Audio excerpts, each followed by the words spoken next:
Hello. If you don't know me, my name is Lena Nazari, and I'm the author of the Eternal Night Shift series. In April of 2024, I started reading my entire first book on TikTok. I was writing a screenplay, and I was hoping that my books would someday be a streaming series, and had the very big dream that my favorite filmmaker, Mike Flanagan, and his wife, Kate Siegel, who I think would be the perfect person to play Kate, would see these TikToks and let me send them the books.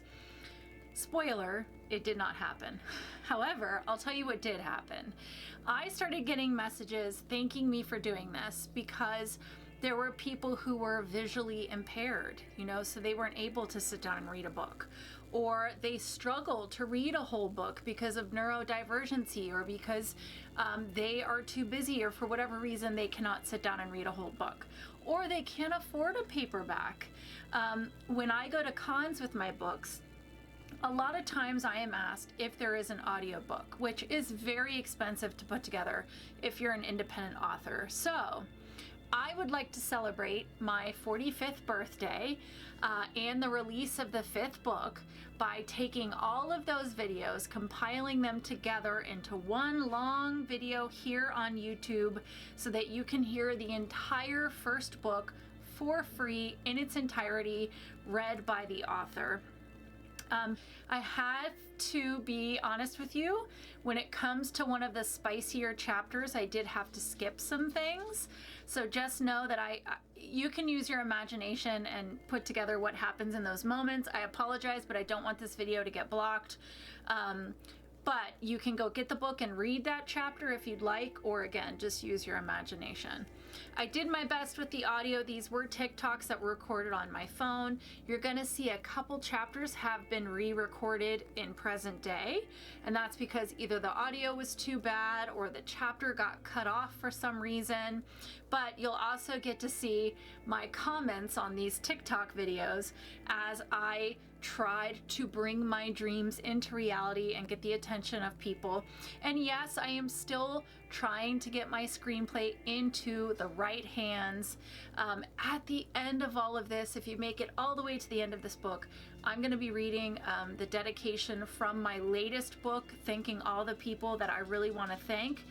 And I will again be highlighting one of Jack's songs, as I promised I would do in September and October of this year. I have to think long and hard about which one of his songs best matches my world. So you'll have to go to the end to find out which one. So watch this, listen, save it, share it, like it, whatever you want to do. This now belongs to you. I'm giving you my first book for free. And I hope you enjoy this introduction to the Eternal Night Shift series. Oh yeah, also, I apologize for the accents, okay? I am a writer. Yes, I'm an actress, but I never studied accents. I did the best that I could. Just remember that you're getting this audiobook for free, okay? All right, let's start the book. Night Shift by Lena Nazari, Chapter 1. I'm like so many women that you pass every day. You've seen me in the produce section staring at a pineapple pretending like I know how to tell if it's ripe. You've seen me walking into a fitting room, hoping this pair of jeans won't make me look like a whale. I'm usually in scrubs since I'm a nurse 40 to 80 hours a week. I'm divorced. I live 30 miles from the house I grew up in. I have 2 teenage daughters, and oh yeah, I'm a vampire. I know. You think I'm crazy, right? I assure you I am not. I am a real-life, totally dead, straight out of a movie vampire. For the sake of honesty, I'm a pretty new vampire. 6 months old today, come to think of it, but a vampire nonetheless. I'm getting ahead of myself, so let me go back. My name is Kate. I am 39 years old. My daughters are Olivia and Ellie. They are 12 and 14. If you think the undead are scary, try 2 hormonal teens. I've been a registered nurse for 10 years, and every one of those years I've worked at the same Pittsburgh hospital. It's small, but I love the people, and you cannot beat the 15-minute commute. My ex-husband lives 4 houses down from us. Everyone thinks that that would be horrible, but it works for us. He's a good person. We were just a terrible couple. He's remarried to the perfect spouse for him, and having him down the street means the kids can have both parents in their lives without disrupting their school or missing their friends. So those are the basics. I'm sure that's not what you want to know. Don't worry, I'm going to get to the good stuff. Despite being on this earth for almost 4 decades, the real story begins 6 months ago, a week and a half before my birthday, and the last day I would be alive. It's funny when your whole life changes and you look back, all the things that seemed so important, mortgage, college funds, if I should get a boob job, or whether or not I would share my bed with a man again, just feel insignificant and ridiculous now. I don't care anymore if my boobs sag. I just don't want the wrong people to find out what I am and drag me outside to meet the sun or lock me in a lab for testing.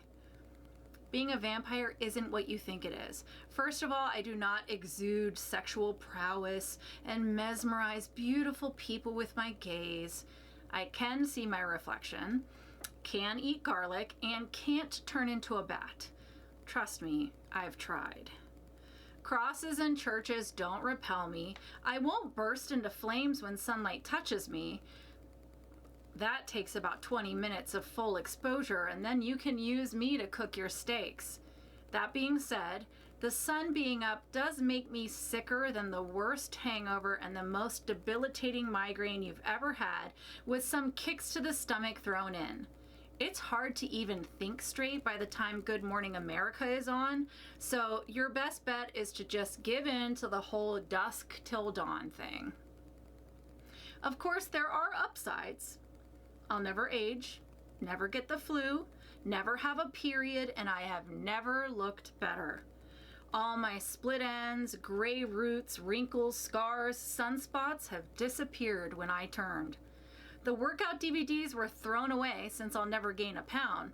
Unfortunately, it also means the last 15 pounds will never go away either. Okay, let's be honest, it's more like 20 pounds. All my back pain, knee aches, plantar fasciitis are gone. I feel like I could run a marathon, swim the ocean, and lift a car. Sounds perfect, right? You're thinking that you need to sign up right now, cancel that gym membership, and know where the Vampire Club is immediately. Well, hold that thought. I will also never lay on a tropical beach under the sun ever again. I'll never watch my daughters swim and play again.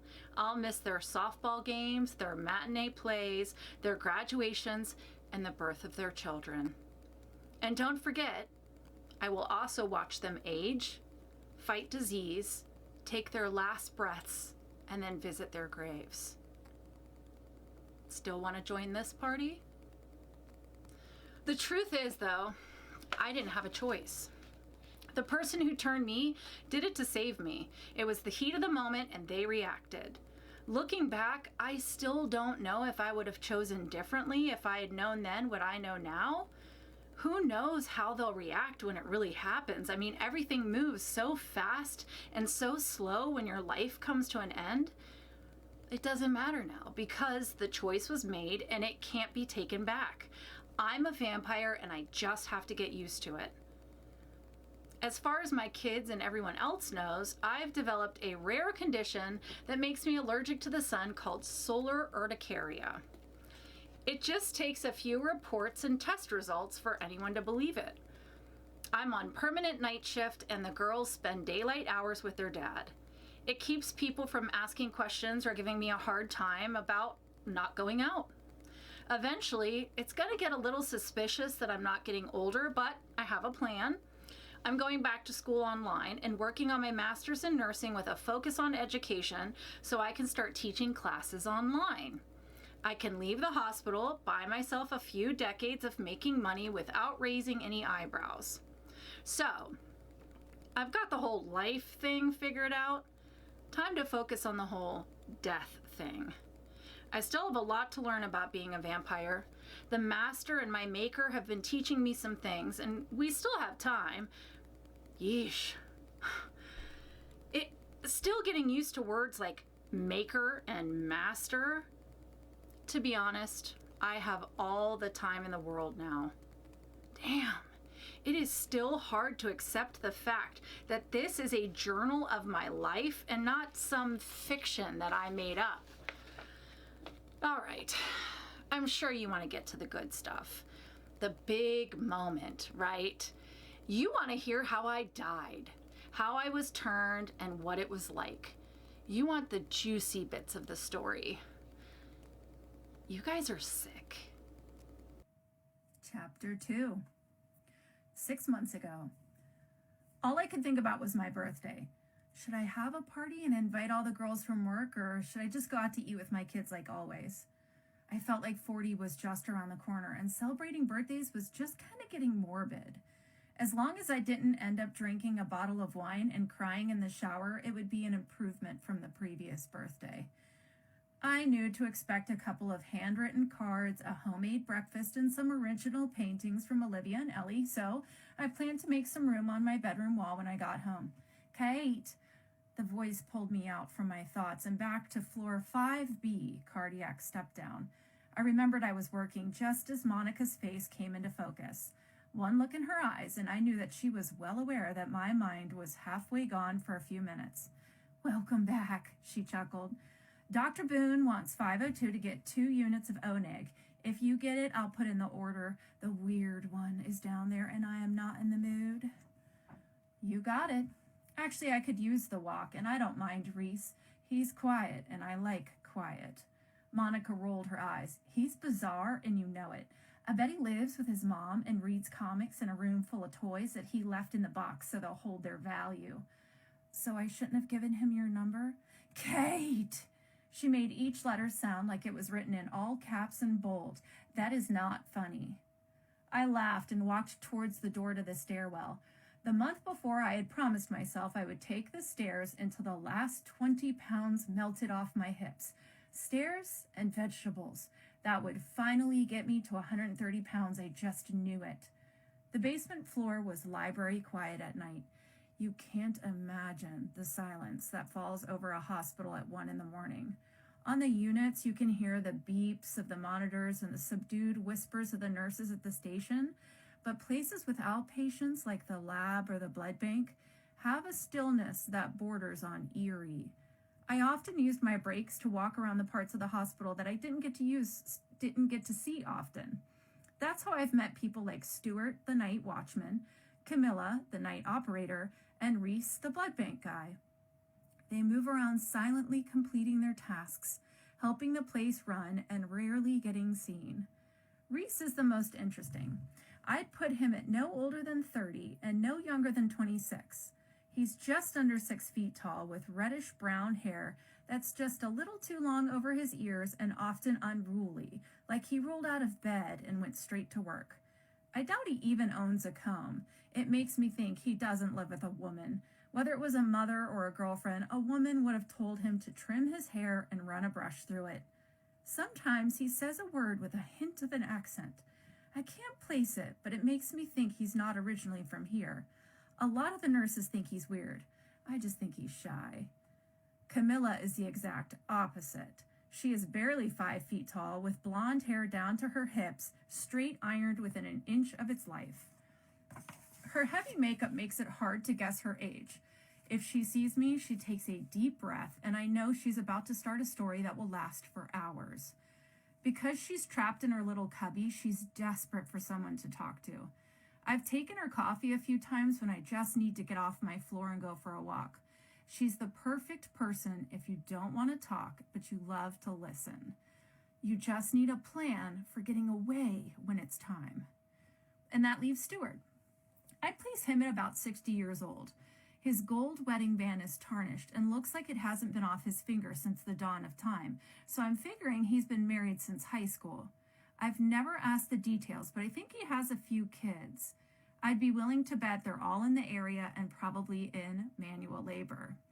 The silver tag on his uniform says Milano, so I would wager my paycheck he's Italian. I can just picture Stuart, his plump wife, a table full of grown kids with their partners around a big table having a loud, chaotic Sunday dinner. It made me a little jealous that I didn't have parents and family dinners like that. I reached the basement level and swung open the door to the hallway. Reese's music hit my ears. It's not as loud in the room as it seems it would be when you first hear it. The sound has a funny way of traveling in the lower levels. The closer you get to the blood room, the quieter the music becomes. He must have thousands of CDs. Every time I come down, it's a different album, and tonight, it's Pink Floyd. Hey, Reese!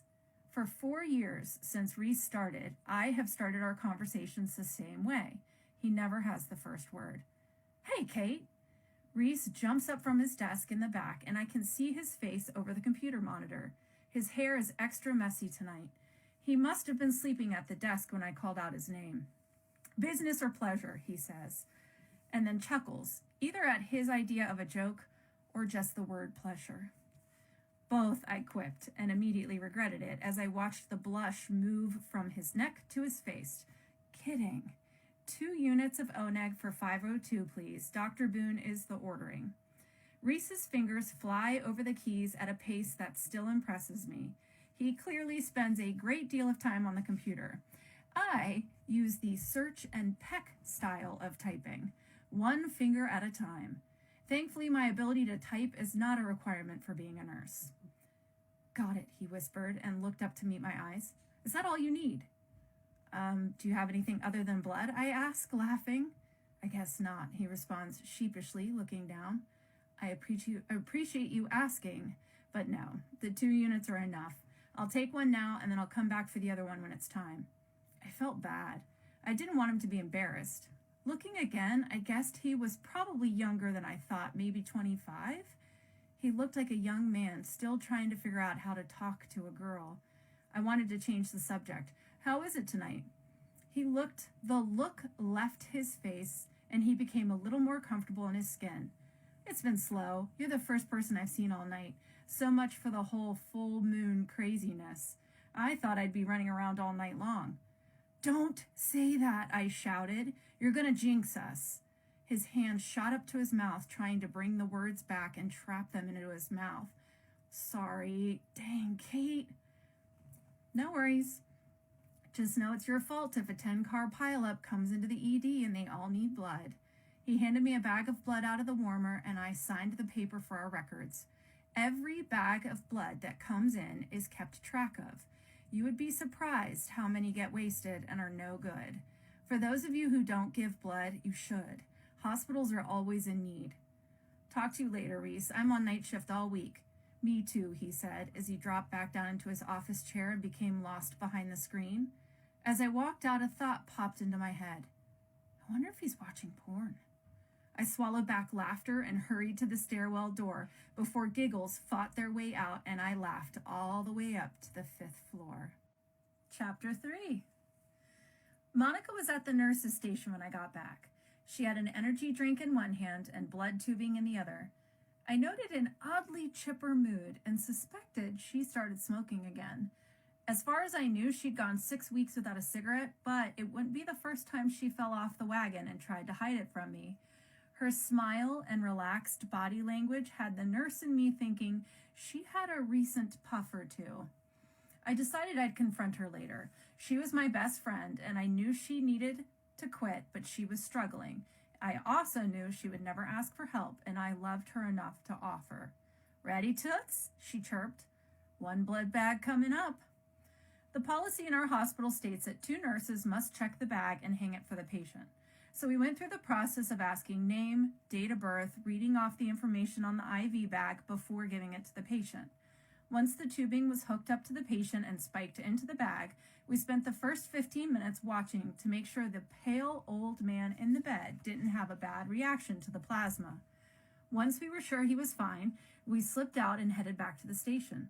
So, Monica turned to me suddenly, locking eyes with me. What's the plan for your birthday? Damn, I'd actually forgotten for a second that I was getting old. Oh, I don't know. I think I'll just hang out with the kids. I feel like I never see them. Monica touched my shoulder. Well, I get that, but you have to have some time for yourself. Maybe we can do something that's kid-friendly. Maybe, I responded, already knowing that I would do anything to avoid going out with all of them. And just as I was about to change the subject, Monica zeroed in on something behind me and started to fluff out her hair. I didn't even need to turn around. I knew exactly who was headed our way. Dr. Kitchener started at the hospital about 5 years ago. That meant Monica had loved him for 4 years, 11 months, 29 days, and 23 hours. Frankly, I didn't get it. I guess he's good looking. He's roughly 6'2" or 6'3", with chestnut brown hair that falls into his eyes when he looks down. As long as I'd known him, he'd look like he shaved 2 days ago. It must take a lot of work to look like you didn't do a lot of work on your appearance. I have blue eyes that I always thought were pretty. They looked exactly like the sapphire in my high school ring. But his eyes were the kind of blue that you only see in the Caribbean, the blue waters from a poster in the windows of a travel agency. His eyes were like looking into the ocean. Okay, he's definitely hot. One problem, though. He's a dick. He was just not hot enough for me to put up with that attitude. I took a deep breath and turned to smile at Dr. Kitchener. He was reading while walking and passed me before I could say a word. Fine by me. I hated pretending that I didn't think he was a jerk, and I let go of the breath I was holding. Spoke too soon. He looked up and met my gaze. I wondered sometimes if he had the same reaction looking into my eyes as I had seeing his. Blue eyes just aren't that common in a city full of Italian and Indian bloodlines. I was always taken aback when I faced someone's blue or green gaze. It only took a second to realize that he didn't care one bit. He probably didn't even notice I was a human woman, let alone blue-eyed. Kate, he responded without missing a beat. Is the blood running? Yes, Dr. Kitchener. This was like a chant when he was around. Yes, Dr. Kitchener. Every other doctor I worked with goes by their first name with the nurses. Not him. The most I knew about him was the embroidery on his jacket. A. Kitchener, M.D., Hematology. That's it. In all those years of night shifts and desperate conversations amongst the staff to stay awake, he was the only one that stayed tight-lipped. So all the nurses responded the same way. Yes, Dr. Kitchener, or no, Dr. Kitchener. For all I know, the A stands for asshole. Dr. Boone has consulted me to 502 to figure out why this man needs a transfusion every month. I want a close watch on him, any change, and I want paged. Yes, Dr. Kitchener. He was already halfway down the hallway before I got the words out. You're welcome, I whispered to his back. Monica rushed over to grab my arm. Oh, Kate, I can't stand it. No man should be that gorgeous. You should invite him out to your birthday, a couple of drinks, and maybe I can finally confess my undying love to him. Please. No way would I spend my birthday with him. The only reason they hired him is because no one wants to work nights and they need a warm body in a lab coat. It is definitely not his personality. Monica wasn't listening. She was staring off down the hallway where her dream man had disappeared. She was my best friend, and I will love her forever. But this one, I don't get. Monica! I snapped my fingers in front of her eyes, and she jumped. Listen. The blood has a few hours to run. My patients are all asleep and I need a break. I'm taking my lunch and getting some fresh air. Please keep an ear open for my people and call me if anything happens. Done. See you in 30. Enjoy your break, but please be careful outside. I hate it when you go out there. Just go into the cafeteria or sit in the break room. No thanks. I'll be fine. The cafeteria is creepy and the break room smells like Lisa's salmon. 503 has a bed alarm. 507 is confused, and when I get back, you can go. I handed her a sheet that had notes on each one of my patients and moved quickly to the break room for my lunchbox. I was always certain that someone would try to stop me when I went on break, so I moved as quickly as possible. Looking back now, and knowing what was about to happen, I should have listened to Monica and stayed in the break room. Salmon doesn't smell that bad. Chapter 4. If you walk down the back stairs, past the morgue, and out the back door, you'll find my favorite spot. As macabre as it sounds, the hospital is next to a cemetery.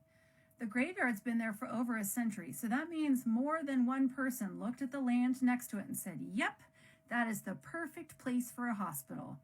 So if you're one of the lucky patients with a back room, you can look out of your hospital bed and into a graveyard. I can't imagine what it's like for someone getting a terminal diagnosis. I'm sorry to tell you that the lump is in fact cancer. Relax and enjoy the view. It's where you're going to be soon anyways. Because of the gravestones, many of the staff won't come out to the rear of the hospital, but if they did, they would find a small patch of grass with a black iron bench. Just behind and above the bench is a tree. I couldn't have told you what kind of tree it is, just that its branches reached out over the little bench like it was protecting the spot. The autumn was starting to turn the leaves into red and yellow, and it was my favorite time of year. The smell in the air was a mix of fireplaces and dry grass. My iPhone was in my lunchbox, and I checked it for messages. None. So everything must be good with the girls at their dad's house. I pulled open the music app and hit the classical channel. The app pulled up music it thinks you may like, and this night was a good choice. Moonlight Sonata danced through the air, and immediately my stress melted away. The last food I would eat on this earth was packed into one of the few Tupperware containers that I hadn't lost. It was the spaghetti that was not eaten at last night's dinner, a slice of wheat bread, and cucumber slices. That about sums up my luck. My last meal as a human was cold leftovers. I realized I'd forgotten to pack a fork and started picking up noodles with pieces of bread.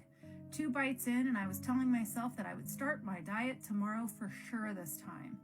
Along with a fork, I'd also forgotten to pack a napkin, so I wiped my mouth on the inside of my scrub top thinking, this is why I'm single. But I knew that wasn't why I was single. I hadn't been with anyone since Tom because I was scared, not because I occasionally forgot my manners. The spaghetti did nothing for my hunger, and I turned to the cucumbers, suddenly wishing I had packed a few of the girls' cookies or a soda. The need for sugar was overwhelming, but the cucumbers were gonna have to do. I would not slip into my 40s with love handles and no one to love them. Beethoven faded away into the night, and Holst took over. A French horn played a few notes that felt a little bit like longing for something lost. I recognized the piece. It was one of the planets. The knowledge of which planet it was somewhere in my brain, but it couldn't be accessed on command anymore. Come on, brain. It was high school band. We went to the Kennedy Center to hear it performed. Oh, Kate, you know this. Venus, I shouted into the air, and then realized that there was no one to hear my genius. Oh well, I knew that I got it right, and I could be proud. I rewarded myself with another cucumber and laid my head to rest on the back of the bench. The iron was cold, but its solid strength felt like it would hold me all night if I wanted. A violin took up the lead, and the music made me think of a time when I was full of passion and every moment of life was being experienced to be treasured. I started to feel grief for the girl that I used to be. The girl who felt like her future was full of the kind of love that made violins play in your head. It was hard to believe that the stress of my job was only steps away. The bench seemed miles apart from the ringing of call bells. My heartbeat started to match the pace of the movement and swelled with every instrument in the orchestra. The air around me was clear and cool, and I was lost in the music. Too lost to hear the snapping of a stick behind me. Chapter 5. There wasn't any real pain. It all happened too fast. I couldn't tell you if the hand pushing my forehead back was first, or the heat in my throat, or it was simultaneous. My first thought was that a large branch had broken off the tree and hit my head, pulling my neck back over the bench. My second thought had been I did not want to go into RER and explain to everyone how stupid I had been to sit outside in the dark by myself. Those two thoughts came and disappeared in half a second before the screaming in my head took over. No, someone is holding me. I opened my eyes to realize that the hand trying to snap my neck was covering my eyes as it pushed me over the bench at an angle that couldn't be possible. The other hand was pressed into my stomach, like it was trying to make its way through my abdomen and hit the wood behind me. It was too strong, so strong. The thoughts should have been coming out of my throat, but my voice was gone. My mouth was opening and closing, but no sound was coming out. He's stabbing my throat, but how? Both hands are on me. There must be more than one. One to hold me and one to stab me. No, not stab. Rip. Ripping, tearing. Something is tearing at my spine. Then I was in the air so violently I thought the bench must have snapped below me, but that would have meant I would go downwards. I was being lifted and thrown to the ground. I heard my iPhone crash into the sidewalk and felt soft dirt below my back. My eyes were no longer covered, but it was just too dark to see. All I could do was feel and smell. I smelled wet earth, citrus, dried leaves, and spaghetti sauce, mixing with something like metal. That's blood, Kate. Your blood. I felt more pulling, and the sound of torn fabric filled the night. He was ripping at my scrub top. But it didn't really matter at this point because I was dying. My girls took over my thoughts. I didn't care what he did, why he did it, or where I was. All I could focus on was Olivia and Ellie. They would hear the next day that I was gone. They would be spared the details, but someday when they were older, curiosity would make them want to look for answers. Attacked, topless, ripped apart. My thoughts crashed down around the pain, ripping through my body, hot and sharp, and I couldn't breathe. Please just let this be the end. I would never see my daughters walk down the aisle or hold my grandchildren. Their dad would have to show them pictures and tell them stories of their mom, the nurse who was taken too young. Even with the wet liquid painting my face, I knew the feeling of a tear rolling down my cheek. I love you girls so much, and I hope I told you enough times that I love you so much. The ripping and tearing stopped as quickly as it started. There was movement just above me, his head just to the right of mine and looking up. He was so still, so close.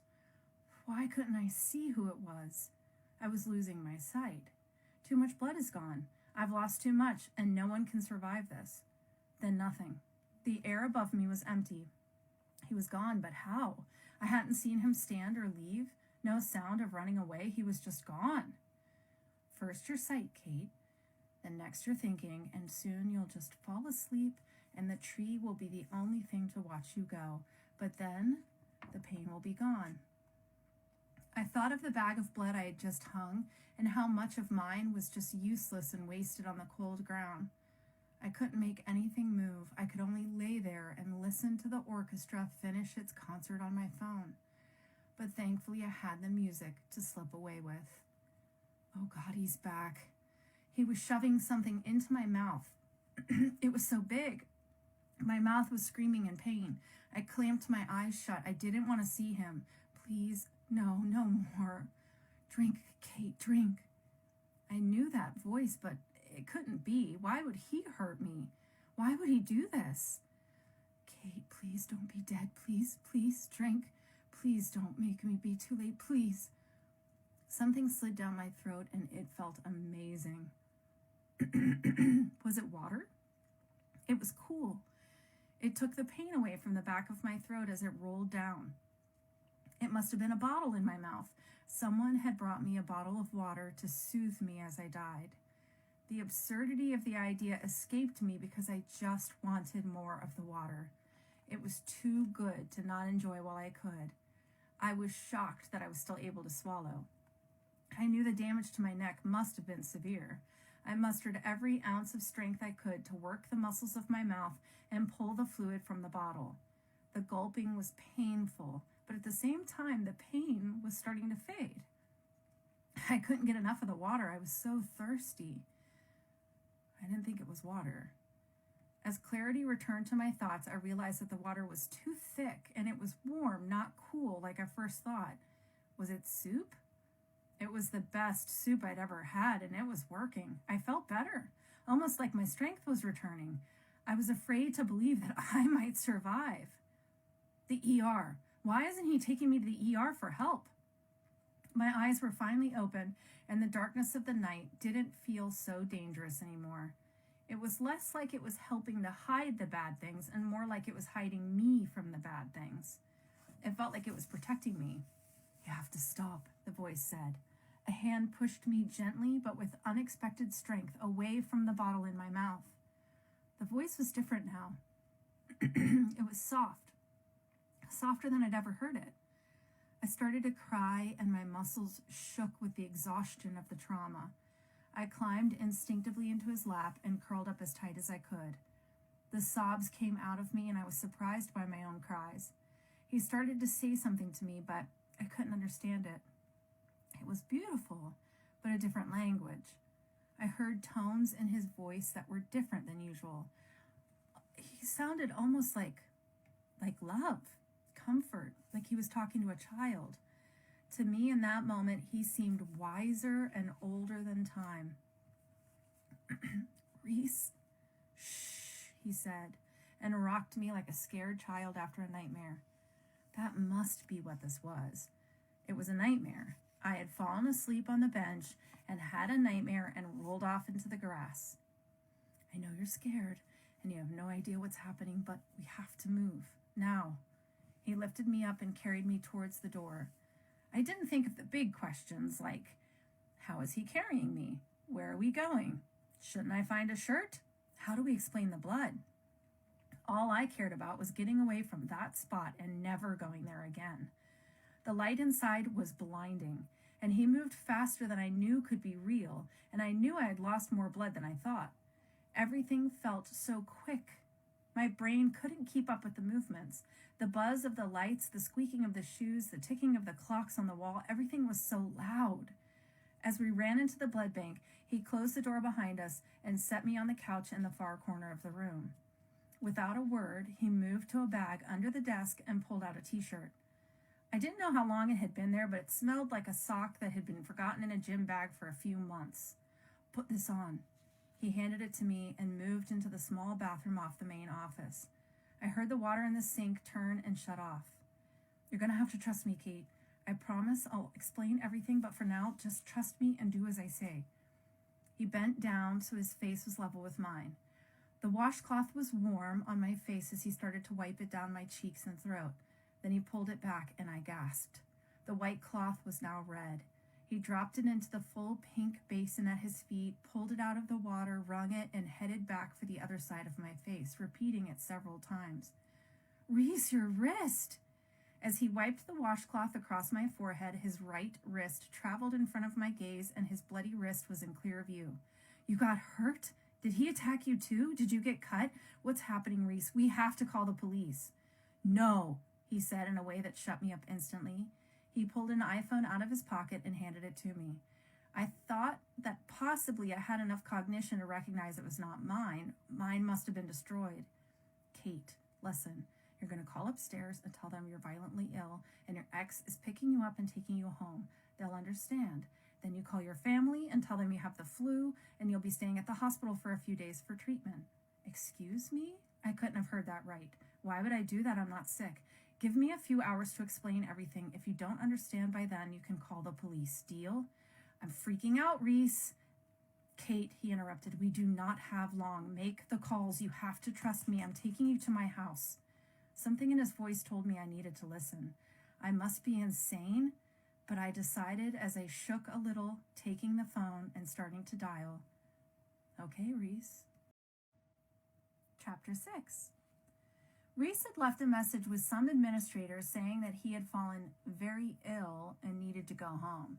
If anyone needed blood, the supervisor would come and basically be Reese for the night.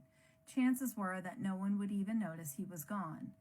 Monica was worried, but had told me to go home and try to feel better.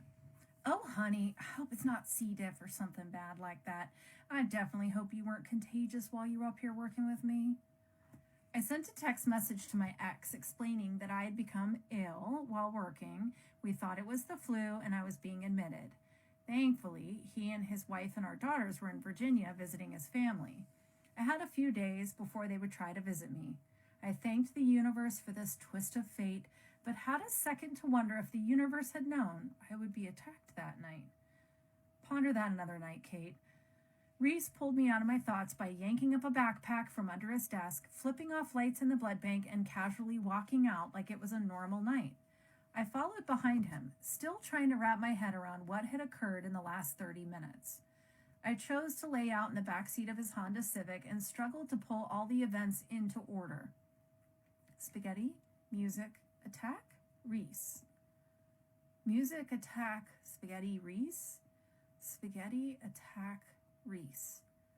No matter how I lined it up, the truth kept repeating. Attack, attack, attack. You were attacked, and Reese saved you. You were attacked. You were dying. Reese saved you. Reese stopped you from dying. Reese. The road underneath changed to rock, and the bouncing started to lull me to sleep. Oh, don't sleep, Kate. If you fall asleep, you may die. Why did I think that? Or hear, did his accent just get thicker? I sat up and couldn't help but chuckle. Reese lived in a cute blue cottage with a white picket fence and big flowering trees on each side of a long porch. On the porch, 2 rocking chairs sat. I spun around slowly and couldn't see a neighbor in any direction, just fields of moonlight. Reese looked puzzled. Why'd you laugh? I met his gaze. Well, I took a deep breath. We all thought you lived with your mom. It was his turn to laugh. Nope. Sorry, just me, the owls, and a stray cat. Yeah, his accent was thicker all of a sudden. Irish? When he went to the trunk of his car and pulled out a cooler, I promise you're safe. With that, he started down the path leading to the porch and to the front door. On each side of the stone trail, flowers were planted. I wasn't certain what type, but they were purples and blues, and they smelled like those candles you get from the expensive stores that rich housewives love to shop at. As I stepped onto the porch, a hoot from the tree to my right confirmed that owls do, in fact, share the space with Reese. I shook my head. If you had told me at midnight that I would have finished the shift off at Reese's fairy tale cottage in his old concert tee, I would have laughed in your face and asked you to share whatever you were smoking. The front room was a small living area with a long brown corduroy couch accented by burnt orange pillows on each side. At the left end of the small couch, a small fireplace sat dark, ready for a chilly night to make it a necessity. The tan carpet was plush. I had the sudden desire to take off my shoes and feel it under my feet. I just knew it was going to be soft enough to sleep on. The coffee table in front of the couch had a single remote and a book. I snuck a glance and saw that the book was The Shining. Reading a scary book out in the middle of nowhere? Reese was tougher than anyone thought. Turning around, I saw a large walnut cabinet to the right of the door that I had just walked through. I assumed the TV was hidden behind its closed doors. Well, it was either a TV or bodies of the girls that he convinces to come back here alone. Oh, stop it, Kate. Why would he save you just to kill you? I don't know, Kate. Why do psychos do anything they do? Oh my God, Kate, you have to stop fighting with yourself in your head. Clearly you're the crazy one. Kate, I jumped at the sound of his voice and turned to face him. He'd been silent the whole drive, and I could tell something was really bothering him. I'm going to show you to your bathroom. Why don't you shower off the blood and dirt? There's a robe in there. My room is to the right. Open the drawers and take the clothes you want. You'll want to be comfortable for what I'm about to tell you. Geez, Reese, you make it sound so serious. It can't be that bad. I mean, I'm alive. Oh, Kate. He put his head down and seemed to decide to not say anything or whatever he was about to say. We'll talk after your shower, okay? Chapter 7. 20 minutes later, I sat at his kitchen table. It was one of those cute little breakfast nooks that looks like a corner booth in a sweet little country restaurant. I always wanted one, but I was worried it would look silly. Reese made it work.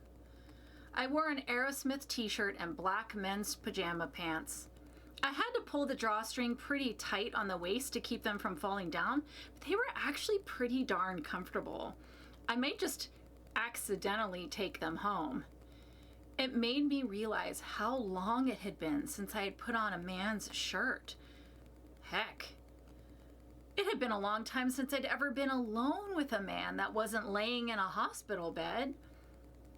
Reese had wrapped his wrist in a white roll gauze bandage. There wasn't a spot of blood on it. Considering how it had looked at the hospital, I thought he would need stitches, but if it already stopped bleeding, then he might be okay. I'd look at it in the morning. What a night, I said, just trying to break the silence. I'm starting to think it was all just like a weird dream. Maybe something was wrong with those cucumbers. Reese sat at the other side of the table and looked at me like he was about to confess something heavy. Love? Murder? Kate, I've been thinking about how to start this, and I honestly don't know. This is my first time, and I've been alone for so long. I guess I never thought this would happen, so I never thought of what I would say after. Whoa, Reese! I put both my hands up between he and I. I'm honored, but honey, I don't want to be your first anything. I'm sorry if I gave you the wrong idea, but it's already done, Kate. I cannot take it back, and I'm so sorry. I saw you there, and I didn't know what to do.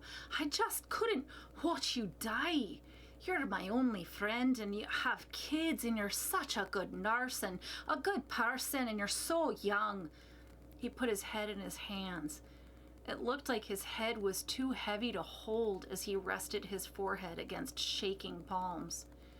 Slow down, Reese, I said, leaning over the table and laid my hands on either side of his face, lifting it up to look at me again. You saved me.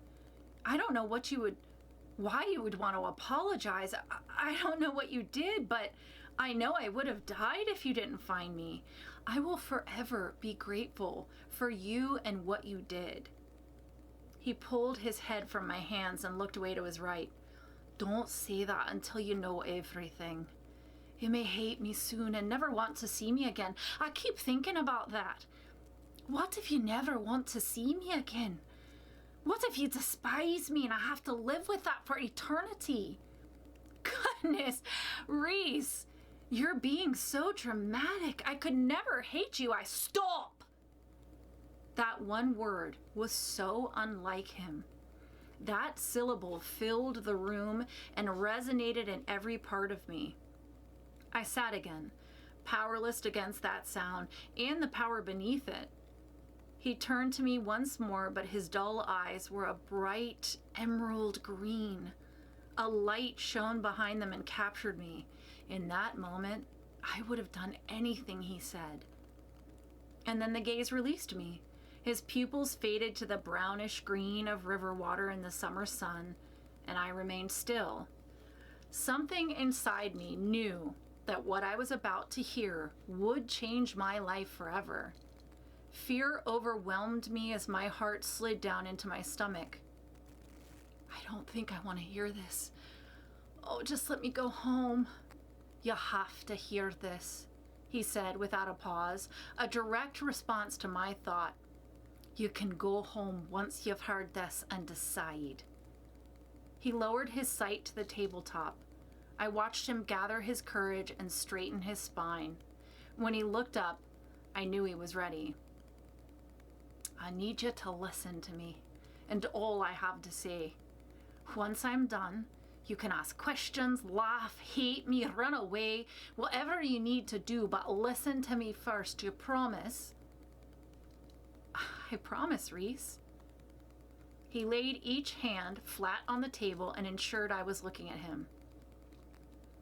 I am a vampire. His hand shot up in the air to stop me before I could speak. Believe me or don't. It will not change the truth. I was born in Glasgow, Scotland in 1784.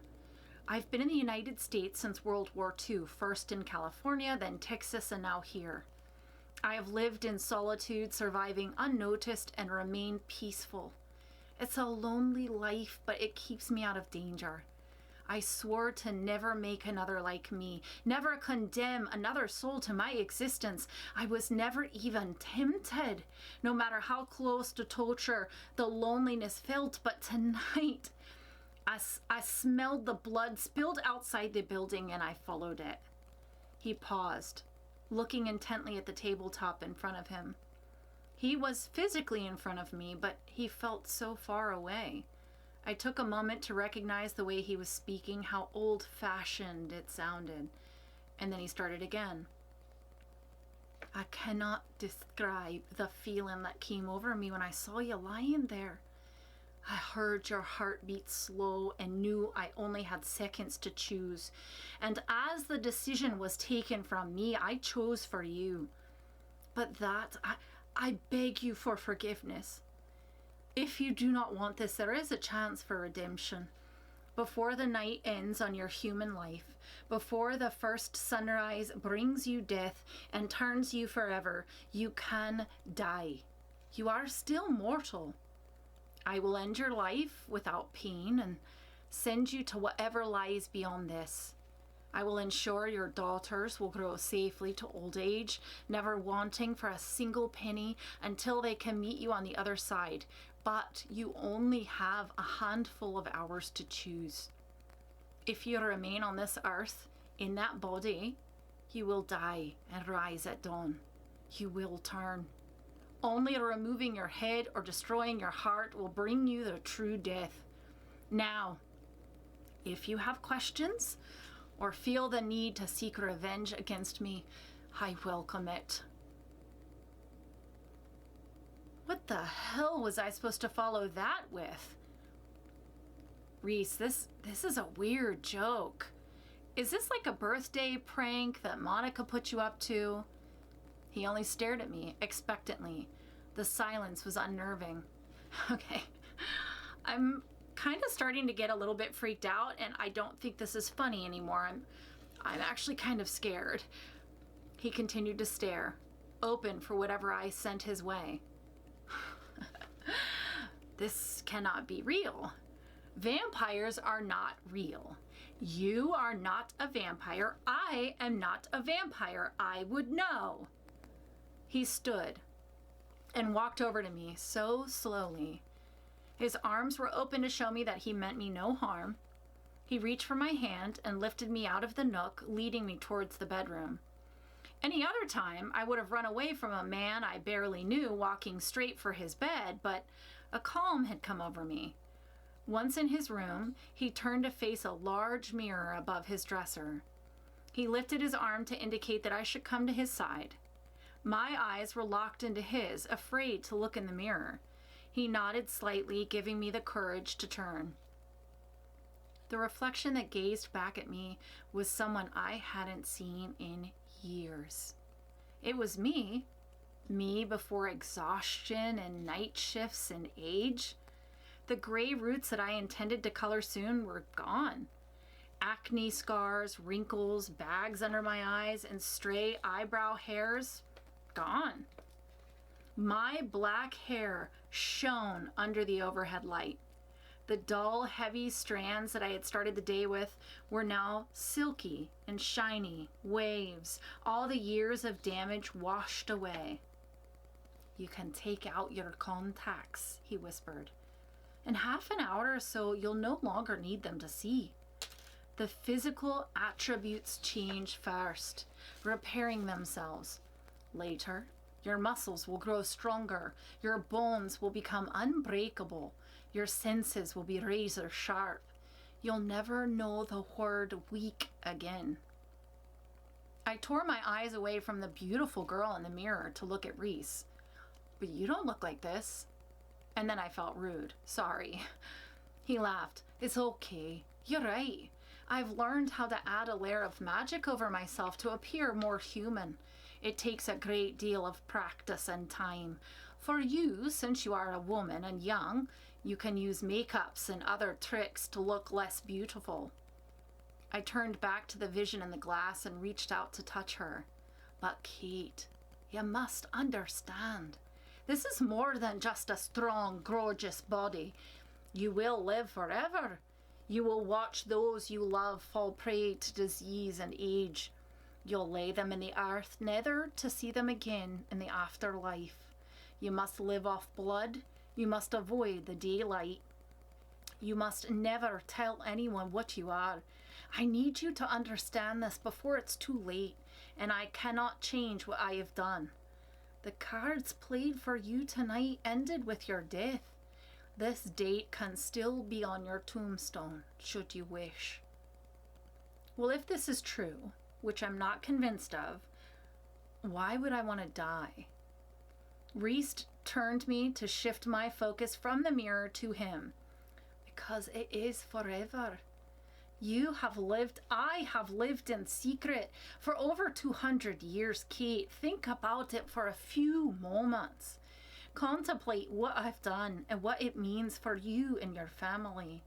Tell me you despise me.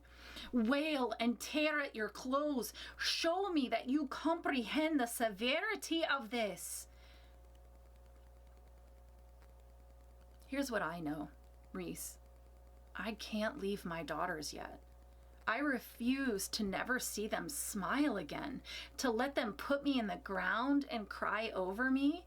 It would devastate them.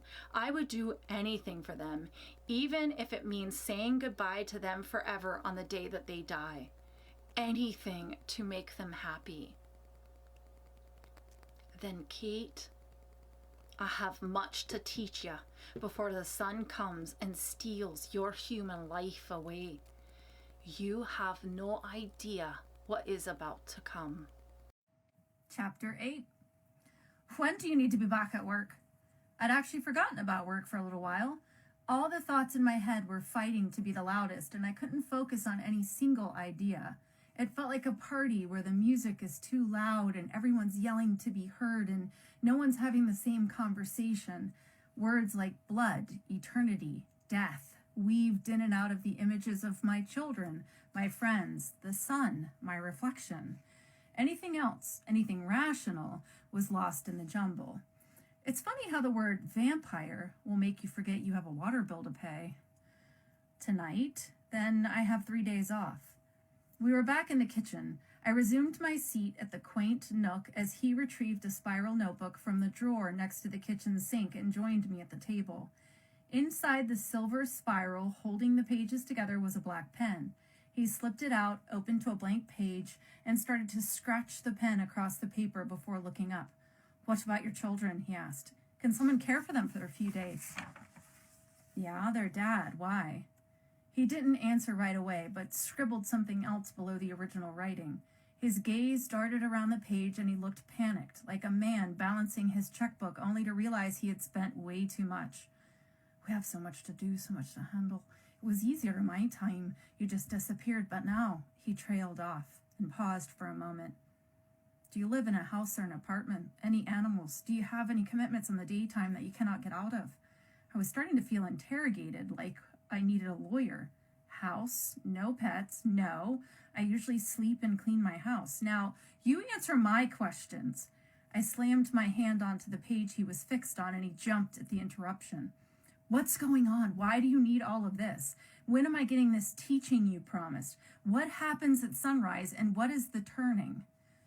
Reese laid down his pen and sat back in the chair.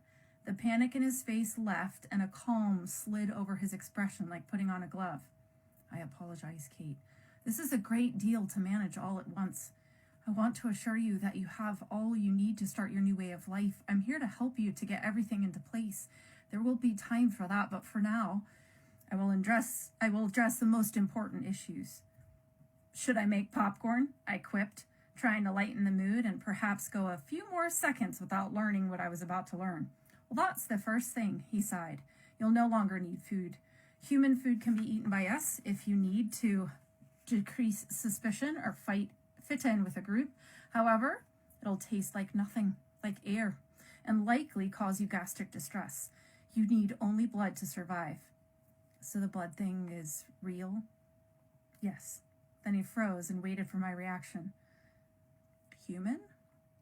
Preferably, he answered. Animal blood will nourish us, however, it's like chewing gum to fix a break in a dam. It will work, but not for long, and the problem still remains. You will hunger until you cannot bear it, and when ravenous, a vampire cannot control the need. Stay satiated, and you will survive. I have to eat humans? I felt queasy. Was that really my only option? Murder in the future or death tonight? Remain calm, Kate. You do not need to murder anyone. I drink from the blood bank. It's clean and tested for disease. It was given by volunteers to keep us and others alive. It is an excellent option. I'll do the same for you. He stood and left the room, returning seconds later with the cooler from his car.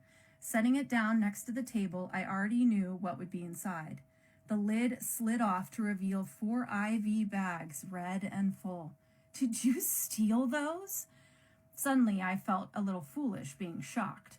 With everything that was happening tonight, a little theft seemed insignificant. I did not. I pay for extra bags to be delivered, and they are. The delivery service asks no questions. I suspect he's happy for the extra cash. I can double the order from now on. Well, I struggled for what to say. I guess I'll save on groceries. How much is a blood bag? How many do I need? Reese smiled. 1 a week is fine. These 4 will be our supply for 2 weeks, and then I'll double the order. Please do not worry about money.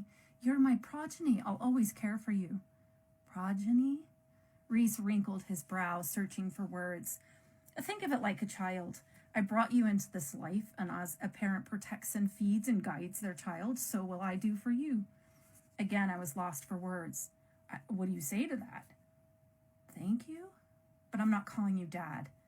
This brought a laugh from deep inside Reese. He bent over, his shoulders shaking, laughing harder than I'd seen anyone laugh in a long time. It was infectious, and I felt the laughter welling up inside of me. I laid over the tabletop and started to giggle. It felt like a steam valve being opened and the pressure finally releasing itself into freedom. After a few minutes of hilarity, we started to settle. The humor was replaced with a wash of sorrow. My life is never going to be the same. You don't need to call me father or thank me. That was forced onto you by me, and I'll do everything in my power to protect you. We will need time to truly tell you all that you need to know. You have me to teach you, and time is now something you have a great deal of. Forever. It was the first time I'd let that thought really hit me. Will I have hundreds of years, thousands? Before I could ask him, he answered my thoughts.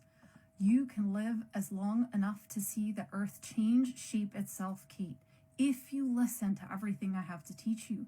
Keep your true identity hidden and do not draw attention to yourself. There are many people out there that would love to live forever and be happy to experiment on you to find out how. I gasped. Did you just read my mind? Can I do that? No, he laughed. I assumed from your face and what I had just said about time that you were wondering how much time I meant. I cannot read minds, nor can I turn into a bat or seduce models, control wolves, or anything else you've seen in movies. Darn it. My face fell and the excitement of the last few seconds disintegrated. I was hoping I could finally know what those bitches at work think of me.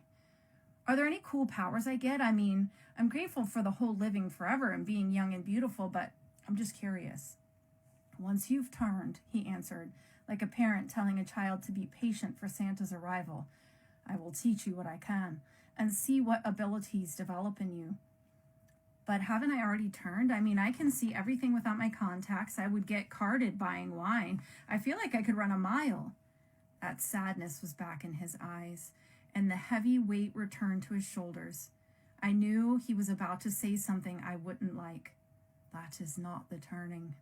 This is your human body responding to my blood. It is like slowly taking off a dusty old coat to reveal a pristine ball gown underneath. The turning will be your death as a human and resurrection as a vampire. It will begin just after sunrise this morning, and it will be the last time you suffer without me, Kate, I promise you. I felt a bowling ball drop from my throat into my stomach and tried to swallow the fear. I'm scared, Reese.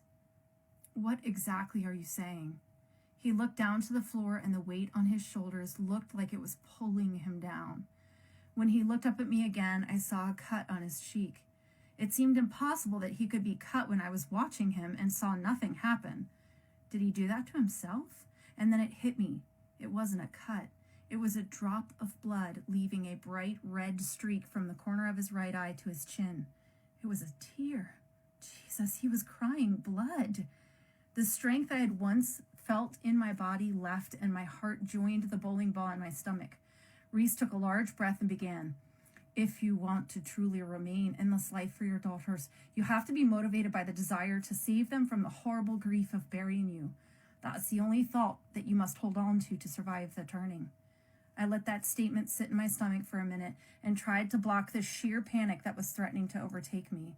I wanted to seem cool and collected for Reese to lighten the obvious pain this whole situation was causing him, but I was also more than just a little freaked out. Maybe I didn't fully believe it was happening, or maybe I was handling it better than I was giving myself credit for. Either way, I took a huge breath and decided to face whatever was coming with every ounce of strength that I had left. Chapter 9. When the dawn comes, I'll be in my bedroom. A maker cannot fight the sleep on the morning that his progeny turns. You'll be left alone. Please enjoy your last sunrise without discomfort and try to lock those images in your mind. Think of your daughters. Hold on to their laughter, the days you first saw them, their smells, their love for you and your love for them. Once the sun is broken through and the morning has begun, you will die. You will feel yourself dying in a way I cannot describe to you. Each turning is different. All of them are torturous. Your body must die for the vampire to rise inside you and truly take over. You'll wish for true death, but it will not come. Once the process begins, it is too late. The pause was filled with a thumping energy in the air around us. I took a deep, shuddering breath. It seemed to knock him out of thought. I would take this from you if I could. I'd hold you through it if I could, but Kate, this is for you to experience alone. I just stared at him. Anyone who knows me knows that I am rarely speechless, but that night I was without words time and time again. The ticking of the clock drew my attention and I looked up. 6:32 a.m. I had 30 minutes to decide what to do. It wasn't fair. The biggest decision of my life, and I wasn't even sure if it was really happening. What if I just passed out in the back of his car because he slipped me something and none of it was real? Kate. I looked at him to see another red tear streaking down his face. This time it was on the left side. Katie, I thought, he's crying blood. No way is that my imagination. It was real and I needed to make a choice. Tell me what to do, Reese. I won't leave them to be raised without a mother. He reached out both of his hands and I placed mine in his. A quiet squeeze was all I needed. Everything came crashing down around me and the sobbing began. Every muscle shook while I wailed. At some point in the breakdown, his arms came around me and his strength helped. As the cries fell silent, I realized he was singing and rocking me. I didn't know the song, but it sounded old and faintly Celtic. My resolve returned. I sat back, wiped up my face, expecting red on my hands, but only seeing plain, old, clear tears. The blood tears come after the turning, he answered my unspoken thoughts again. Maybe he can read minds and doesn't want to tell me, but that seems stupid. With everything he's laid on me tonight, why would he lie about mind reading? I do not want to seem callous, but we've lost 10 minutes more, and the sun will not wait for your tears. I jumped up and checked the clock. He was right. It was coming so fast. I looked into his eyes and saw the question there. Are you sure? What now? Please follow me. He led me back into his bedroom, and I half expected him to lie down in his bed. Instead, he went to the closet. Hung in an unexpectedly neat row were t-shirts. I knew without looking that they were all concert t-shirts and chuckled. I don't think I'd ever seen anyone hang up t-shirts. He pushed the clothes to the right and exposed a stark white wall. Before I could ask what the hell he was doing, he pressed his hand against the top left corner of the wall, just behind the bar that the hangers were resting on moments ago. The wall swung inwards, and a stairwell invited me down into the basement. Dark stairs into a dark basement. Nope. I've seen enough horror movies to know that this ends with me handcuffed to the wall on a dirty mattress. He must have sensed my hesitancy because he turned to me. Please trust me. I would not go through all of this just to lock you in a basement. Damn, he knows me too well. He clapped his hand in the air and the lights illuminated the stairwell. Holy crap! A vampire with a clapper? I felt giggles rolling up from my stomach and shoved them back down. I knew it was not the time to start guffawing. Once lit up, the stairs look a lot less scary. Tan carpet covered every step and met the same tan carpet on the basement floor. He reached behind me and closed the closet door, brushing his chest against mine. It was pretty stupid to be embarrassed in the closet with a guy who literally drank your blood, but I was. I think it was memories of playing 7 Minutes in Heaven with Brad Newton in the 8th grade. 10 steps later, I stood in his basement. It wasn't really the right way to describe the room. 4 walls were covered in a mural, and I was pretty sure it was hand-painted. It was like standing in a rainforest. Trees and bright tropical flowers covered every inch. I half expected to hear the sounds of birds and monkeys hiding behind the leaves. A large recliner sat in the left next to the shelves housing a record player, a CD player, and a cassette deck. 18 inches below the ceiling surrounding the entire room was a shelf, and every album ever created must have sat on that shelf. A vivid image of Reese sitting in the recliner listening to music filled my head and made me smile. It just seemed so perfect. To the right, there were 2 doors, roughly 5 feet apart. Between the 2 sat a waterfall. Rock covered the space and water trickled down, seemingly from just below the music shelving, down the rocks and into a pool in the floor. The sound of the water in the middle of the jungle made me instantly comforted. What a space to relax in. Those are the bedrooms. The door to the left is mine. I never did anything with the room to the right. Perhaps it was always waiting for you. However, whenever you're ready, you may choose whatever furniture you'd like, and I'll have it delivered and set up. I'm not living with you, my daughters. I know, Kate. He held up a hand to stop me from finishing my rant. You do not have to live here, but it will always be open to you and safe. You may find that you need a break sometimes. There will be nights where I will teach you, or you'll have questions, or you just want to be around another vampire. On those nights, you should have your own room. What's wrong with the one upstairs? His left eyebrow raised in a think about it expression, and he stayed silent. The sun? I asked, and he nodded. I opened my mouth to ask about how many people came over to see his home and if he really needed a decoy bedroom, but he raised his hand to stop me. I feel the sun, and I must lie down soon. I hate to leave you knowing what you're about to experience, and I can't apologize enough. Remember my words. Hold on to the thoughts of your daughters. Focus on them and what you have chosen to stay for. That will get you through. If you cannot bear to be alone, you may come into my bed with me. My Maker left me to turn alone, and I prayed for someone to be with me. I will not do that to you. Other days, a vampire can awaken just as a human can, but during the turning, the Maker cannot rise. Lie next to me, and it may bring you comfort or solace in your own room, away from the one who did this to you, whatever you need. I cannot tell you how to turn. It is yours to experience. This is so weird. I don't understand. Even I sounded to myself like a child whining when they're told to go to the dentist. I surprised myself with the desperation in my own voice. You will, when you awake tonight. It will be over, and I'll begin to explain everything. Again, I started to form a question, and he stopped me with a look. Kate, I'm sorry, but it's time. He grabbed my hand, and I followed him to the door that he said was his bedroom. I mean, his real bedroom. Was there a coffin in there? When the door opened, I didn't know if I felt relief or disappointment. No coffin, just a bed. He pulled me into him, and I was struck again by how strong he was. Below his old t-shirt, his muscles moved, and I was acutely aware of his chest against mine. When he spoke, the whisper was so low I almost didn't hear it. Please do not hate me. He kissed my forehead, and I felt a tear on his cheek rub against my temple. Then the door between us was closed, and I was alone. Staring at the closed door felt stupid and like a waste of time. I turned away to head for the stairs, crossing the jungle room, and it felt like hours, but it must have only been seconds.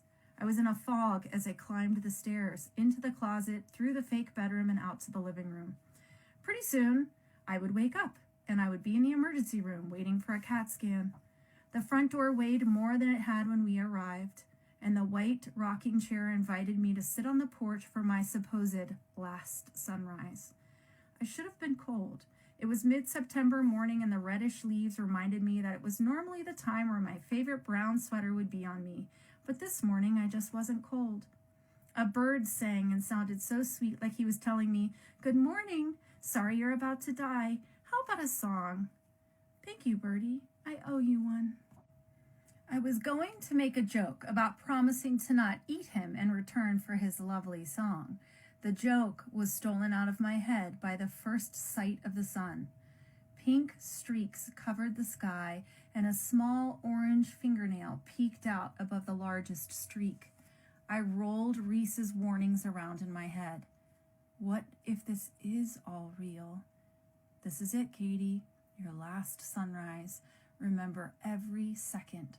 Remember Olivia, remember Ellie, remember sunbathing while they splashed in the ocean and melting ice cream cones on the boardwalk.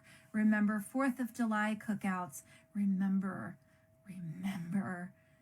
I started to imagine painting the sunrise on a blank canvas. I thought about the paint colors I would buy as I slid the brush across the white expanse. I was locking this image into my mind, this sunrise, this little bird's song, this first feeling of warmth as night finished its shift. And that was the moment the pain started. Chapter 10. It began with my intestines. That feeling that comes when your bowels are being twisted and knotted. Something was blocking them or ripping at my insides.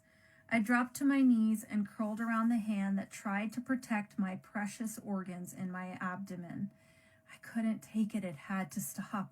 Something was trying to tear its way out of me. I couldn't move or breathe. "Get up, Kate." I was screaming in my head to move. I knew I had to move, but the pain was paralyzing. I would have laid there all day crying and moaning if the skin on my back didn't start to scream in agony.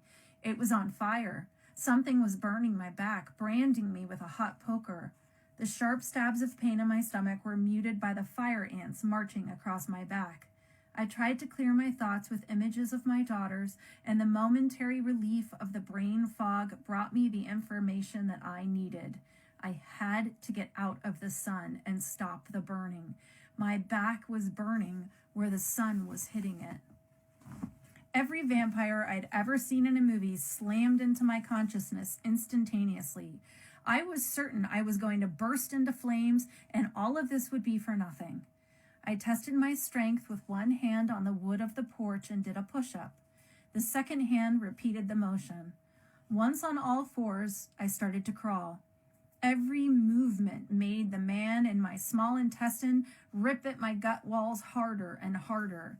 Every muscle shook. It was taking too long. I had to speed up. Damn it, Kate, move. The thought pushed me, and my hands and knees worked as fast as they could. I screamed out loud as I crossed the doorway and slammed the door behind me. The fire on my back eased, and the pain in my stomach returned with a vengeance. The terrible realization that the pain was spreading descended upon me. Agony slid up my throat and gagged me, but that pain was nothing compared to what was happening in my feet. I looked down and expected to see them sitting in boiling water, expected bright red or purple toes. Instead, I saw modeling. My feet were the color of a freshly bleached sheet with streaks of blue marble. That was the assessment piece that I needed to put it all together. My tissues were dying. Every piece of my inside body was dying. The abdominal pain was a necrotic bowel. Every patient I had seen who felt a part of their intestine die from its obstruction or some other issue had described the extreme agony I was feeling now. Unfortunately for me, I was losing my entire gastrointestinal system all at once because I was dying. My toes were no longer getting oxygen because my vessels were done pushing blood because I was dying. I frantically placed my hand over my chest, then put 2 fingers on my jugular vein. Nothing. My heart stopped. Not figuratively, it actually stopped beating. What if Reese was wrong? What if he's insane and I'm not changing, I'm dying? The spiraling downward thinking was abruptly ended before it could continue. The screams rose up in my aching throat and out of my mouth. The knife in my heart twisted, and I shot up to my hands and knees just in time for the scream in my mouth to be replaced by vomit. I watched gallons of sludge rush out of me and onto the carpet. The emesis was bright red at first, and you didn't have to be a nurse to recognize the blood all over the beautiful carpet. It wasn't long before the bright red stream pouring out of me turned black. If you've seen the color, you would have asked me if I had drunk WD-40 anytime soon, but a nurse could tell you what it was. It was rotten tissue, just a few dead organs. No one can survive without organs. I needed to call 911. Reese's voice slammed into my brain and interrupted my thoughts. Remember your daughters. Tears streamed down my face as the fetid tide slowed and stopped its mad dash to get out of me. I crawled towards the bedroom, trying to get away from the sight of my dead anatomy on the same carpet that I had just admired hours before. I made it to the hallway before my legs locked up and I dropped face first onto the floor. My left cheek rested on the soft carpet, and I stared at the white hallway baseboard. My legs felt like someone had poured cement into each one and left me to become a statue that they wanted to place in their garden. A coldness spread from my feet and out to each finger. As I lost feeling in my lower limbs, the cement poured itself from shoulder to hand, and I was frozen in place. It was rigor mortis, because I was dead. The tears streaming to slide down my cold cheeks. I couldn't wipe them away. I had to just let them fall.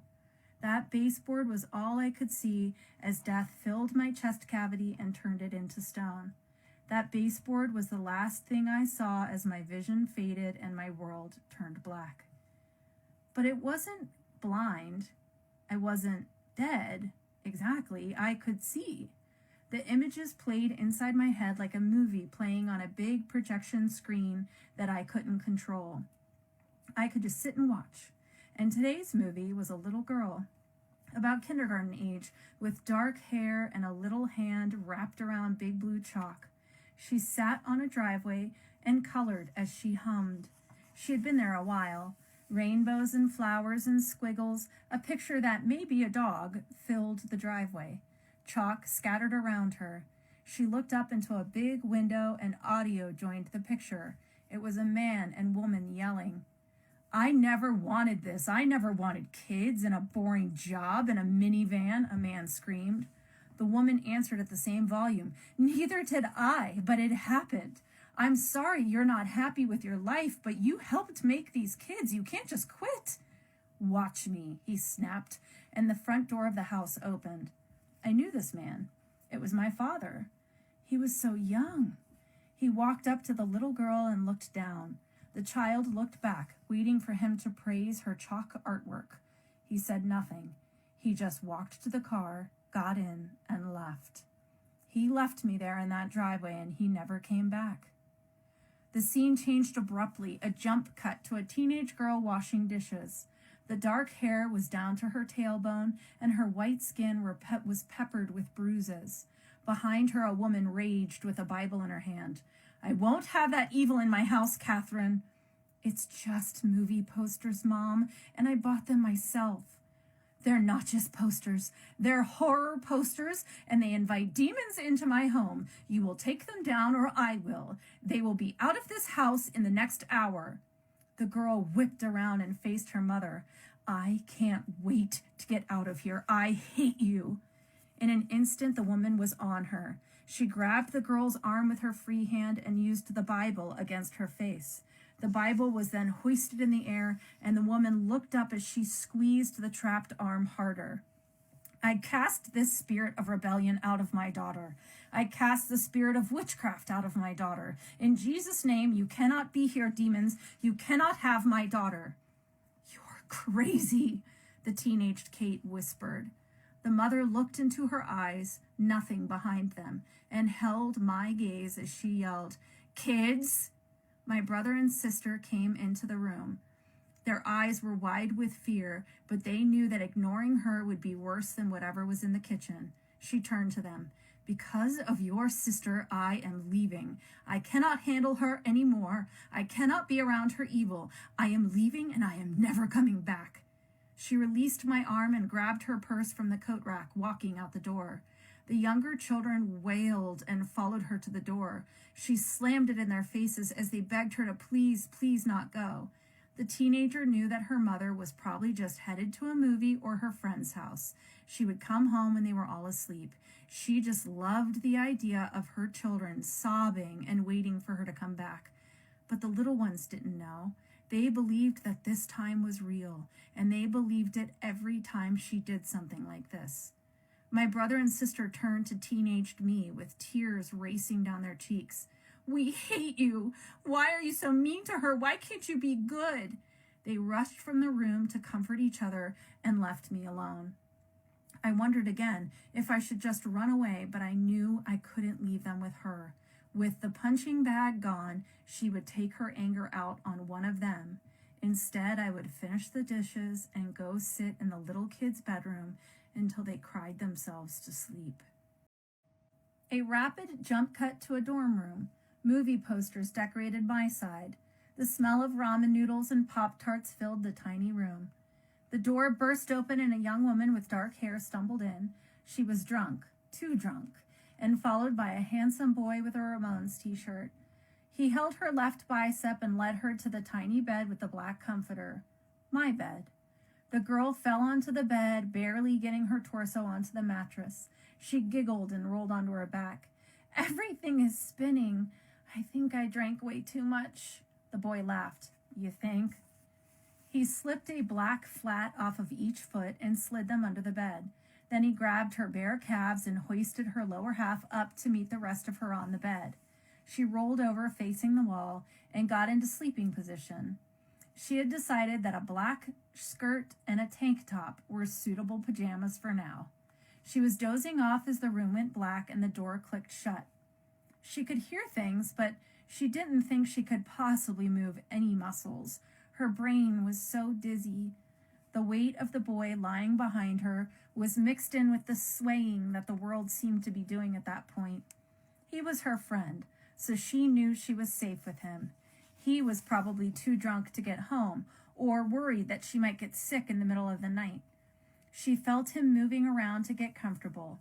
He was a good boy. He'd never tried anything inappropriate with her. That's why she knew he would get her back to her dorm room and didn't worry. That's why she was so shocked when he took advantage of her. The darkness became flooded with light. A man and woman stood in a living room. Toys littered the floor, toddler and baby toys. A baby monitor sat on the tiny table next to the ragged couch. The man dropped to the middle of the couch and rested his head on his hands. The woman looked down at him, her dark hair falling over her eyes. She pulled it back and twisted it into a messy bun, then started to pick up tiny plastic rings, sliding them onto a plastic yellow cone. "I don't know how this can surprise you," she said. "You're never here, and when you are, you're sleeping or you're on your phone. All we do is fight.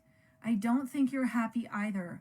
We got married because I was pregnant, and that's a terrible reason to get married.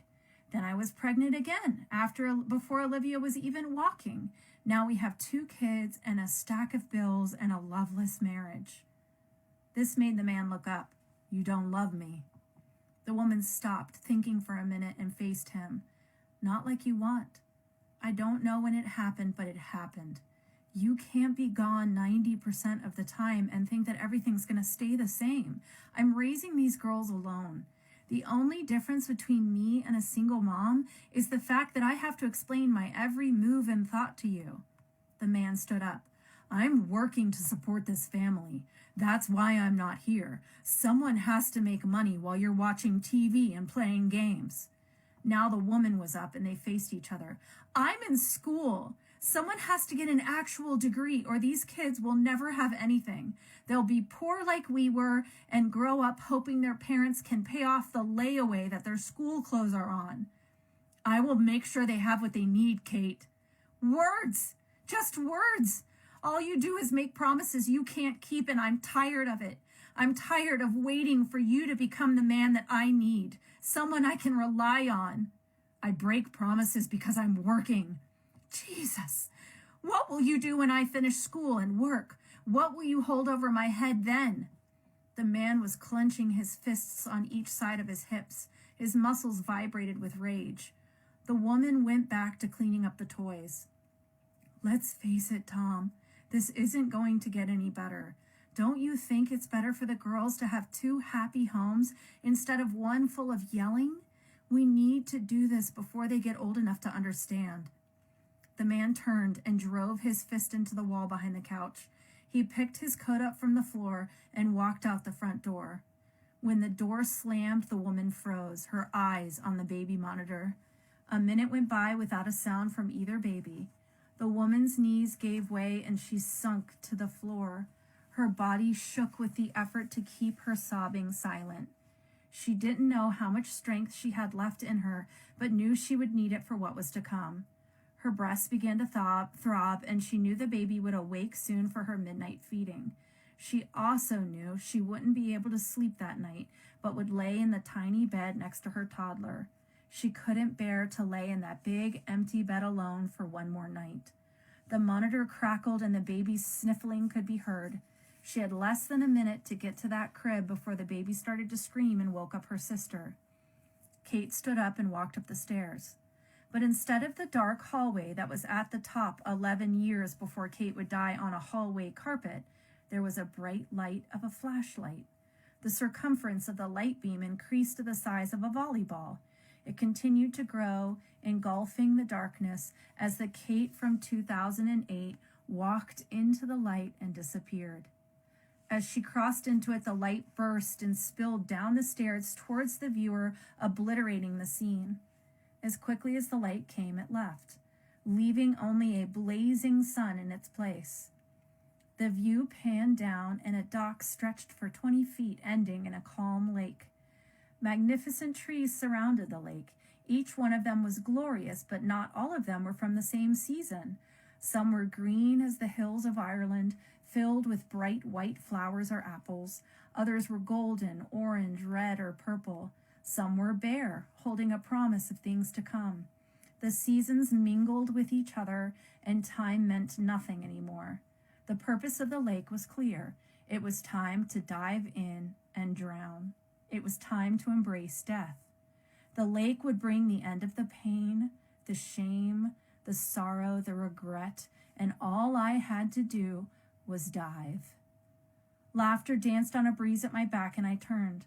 Olivia and Ellie ran through a field of wildflowers. They held hands, broke away to pick a handful of flowers, and then found each other again.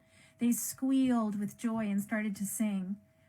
Dancing bears, painted wings, things I almost remember.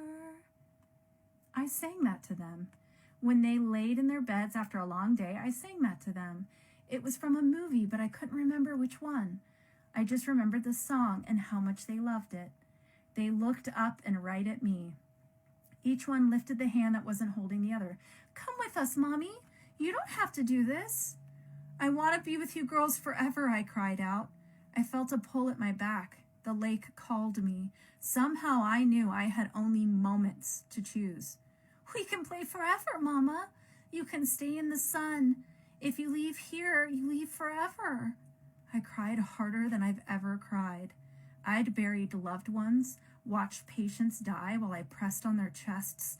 I had survived attacks, divorce, but I had never cried like I did now, shaking. The pull at my back was fighting the pull at my heart to run to them. You aren't here, babies. Not really.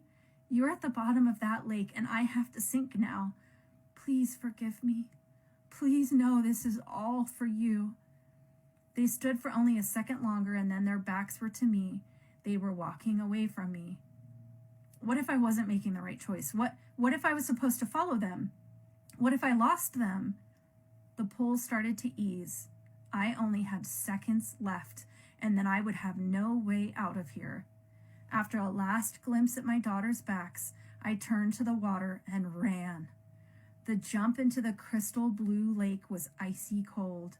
The cold wrapped around me and I began to sink.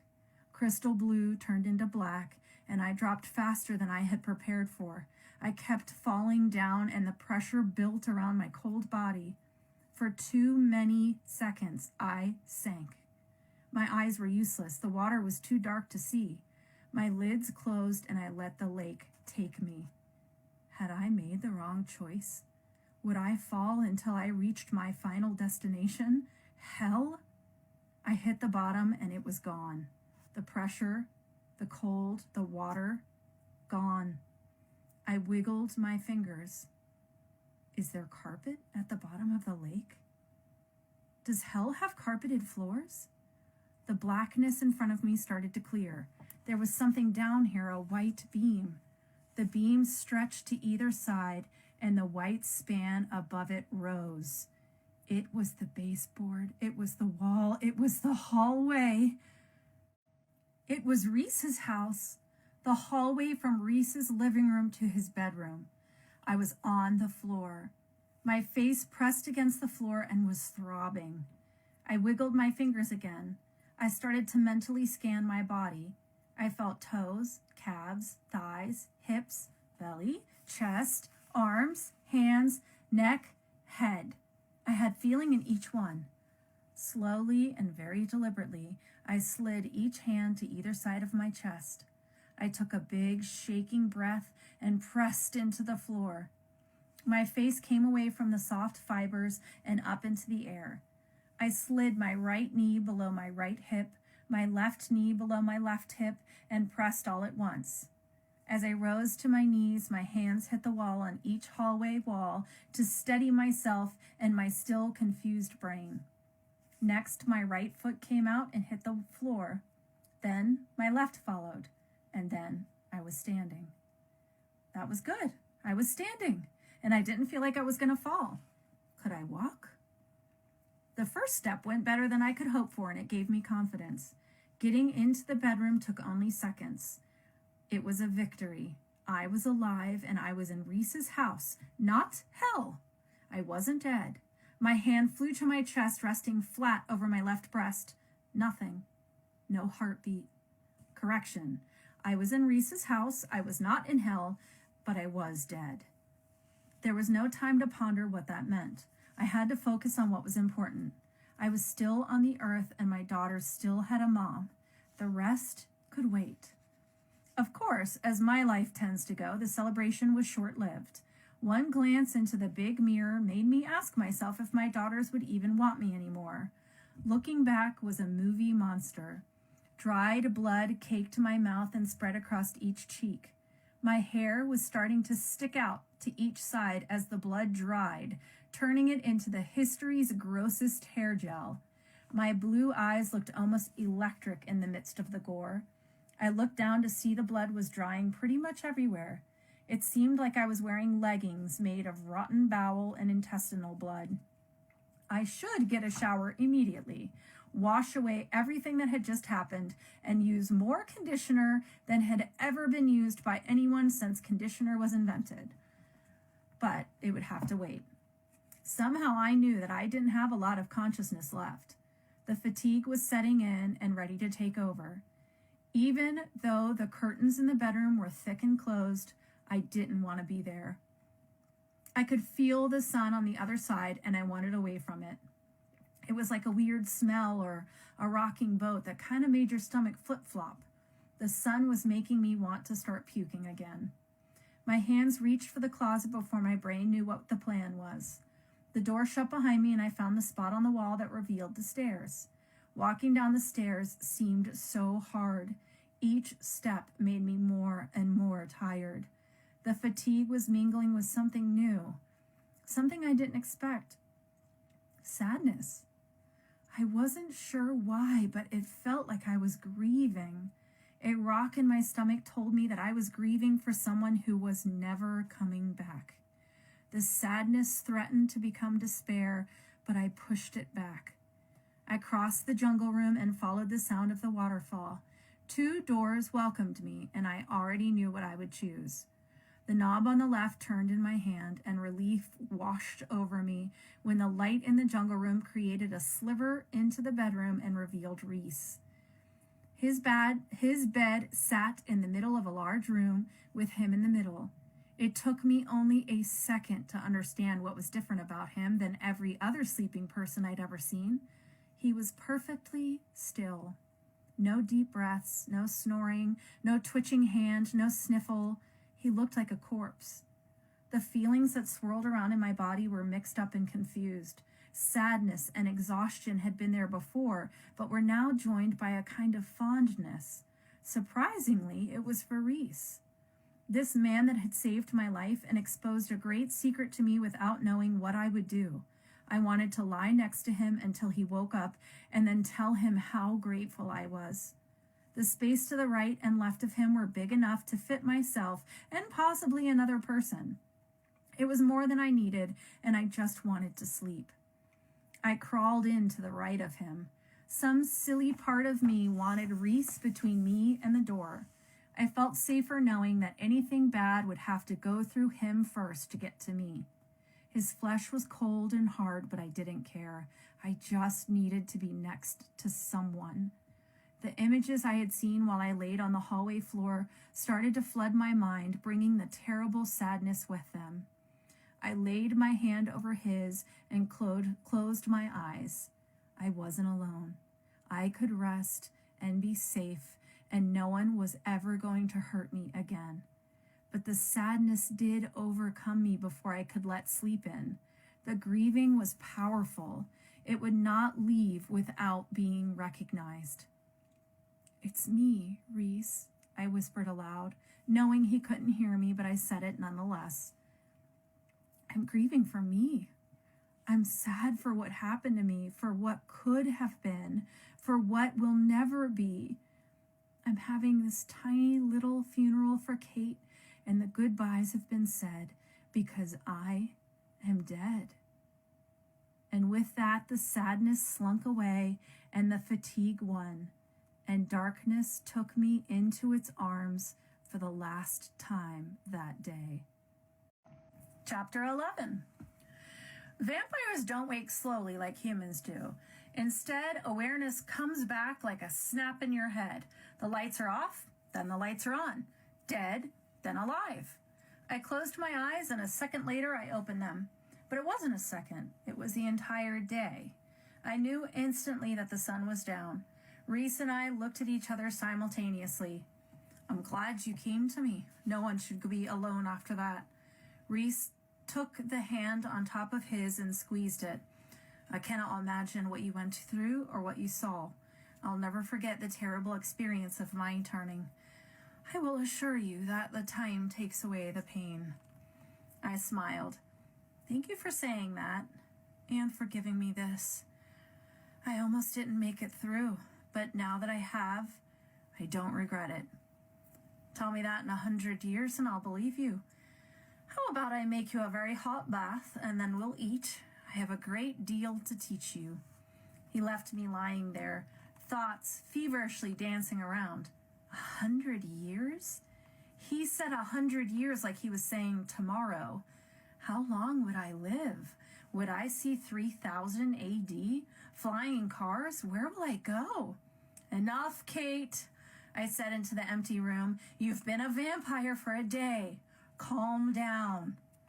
I sat up and looked at the mess I had left on his sheets. Suddenly, I remembered the horror movie-style gore that I had left in the living room and ran upstairs. I heard the bath running as I made my way to the front room carpet. Too late.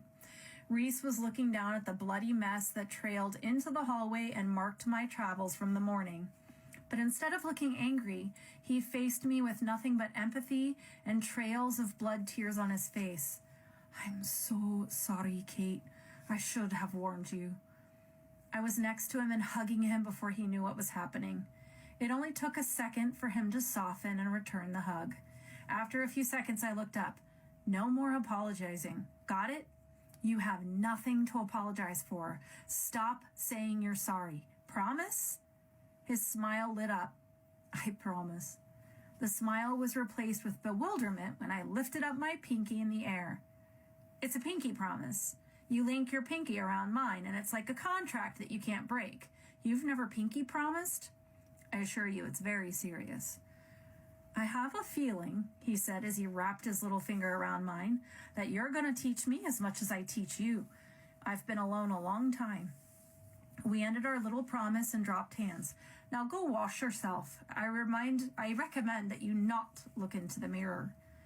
A full tub greeted me in the bathroom, so I ended the water stream.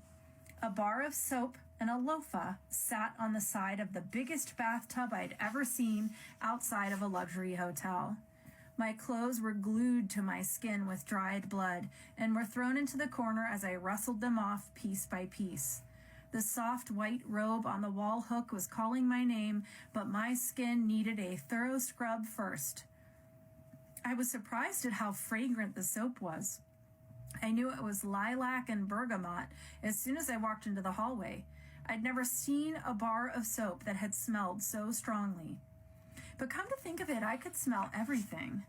I smelled the soap, the detergent that had been used to wash the towels, the mouthwash, the toothpaste on the sink, the salty smell of the contact solution on the shelf above the toilet, the bleach that had been used to clean the room.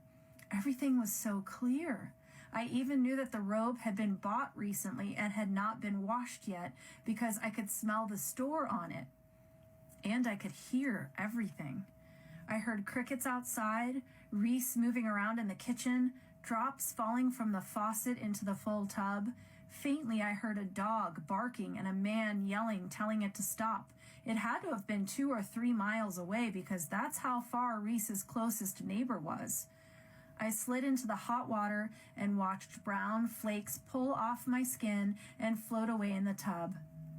I rubbed the soap over the loofah until it was sudsy. Running it over every inch of my body felt like a metamorphosis, like a caterpillar shedding the cocoon to show off its beautiful wings. Flawless skin was being revealed as the loofah did its work. No sun damage, no scars, no wrinkles.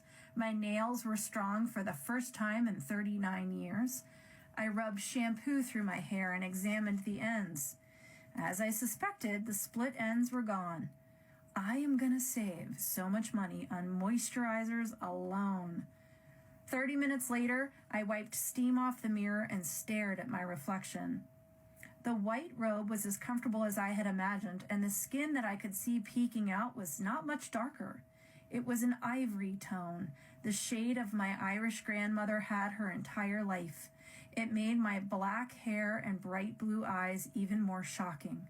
I was so beautiful that I was mesmerizing myself. Now I understood why Reese told me I'd need to use makeup to look more ordinary.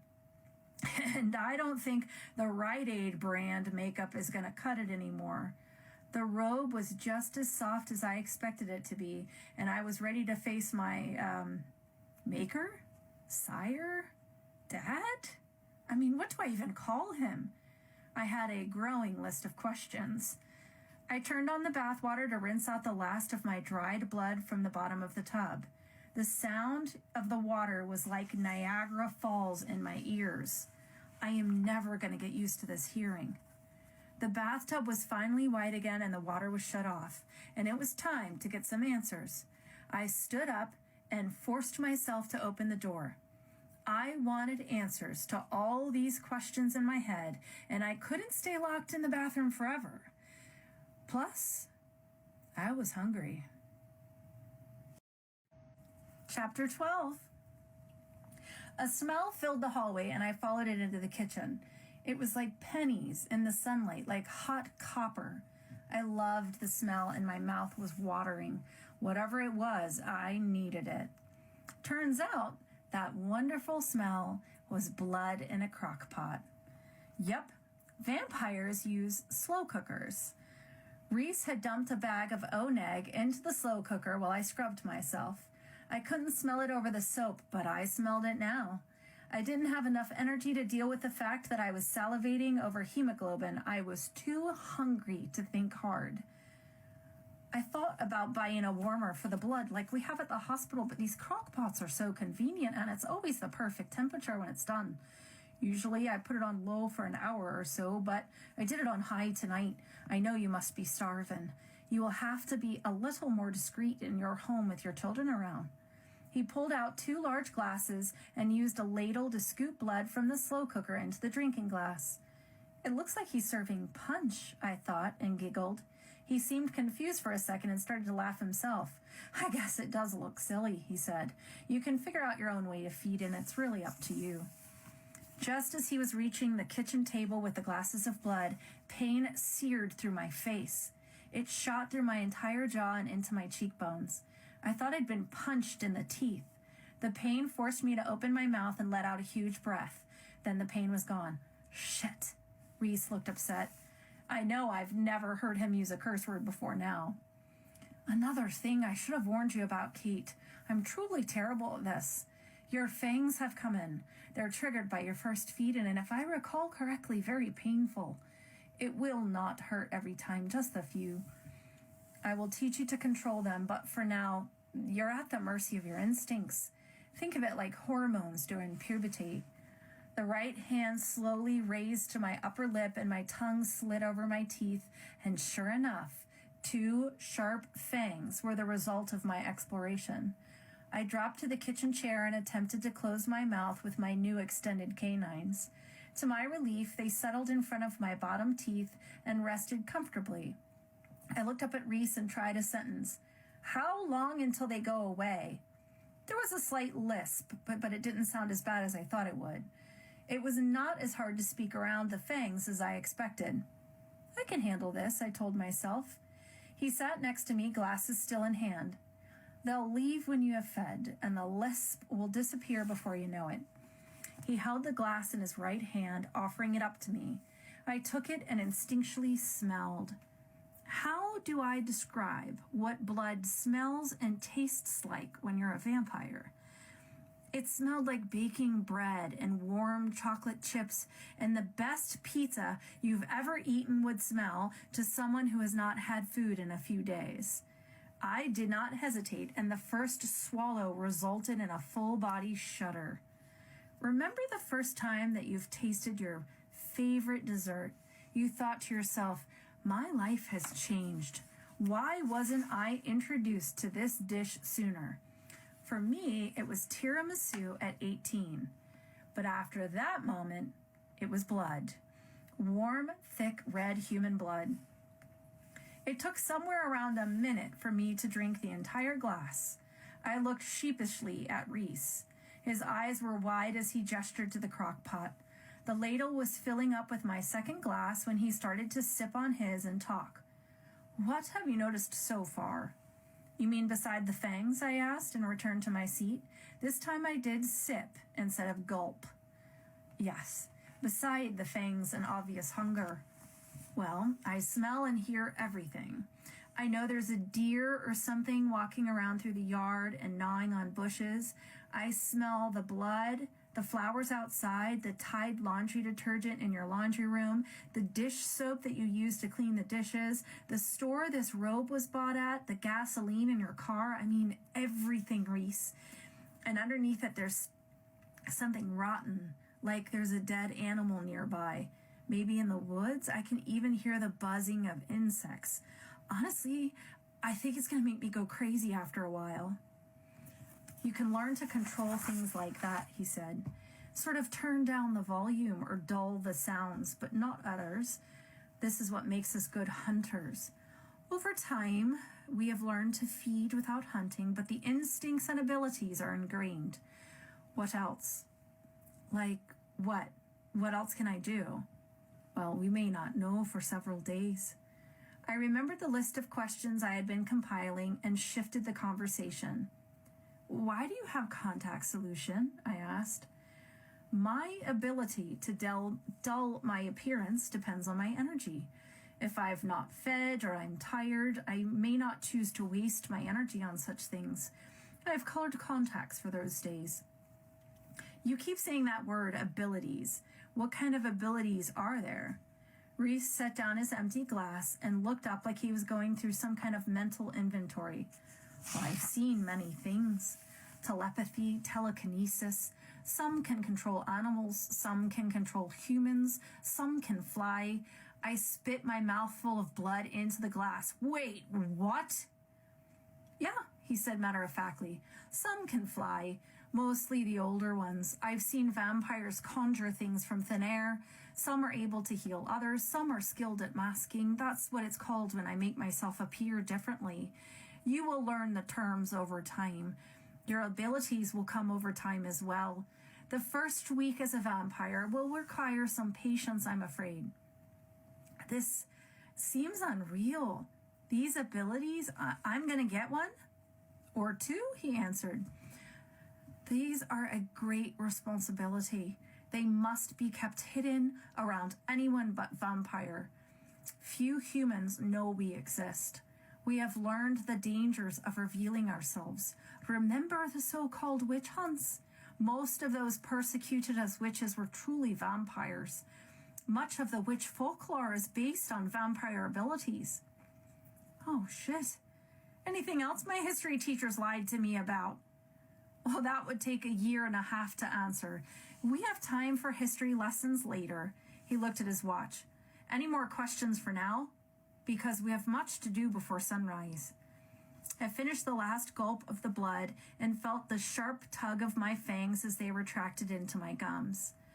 The touch of my tongue confirmed my assumption, and I knew they were gone for the night. I took the 2 empty glasses to the sink and started to wash them. So, every time the sun rises, I just go cold and hard like you did, wherever I am? No, he said, pouring the rest of the blood out of the crock pot and into Tupperware containers. Yep, readers, vampires use crock pots and Tupperware. He put the small plastic container in the fridge. I saw the 3 other bags of blood from the blood bank on the top shelf, where I usually keep my milk. I guess I'm going to need an extra fridge at home. I can't put the B positive next to the Capri Suns, could I? No, he said, settling the slow cooker into the sink. That happened because you were turning, and it was not meant for me to be awake or with you. You must endure it and make the choice alone. Usually the sun rises and we feel it, but we can stay indoors if we need to stay awake. It's much like human sleep. If you feel tired, you eventually go to bed. Each day may be a different time. If you do not sleep, you will just become more tired until sleep takes you over day or night. Staying awake in the daytime may be uncomfortable. The sun makes us sick in a way. Bright days, you will feel worse. Cloudy days, you may not notice it at all. I picked up the crock pot and started to wash it. The glasses sat upside down on a towel next to the sink, drying. I started to feel some clenching in my throat and knew I was about to tear up. I laid my hands on either side of the sink and tried to steady myself. Are you all right? How am I going to do this, Reese? I still have to work and pay bills and raise children. How am I going to explain that I never go outside during the day, that I sleep all day? Suddenly, I felt overwhelmed. I picked up the already clean slow cooker and scrubbed it as hard as I possibly could. He put his hand on my shoulder and turned me towards him. Don't cry. I'm going to help you figure this out. We'll make a plan and tell everyone whatever we need to. They'll believe you, Kate. Trust me. No one will be thinking, I wonder if Kate actually turned into a vampire. I laughed at that. He was right. Whatever story we came up with was going to be way more believable than me turning into a creature of the night who would become a fireball if I stepped into the sun. How do you get away with it? Well, he chuckled, for starters, no one even notices me. They wouldn't know when I came out or when I didn't. But you do not have that luxury. People have known you as human and love you. They're gone to see the changes and ask questions, but I have a plan. I dropped the very clean crock pot into the towel. What is it? You'll find out, but first you should probably get dressed. Please, have whatever you like. What is mine is yours. Take whatever clothes you like. We can stop and buy you something on the way to our destination. Thank you for doing the dishes. I must admit, it's nice to have someone else here to talk to. I hugged him again, but this time it was because I realized that he had been alone for centuries, and my heart ached for him. All those years of hiding and not having friends or family, I couldn't imagine the pain. But now he had me.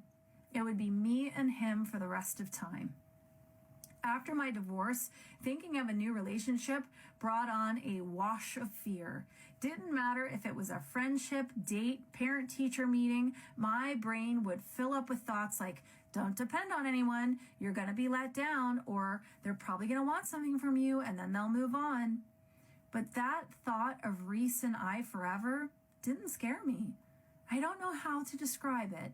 I just believed he would be by my side, be my family for the rest of time, and I didn't question his sincerity. How very unlike me. Chapter 13.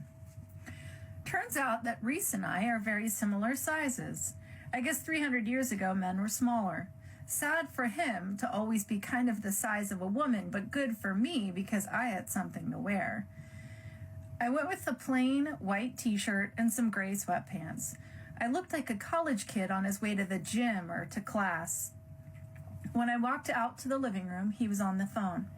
Thank you, I owe you one. What was that? What do you owe someone? I called a local who cleans carpets for a living. He believes I am a first-time hunter who stupidly drug a dead deer through my living room into my bathroom so I could cut it open in the bathtub. While he believes me to be an imbecile, he won't be shocked by the mess. I offered him a good price to clean it tonight while I was gone, so he was so pleased by the number he might hope I'm dumb enough to do it again. Please let me pay for it, I offered. Absolutely not. Not only is it not your fault, but 2 centuries of earning wages and investing has left me quite wealthy. You will never use your own money when I'm around. You might want to become accustomed to it. Your sneakers are on the porch. They've been washed and dried for you. I do like your choice of clothing. It looks much better on you. Do you think I'll need a hoodie? Is it cold? Reese smiled that smile again. He looked like a small child had said something very cute to him. You will no longer need to worry about cold or hot. You could walk naked through a blizzard and never be aware of the temperature. Well, that is handy. But how come you wear a jacket sometimes? I know I'd seen him in a high school Letterman jacket before and was suddenly curious. Because, he responded, still smiling. I wanted to fit in, and I saw the jacket in a thrift store and I loved it. I enjoy the idea of being some star quarterback or much-beloved track champion whose only remaining connection to the glory days is a ragged jacket. It's very American and very human. It reminds me of the last movie I saw in movie theaters. It was something with candles. Whoa, I froze. I don't know what's more surprising to me, the fact that the last time you went to a movie theater was in the 80s or that you chose 16 candles. Why? Movies help me act more human and keep up with the times. Not if you only watch a movie every 40 years. Oh, we're going to get you caught up. So many movies to introduce you to. I don't know where to begin. Let's get you settled first. Then I will watch whatever you think I should. He opened the door and the night breeze met me. While we drive, you should call your children before they sleep so they know you're okay. Use my phone. We'll get you a new one. I had completely forgotten about the broken phone. The girls must be frantic to speak to me. All I'd told Tom was that I was sick and staying at the hospital for tests. It was just after 8 p.m., so they should still be awake. "Hello?" Tom answered on the third ring. I could tell he was more than a little worried.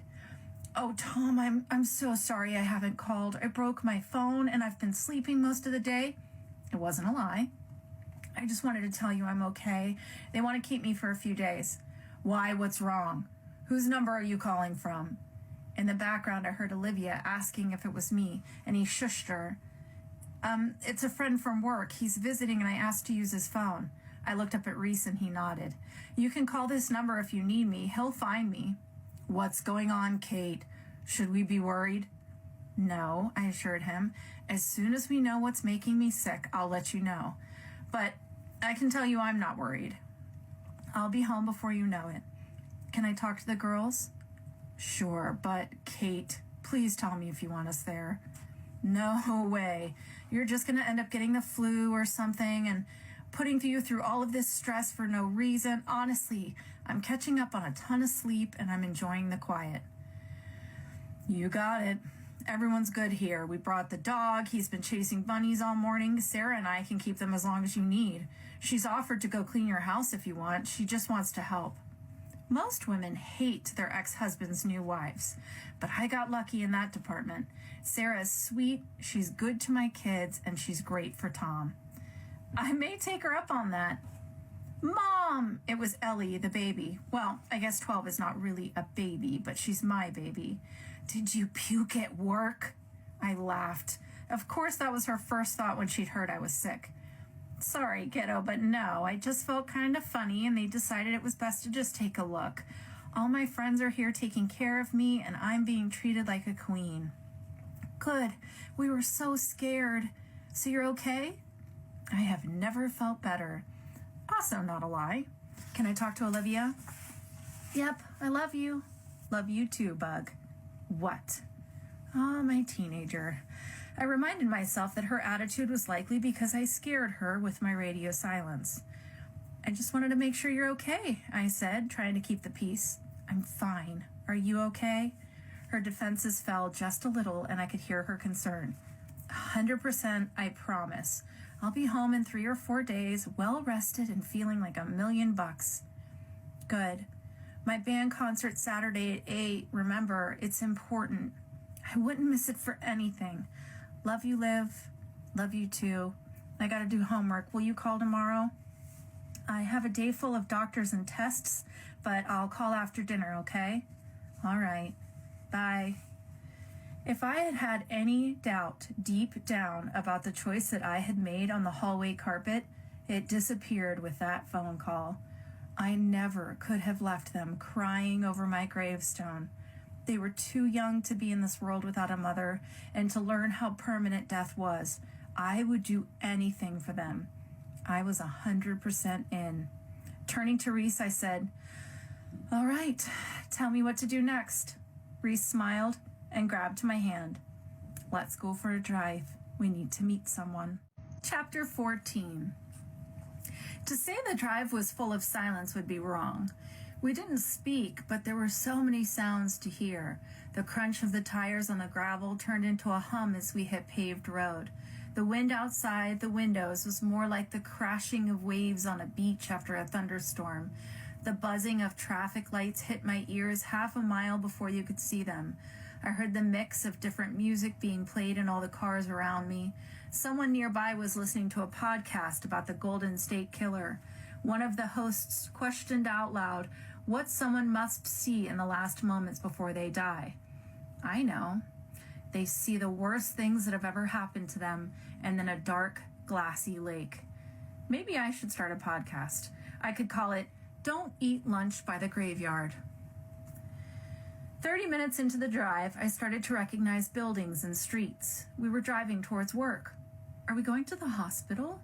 "No," Reese answered, and I knew he wasn't going to elaborate. I asked him to take care of me, and I had to trust him. What's the worst that could happen? I was already dead. We pulled into the Walmart parking lot. It made sense if you think about it, and I guessed I'd better get used to it. I don't know many stores where you can grocery shop at 2 a.m., and a lot of my errands were now going to have to be in the dark now. No more dry cleaning. Between that and canceling the gym membership, this whole vampire thing was going to save me some money. I guess that's a bright side. Let's get you a couple of outfits for my place. You'll need to pick out sheets and things for your room. Your bed and dresser will be delivered while we sleep tomorrow. Reese, this is too much. He turned to me. Again, I will tell you to accept that I'm going to take care of you. You'll need a safe place to come, and you may just want to be around others like you. Have a room and clothes at my home. It's yours now, too, so let's just go. Okay. I was defeated. He was 200 years older than me. It felt futile to even argue. Reese informed me that I would be receiving a king-size bed, and I felt like a kid learning she was going to Disney World. A king-size bed. All for me. Soft, clean sheets that kids had never spilled juice on or vomited in. I didn't feel guilty anymore. I just wanted that big, soft bed. Seeing my excitement made him light up. He looked just as happy to be helping me shop as I was to do it. It was the first time I had ever picked things out and not counted up the amount in my head to make sure I didn't go over my budget. An hour later, we left with a black comforter covered in purple flowers, black sheets, and 2 fluffy pillows. A long purple body pillow was my favorite purchase of the evening. The clothes were simple. Several yoga pants, a couple pairs of jeans, a black skirt, a stack of shirts, 2 silk blouses, a pair of white Keds, new sneakers, and black pumps. Gotta say, Walmart has really upped their clothing game. These would suit me for vampire sleepovers at my new BFF's house. A few extra purchases were a hairbrush, some black hair ties, shampoo and conditioner that I liked, and some dental hygienes. Yep, that's right, humans. Vampires brush their teeth. I mean, I don't think we're going to get cavities or anything, but we still can have bad breath when we don't floss and rinse. The last item in my shopping cart was a blue flannel robe for Reese, because I had decided the one in his bathroom was now mine. Everything fit in the trunk of the Civic, and we were back on the road. I expected us to head back towards the home, but he made a left and kept driving away from the blue cottage. The question was on the tip of my tongue, but I swallowed it back. I had to trust him. Besides, 5 minutes later, we were back in a parking lot, so I didn't have to wait long. A fluorescent sign informed me that we were at The Hole. It was a tiny bar that I knew but had never been to. A bunch of nurses liked it because it was only a few minutes from the hospital, and they liked to get a post-shift drink there. I had been invited 100 times but have never gone.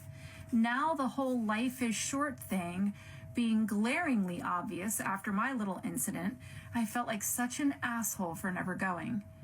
It was 10:30 p.m., so the day nurses were gone, probably sound asleep, and the night nurses were about to pass their 11 p.m. meds. No one would see me and ask where I had been. Are we drinking? Can vampires get wasted? This brought another big laugh from Reese. Man, I love that sound. No, sorry, Kate. No more getting wasted. Not even buzzed, I'm afraid. Yes, you can drink if you need to look human, but it won't affect you. You probably won't like the taste either. Well, what if I drink the blood of a drunk person? Is that weird that I just asked that? You're allowed to ask any question you'd like. Drinking from an intoxicated human will not give you the feeling of being intoxicated. In fact, their blood tends to be slightly sour. The same goes for those who are using drugs or are ill. Fresh blood from healthy humans is your best option. That is why I get the blood that I buy. That is why the blood that I buy is so good. The donors are tested for disease and cannot be under the influence when they give their blood. I thought about it for a minute. You're kind of a genius, Reese. This made him smile again. Why, thank you. I think it may be more about learning over the years and less that I am a genius. Let's go. I followed him out of the car and into the bar. A large man with a black leather vest and the longest beard I had ever seen was checking ID at the door. I started to panic. I had Reese's sweatpants on. I didn't even know where my wallet was. I didn't have my ID. Before I could explain, Reese looked at the bouncer. I was sure the bouncer would grab Reese by the shirt and throw him back into his Honda, but his face changed when his eyes met Reese's. Every muscle that could be seen above the beard relaxed. He had the look of a man in deep meditation. "Let us in." Reese's voice was different. The power in it sent shivers down my spine, and I felt like I was being pulled to him. "Be careful, it's dark in there," the bouncer whispered, and we walked inside. The power was gone like a dry tree branch being snapped. "What was that?" I asked. "It's called glamoring. We can encourage humans to do or think what we need them to. Most vampires can do it. You'll probably learn." "How come I felt it? Like I needed to reach for you?" "Oh, I'm your sire. My blood is in yours. You'll feel my power, and I can use it to call you when I need to, or feel you when you're in trouble. And you'll be able to do the same. We are linked. You will learn to ignore that pull when I'm using powers on others nearby you. But when I call you, you will not be able to ignore it." "I am never going to get used to this." His eyebrows raised. "You're a day old. Give it some time." The bar wasn't dark at all. I could see everything. I thought the bouncer might have been confused, or the bartender had forgotten to make the bar darker for the late-night partiers. However, looking up showed me that all the lights were off. A small bulb above the bar and a few strings of Christmas lights were the only things on. Candle flames danced on each table. I should have been stumbling into things, waiting for my eyes to adjust, but I saw everything. I realized I had never put my contacts in after waking up, and everything was still crystal clear. Actually, better than 2020. I could see in the dark.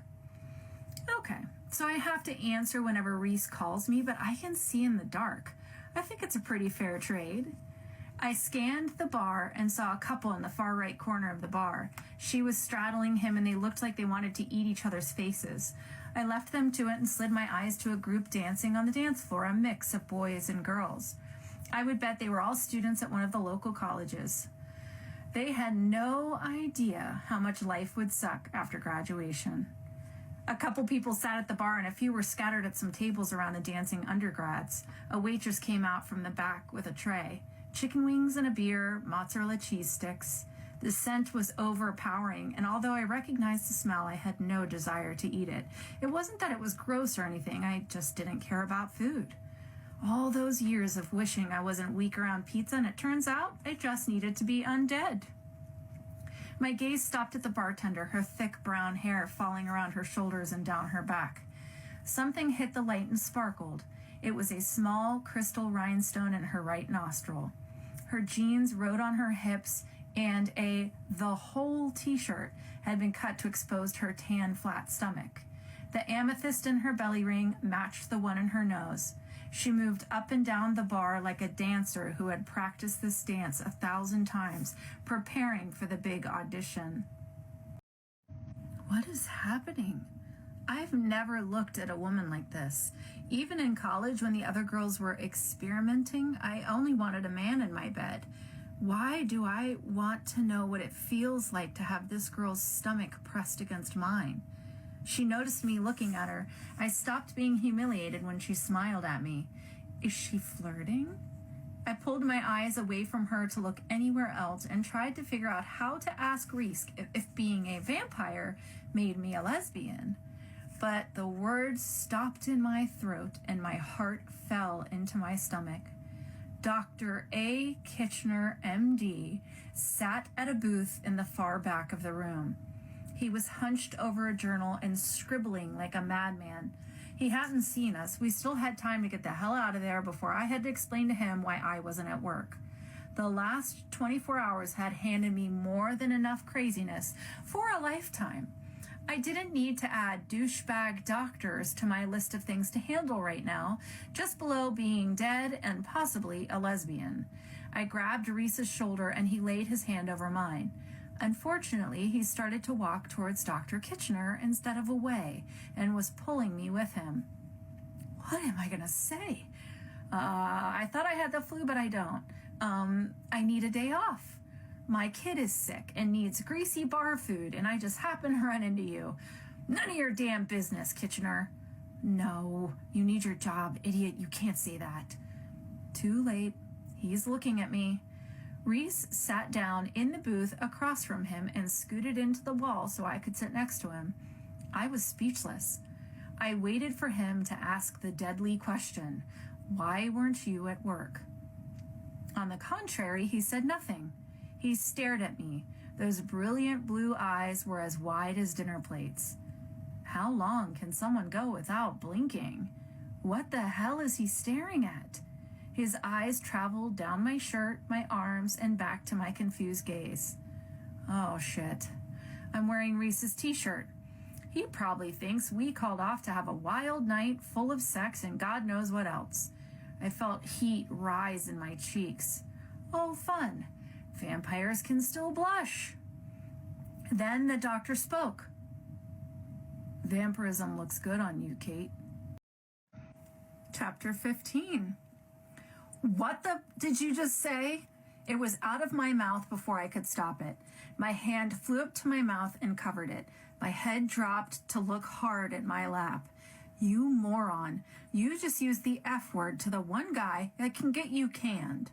I started to scan the job possibilities in my head. It would have to be night shift. Stripper, Uber driver, Walmart cashier. I was yanked out of my job search by the kind of laughter that only comes from your belly and makes your whole body shake. My hand left my mouth and I looked at Reese.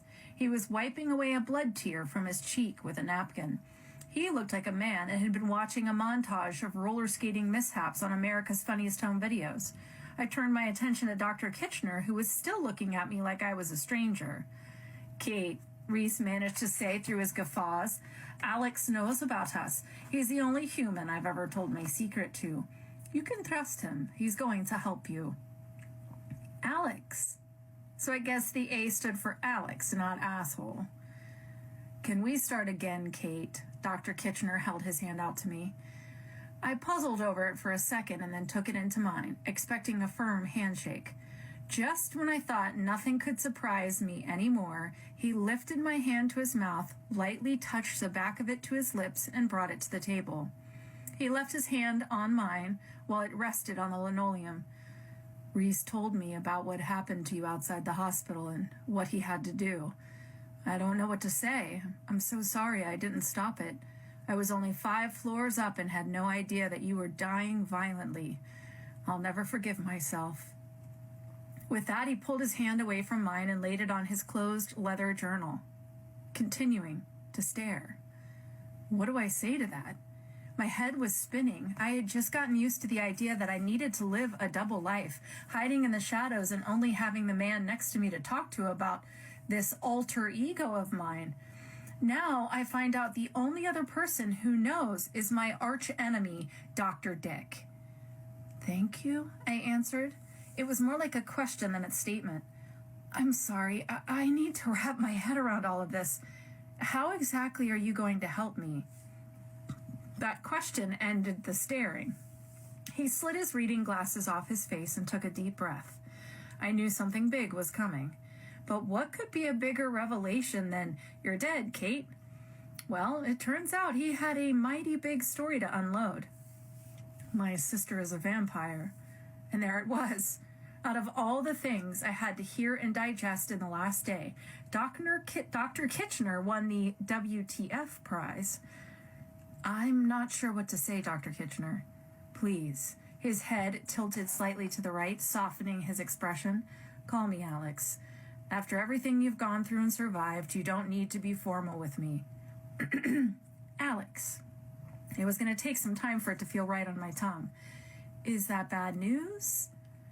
That is a complicated answer, Kate. She was 17, I was 10. I never really got to know her, and she never really got to live. She was always a little rebellious. Her and my parents fought constantly. She skipped school and drank and dated boys they hated, but to me she was everything. She introduced me to David Bowie and horoscopes. She would sneak me out of my room at night to teach me what each star was named. She wasn't bad. She was just too big for that little town. One day she skipped school and didn't come home. We called all her friends and no one knew where she was. Finally, a boyfriend told us she had hitchhiked to a concert in the next state. 2 days turned into 2 weeks. and the police stopped looking. He paused and tried to discreetly wipe a tear away from the corner of his eye. I acted like I didn't notice. Reese was statue still next to me. I didn't know if he'd heard this story, but he was giving this grieving man his complete attention.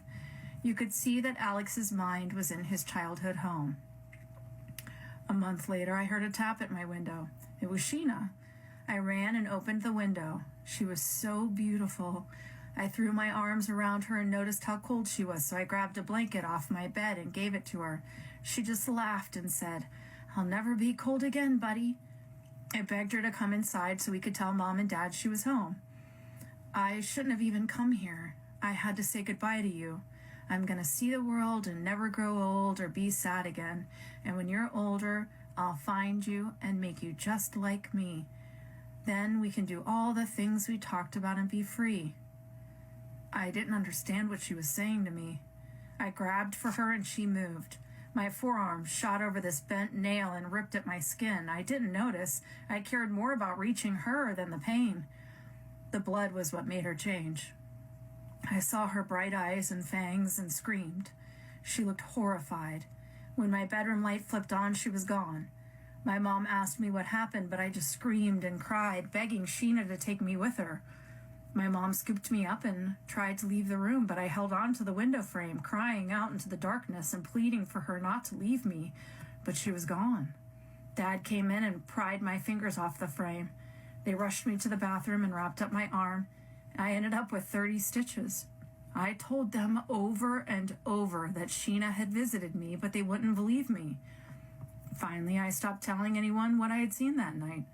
It wasn't until high school that I discovered vampire lore and knew what had happened to my sister. That was when I swore to find the cure.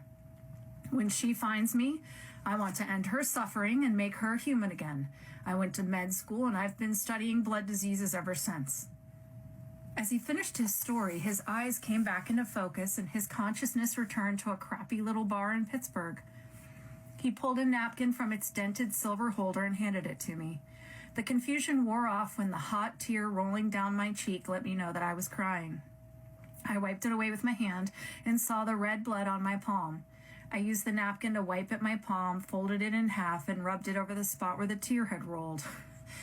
No more Oscar-nominated dramas for me. If I'd been a vampire watching Titanic, I would have walked out of there looking like Jack the Ripper. I met Alex's stare. What do I say after that? "I'm sorry.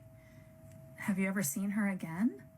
"No, but I know she'll find me. When she does, I want the cure." I hate to be insensitive, but what does this have to do with me? Reese answered before the doctor could. "We have an arrangement. Alex will help you like he does me. In exchange, he needs your blood." I'm sorry, what? Alex sat up and the hardness came back to his expression. "I'll fake test results, create a diagnosis on your chart. As far as anyone will be concerned, you have solar urticaria.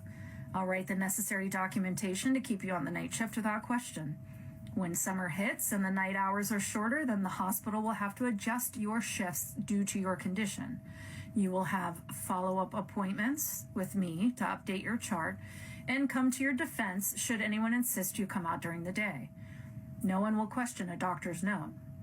All I ask is that when I'm ready to try a new formula or need it for research, you give me a tube or two of blood.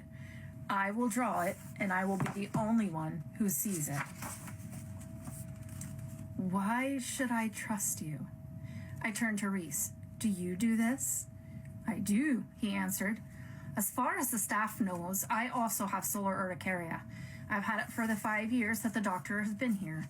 Like I said, no one really notices me, and no one wants the night shift in the blood bank, but I use the diagnosis for banks and other services to stay open late for me. You can trust him, Kate. He's a good person. He may find a cure someday." "A cure? Could I be cured sometime in my daughter's lifetimes? Be buried before them like it should be? If there's even a chance." "If Reese says he trusts you, then so do I. But just curious, why do you need mine too if you have his?" Alex put his glasses back on and opened his journal. He flipped through the pages to show me it was full of writings and drawings. You're new and female. Your blood may show me something different. Plus, it puts less demand on him with the two of you donating. What's next? Well, Alex paused. I'll have a complete chart for you when you come back to work. I'll talk to your unit manager and explain that I've seen you as an outpatient for your and the other nurses' safety while we would determine what was making you ill. By next week, you'll be permanently full dark to an hour before sunrise. It means shorter shifts, but more often. Probably 5 nights of 6 to 7 hours, depending on time of year, but getting paid for 40.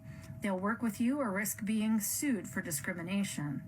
This gives you a week to become accustomed to the changes and prepare for your return. When you're back, I ask that you come and donate. I held out my hand for a shake, and he took it.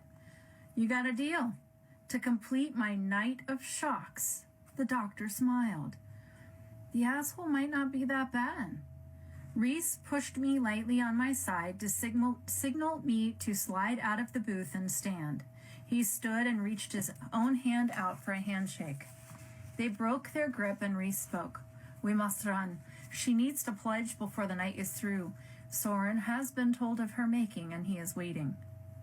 Good luck, Alex responded and went back to his journal. Could he be any more confusing? First, he just blurts out that I'm a vampire, then asks forgiveness for not saving me, then tells me a genuine childhood story and tacks on a request for my blood, and then just dismisses me.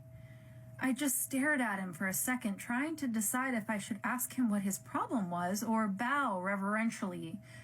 He was absolutely infuriating. I gave up the debate and just turned to follow Reese out. I caught the eye of the bartender on the way out, and she looked disappointed that I was leaving. I didn't want to. Honestly, I wanted to go to her and hope her arm would brush against mine as I ordered a drink that I didn't need to drink. A vivid image of me and her in the alleyway behind the bar slammed into my brain. She was up against a brick wall and I was pressed into her. My mouth was on her neck as she moaned. In the fantasy, I threw my head back and the fangs sprung out before I returned to her neck to bite down. She writhed in ecstasy while the blood trailed out of my lips and down her cut t-shirt heading towards her bare stomach. Kate, she would moan. Kate, I snapped out of my dream and saw Reese was quizzically staring at me. What are you looking at? Oh, do I have a question for you when we get to the car? I didn't wait for his comment. I headed straight for the front door and hoped he would follow. Even if he didn't, I had to get away from that bar and that girl. Somehow, I knew her name was Isabel and her friends called her Izzy. I also knew that I could get her into the alley that I knew was behind the bar and that she would probably let me bite her and drink her blood. I also knew it would be a lot better than blood in a crock pot.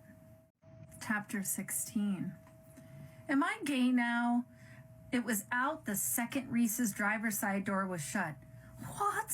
He asked, and I suddenly felt ridiculous. Did you see that bartender in there? He nodded in response. I have never felt like that about a woman. Hell, I've never felt that way about a man. I wanted her. I wanted to touch her. I wanted to take her out back and I don't know. I eat her, taste her, lick her. I don't know. I just wanted to be with her. I don't know what I was feeling, but I had a seriously strong fantasy about her while I was standing in the middle of the bar. Well, that's bloodlust. Every sense you have is heightened. Vision, hearing, taste, smell, and desire. The desire for sex and blood can be mixed together. Many vampires desire both. To us, male or female means nothing. It's about the person, their body, their blood. You are attracted to her, and that turned on your sexuality. And you, in time, will learn how to control that. But for now, you need to be fed. You can hone it. But for now, I highly recommend you do not go to bed with anyone, boy or girl. It was my turn to laugh. Reese, I can't remember the last time I slept with anyone. I don't think you should worry about me hooking up anytime soon. Don't laugh, Kate. You're very beautiful and alluring now. You'll be intriguing to humans. They can feel your power without knowing what it is, and they'll just want it. Many humans like to play with danger, whether they like to admit it or not. Being with you will be like having a dangerous exotic animal in your home, breathtaking and dangerous. Furthermore, the long period without intercourse might make your desires even stronger. You'll need to be satiated soon or risk losing control. Where do I even start with those few sentences? Did you just refer to me as an exotic pet? And what do you mean satiated? Wait, better question. Why aren't you overwhelmed with lust? Hasn't it been like 300 years? There was that laugh again. Apparently, Reese found me very funny. First of all, it's been 212, not 300. And second, I haven't been without company, just without another vampire to share my life with. I've had many women. Some share my bed more than once, but most I never see after our first night. Reese, you dog. I never pegged you for a player. I'm not a player. I enjoy women, and every 6 months or so I look for companionship so I don't lose my grip. You'll see. You can go get the bartender's phone number if you like. I was blushing again. Serves me right for making fun of him. It was hard to imagine Reese picking up chicks at a bar and taking them back to his little flower-lined cottage. Maybe he was the kind of guy that insists they go to her place. Oh my gosh, maybe he uses Tinder. Twice a year? I can handle that. Please don't assume that we have the same needs. Everyone's different, and your powers are tied to your cravings. I'll teach you more when your powers manifest. Until then, we need to get to Soren. Good subject change. Who is Soren, and what am I pledging? Is it like a vampire sorority? Hardly. And you'll need to turn off the jokes for a while. I love your humor, but he will not.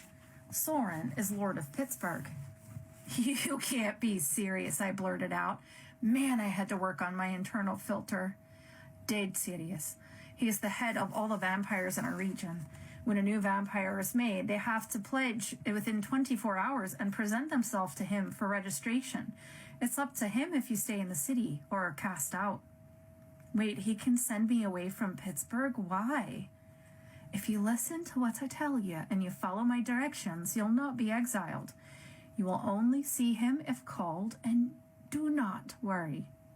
I was starting to hyperventilate. What if he sent me away? Where would I go? I'd have to convince Tom to let me leave Pittsburgh with the girls. What are the directions?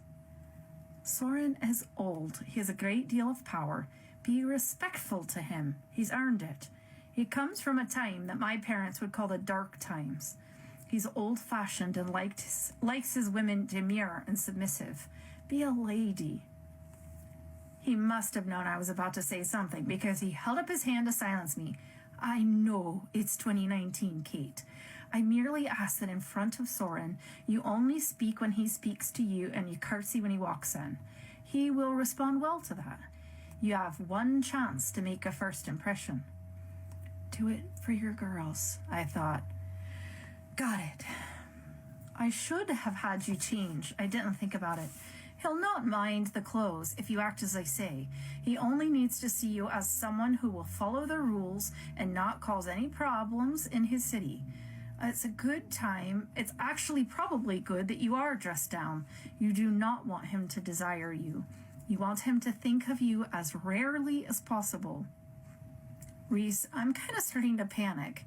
I took a C in my public speaking class because I didn't want to talk to the class about the importance of hand washing.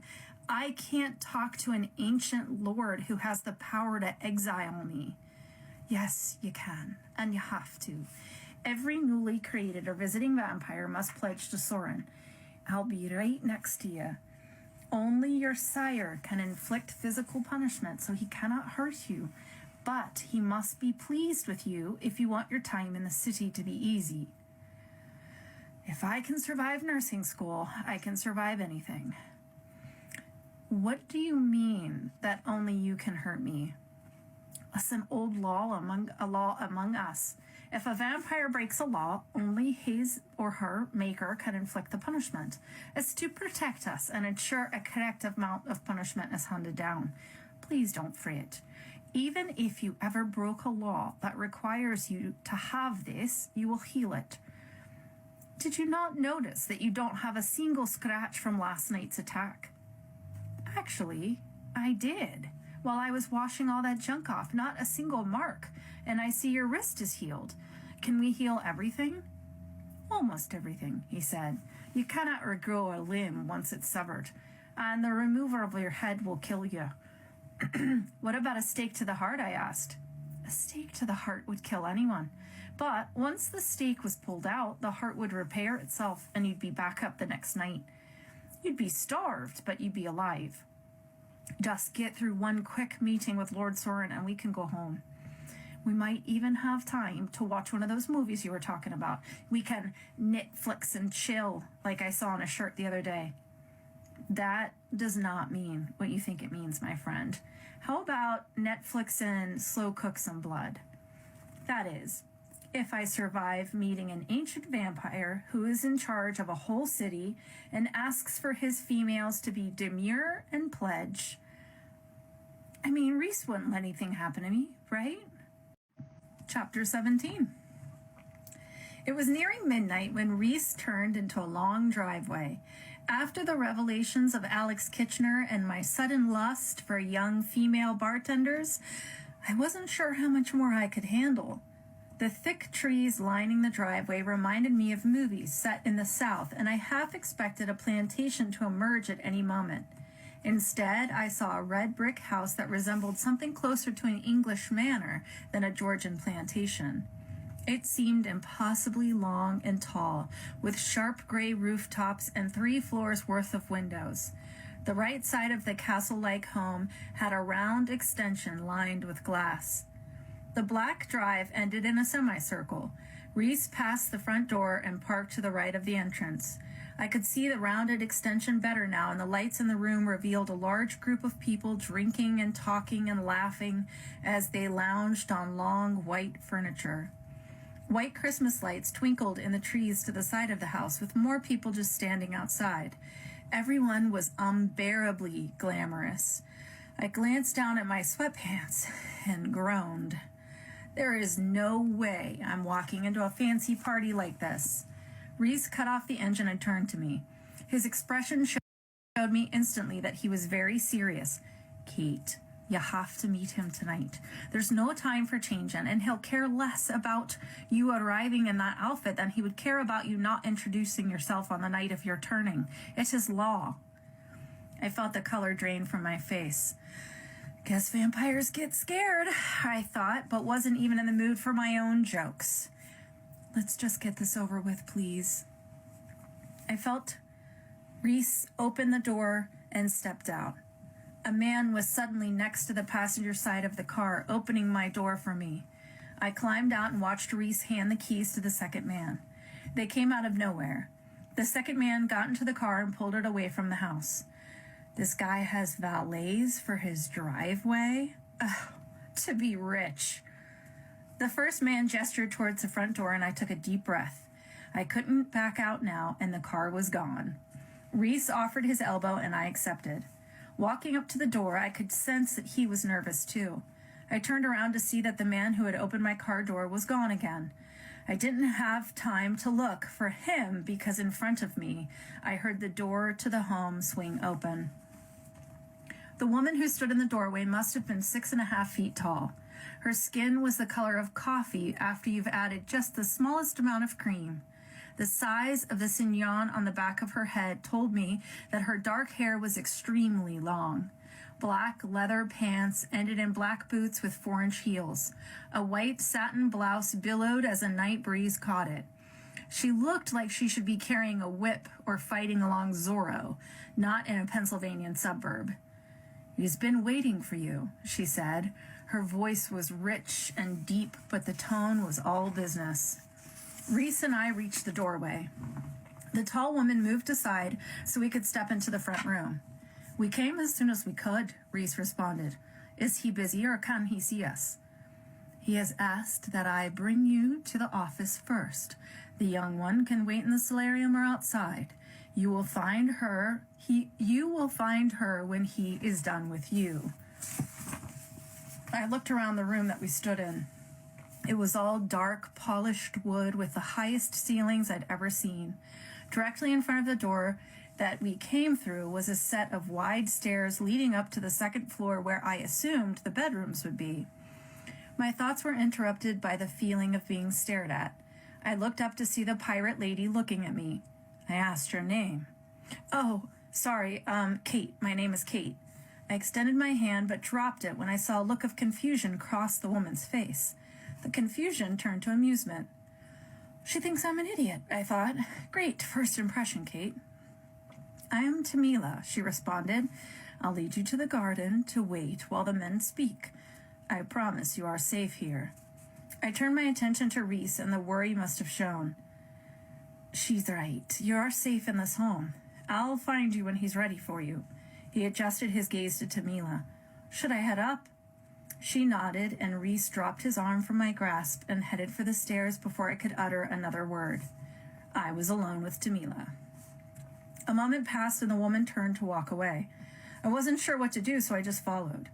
The house was bigger than it looked from the outside, and we walked through half a dozen rooms before we reached what could only be the solarium.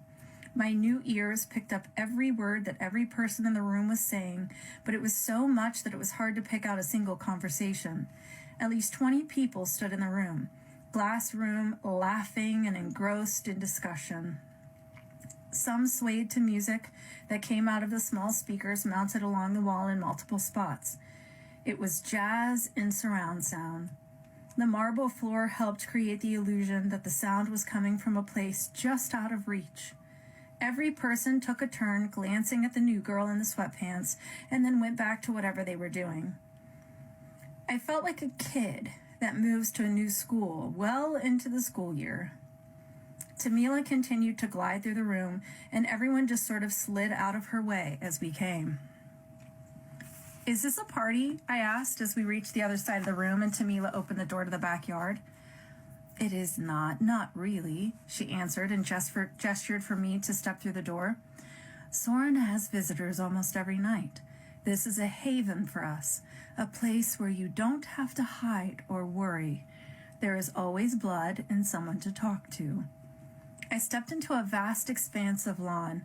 Large trees were dressed with more white lights wrapped around their trunks, and lanterns hung from their limbs. Park benches sat throughout, and more people sat, talking and giggling. Tamila continued to walk, and I continued to follow. "Wait, are you... Vampire?" The woman stopped and turned to face me.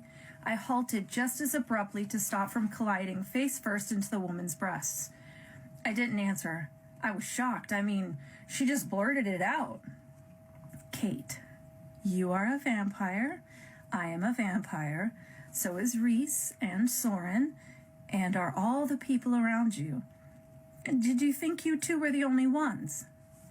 "Well, no," I retorted, "but I didn't think I'd see so many so quickly. I thought it was like a hide in the shadows kind of thing." Tamila smiled and arched an eyebrow. "It is in many places, but not here. We are among our own kind. We can speak freely and drop our protection. It's not always like this. Soren has changed how we exist. We're able to visit his home, find refuge and friendship. You do not understand now. Give it a few decades and you will." She turned back to the task at hand and continued to walk. Some of the party noise faded, and we reached an area of trees in a circle. A small bridge came into view and we crossed it. I looked down to see that a small creek ran through the property. The other side of the bridge opened to a ring of trees. The circle was too perfect to be natural, but the trees were too large to be new. So someone had enough foresight to plant them in that pattern, knowing how beautiful it would be in the future.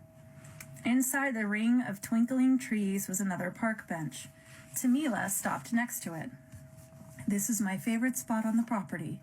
I sit here at times and listen to the sounds of the night, and I thought on your first night with vampire senses you would enjoy this.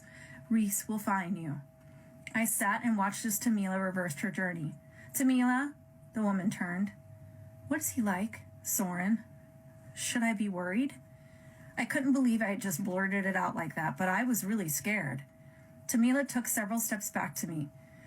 When he is kind, he is very kind, and when he is angry, he is very angry. Soren is a great leader. He is fair and just, but he doesn't allow rule-breaking of any kind. He protects us, Kate. To do that, he must sometimes be harsh and make difficult decisions. I'm sure Reese has told you what to do. Follow his advice. I'd like to see you stay with us. I don't know why, but I like you, and I don't say that often. Rest here. Try not to be concerned. Reese will bring you to Soren when it is his time for you. Thanks for sharing your spot with me, I said. You're welcome. With that, she left me to think about everything that had happened and what was about to happen. I was in the yard of the home of some lord who could send me away from everything I know. I was in the clothes of a man that I didn't really know until yesterday. He's the one who turned me into the undead.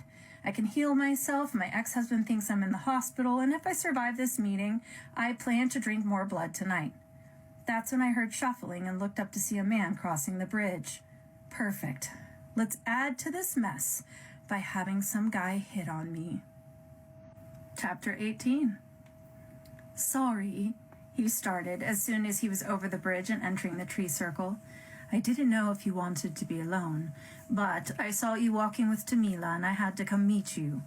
I'm guessing you are new, and I can remember how it felt to be new and how freaked out I was. I had no clue where he was from, but I could listen to him talk all night. I'd always loved the accents of people not from the U.S. They made me daydream about all the places I wanted to see someday. The man came to the side of the bench and waited a few feet away. He wore a black t-shirt that fit very well and dark blue jeans. At least he was less dressed up than the rest of the crowd. In his hand was a red wine glass, and the smell told me it had warm blood in it. I knew I shouldn't accept a drink from a stranger, but the scent was overwhelming. A sharp pain in my upper jaw sent my hand up to my mouth and shivers down my spine. The man laughed and took a step towards me, lifting up his free hand in a gesture that said, "Don't be silly. You don't have to hide your fangs. It's okay to be hungry. May I sit?" I nodded, but my hand stayed in front of my teeth. The man sat next to me and extended the glass in my direction. I hesitated. "You obviously want it. Please take it. I can get more. I actually got it for you as a peace offering, to show you that I didn't mean harm or something. It's stupid when I say it out loud." I dropped my hand and took the offered glass. As my hand brushed over his, I felt, well, I wasn't sure. Spark didn't really fit the sensation. I couldn't think of a word that really did. I felt heat rising in my face and started to sip the blood. It was amazing, and suddenly I felt famished. Would I always need to drink this much in one night? That's a lot. I'd have to ask Reese. I finished it off in a few gulps and wiped my lips with the back of my hand. Wow, Kate.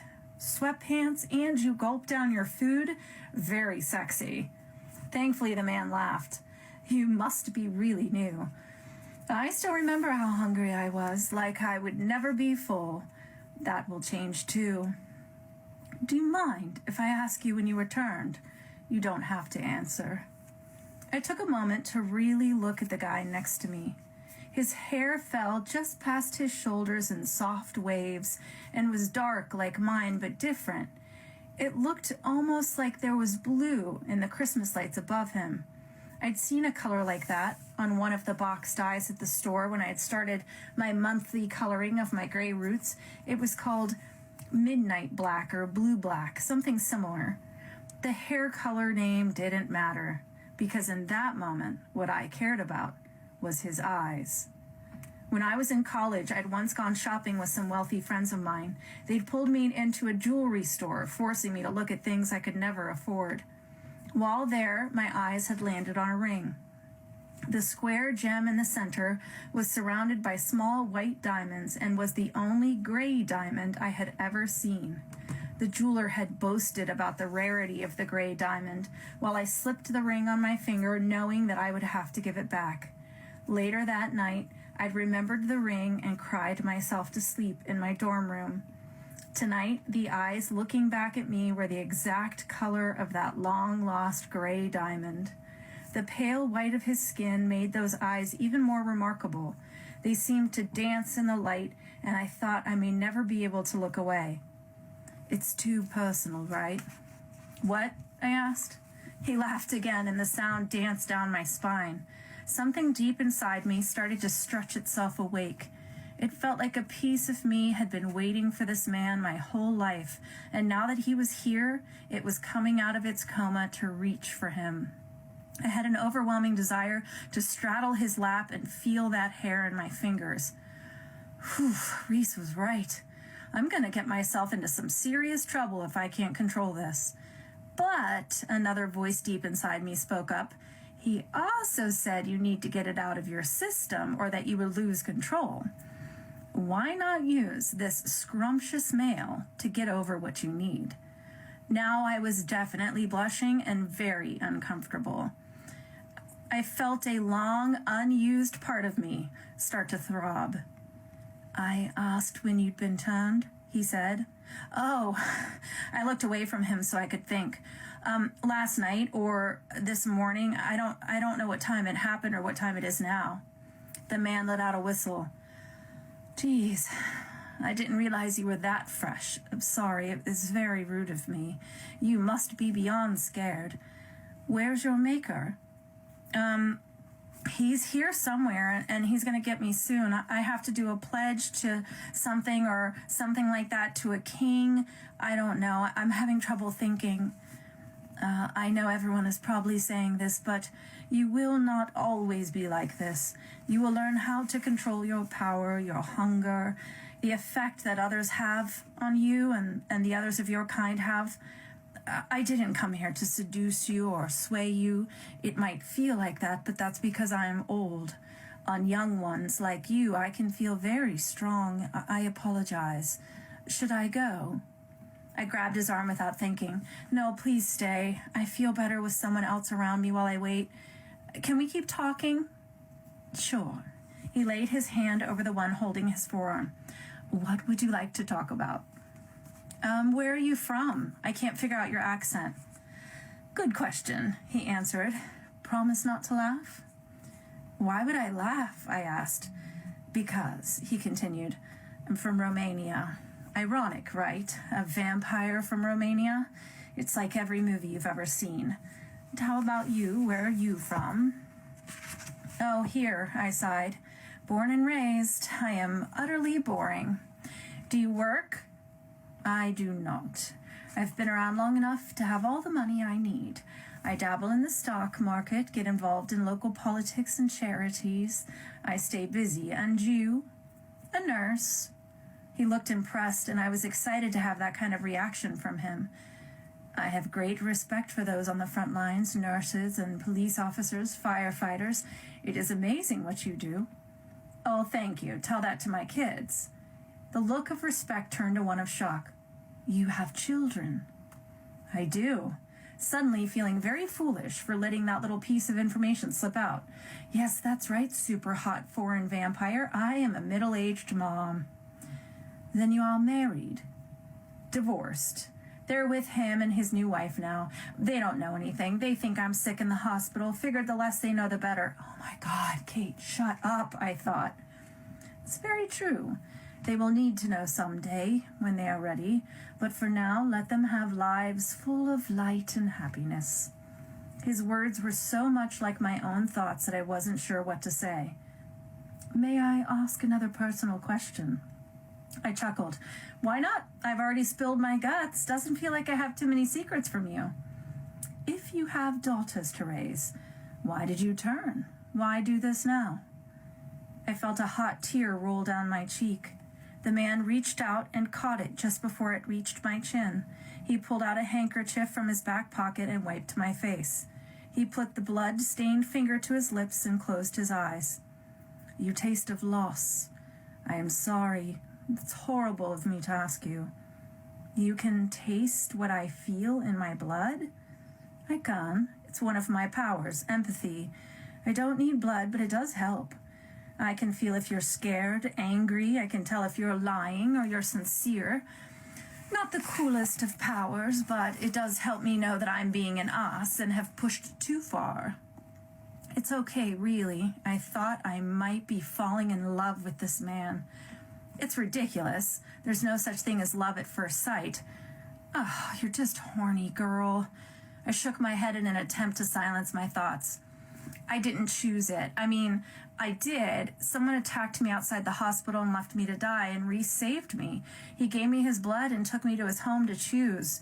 My choice was dying or be a vampire. I made my choice to stay, no matter what.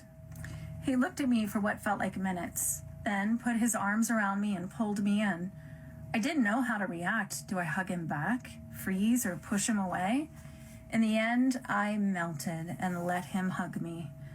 He was strong, and his muscles reminded me of the time I had held a snake. The outside was soft, but the muscles underneath were fluid and strong. I thought I might start to cry again, but I held back. I just wanted to enjoy the feeling of this man holding me.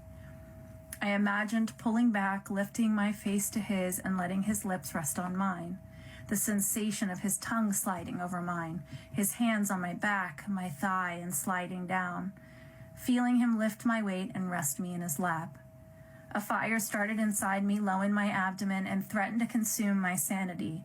Reese's words of caution were lost in utter need for this man. He pulled away and locked eyes with me. It's rare for me to not have words to speak. I knew this had happened, but to feel your emotion as you told the story, the experience is unimaginable, Kate. How? Kate! It was Reese. He was on the bridge, walking towards me and the man. He looked scared, and his gaze was not on me, but on the man. He moved fast, faster than I had ever seen him move, and in a blur, he was in front of the bench and staring at the man. His whole body seemed to quiver, and I could see him trying to decide what to do next. I saw the decision wash over his face, and he dropped to one knee, his head down, eyes to the grass. Lord Soren, I thought we were to meet in your office before you spoke to my progeny. I needed a second or two to understand what was happening. My vivid fantasy fell away, and the realization hit me hard in the chest. The gray eyes next to me were bright and knowing. You're Soren? I am, he said. Chapter 19. I pushed him away and jumped to my feet, keeping my eyes on the man that I had just been falling in love with. Or lust, I thought, more accurately. He had lied to me. But had he? He never said his name, and I never asked. Should I curtsy? Fuck that. That ship had sailed right around the time I started to imagine dry humping him in the woods. I dropped to my knee next to Reese. I wasn't sure why. It was an impulse. What I had wanted to do was slap his face, but I reminded myself that this man could send me hundreds of miles away from Ellie and Olivia. I was scared and pissed and nervous, so I dropped to one knee. Min kneel, Reese whispered, but it was too late. Soren was laughing, and I was already on my knee in the grass. Stand up, Soren told them through the laughter. She was an excellent choice, Reese. You did well. What did he just say? Reese rested his hand on my back in warning, but it was lost to me. I stood up and locked eyes with Soren. Don't talk about me like something he found at a yard sale. And for the record, I don't like to be tricked. Soren raised both eyebrows. It was clear he had not expected me to speak, let alone talk back. I figured every woman he knew either cleaned for him, worshipped him, shared his bed, or all of the above. I instantly regretted my stupid temper and wished I could take it back. Since I couldn't, I stood my ground and continued. You should have told me who you were so I would know how to act. Soren stood and was at least 5 or 6 inches taller than my 5'8". It felt like so much more. My head began to swim. It was like riding up in an elevator to the highest point of a skyscraper and stepping out into a new altitude. Heat rolled up and down my body, over my arms, into my stomach, and out my ears. Don't you faint. Don't you faint. Catherine, stay upright and don't let him see you sway. If, my dear Kate, I had told you who I was, then you would have acted the way you were instructed to. This way, I was able to see you as you are. I felt you, your emotions and your intentions. I need to know who I am bringing among my people. I do not apologize for being careful. There were no tricks here. I was as honest as I ever could have been. The hot power pulled back and left me shaking. Every cell in my body reached out for his and grieved for the loss of that power that had just rolled inside of me. It felt like my organs would die without him. My brain begged for me to step towards him and offer myself, but I stood strong, fighting the impulse. I know you now, Kate. I know you better than anyone else. And I thank you for your honesty. Not many would have told me the things that you have told me this night. You may stay in Pittsburgh. Reese will teach you all there is to know, explain our laws, and bring you to me when it is time to check in. I will protect you in the city, and my home is yours whenever you need it. I will protect you and what is yours, and in return, I ask for your pledge to me. Reese was suddenly next to me and had my hand in his. I hadn't noticed him stand or known when he took my hand, but I was thankful. His grip held me steady and helped me clear my head. What pledge? In response, Soren lifted his hands towards Reese. I turned to face my maker, and he took my other hand in his. I am your maker, Catherine. I brought you into darkness, and in this darkness I will lead you. Your fate is entwined in mine. Your survival entwined in mine. Will you vow to follow my teachings, follow our law, and submit to my authority? The look in his eyes was clear. Do not screw around. This is serious. Of course, Reese. Soren took my hand from Reese's and turned me to him. My other hand let go of my maker's without thought and found its place in his. With each one of my hands in his, the desire returned. My stomach flipped, my heartbeat sped up, my face flushed, my breasts ached. It took everything I had to not move into him until we were pressed together. Stop it. Stop it, Kate. This guy is a dick. You do not want him. It is not real, Kate. I am your lord, Catherine. I lead the vampires of this city.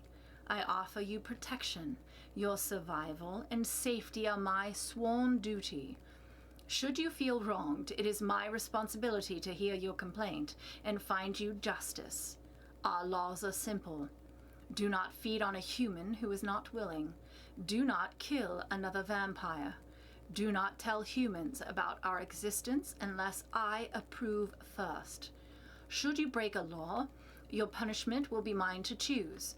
Should your maker fall, it is I who will become your guardian. Will you pledge to me your loyalty? Will you follow our laws, my judgments, and submit to my authority? Tell him to fuck off, Kate. No, don't do that. Tell him yes, and then jump on him and offer your body. You know it will be good. Stop it.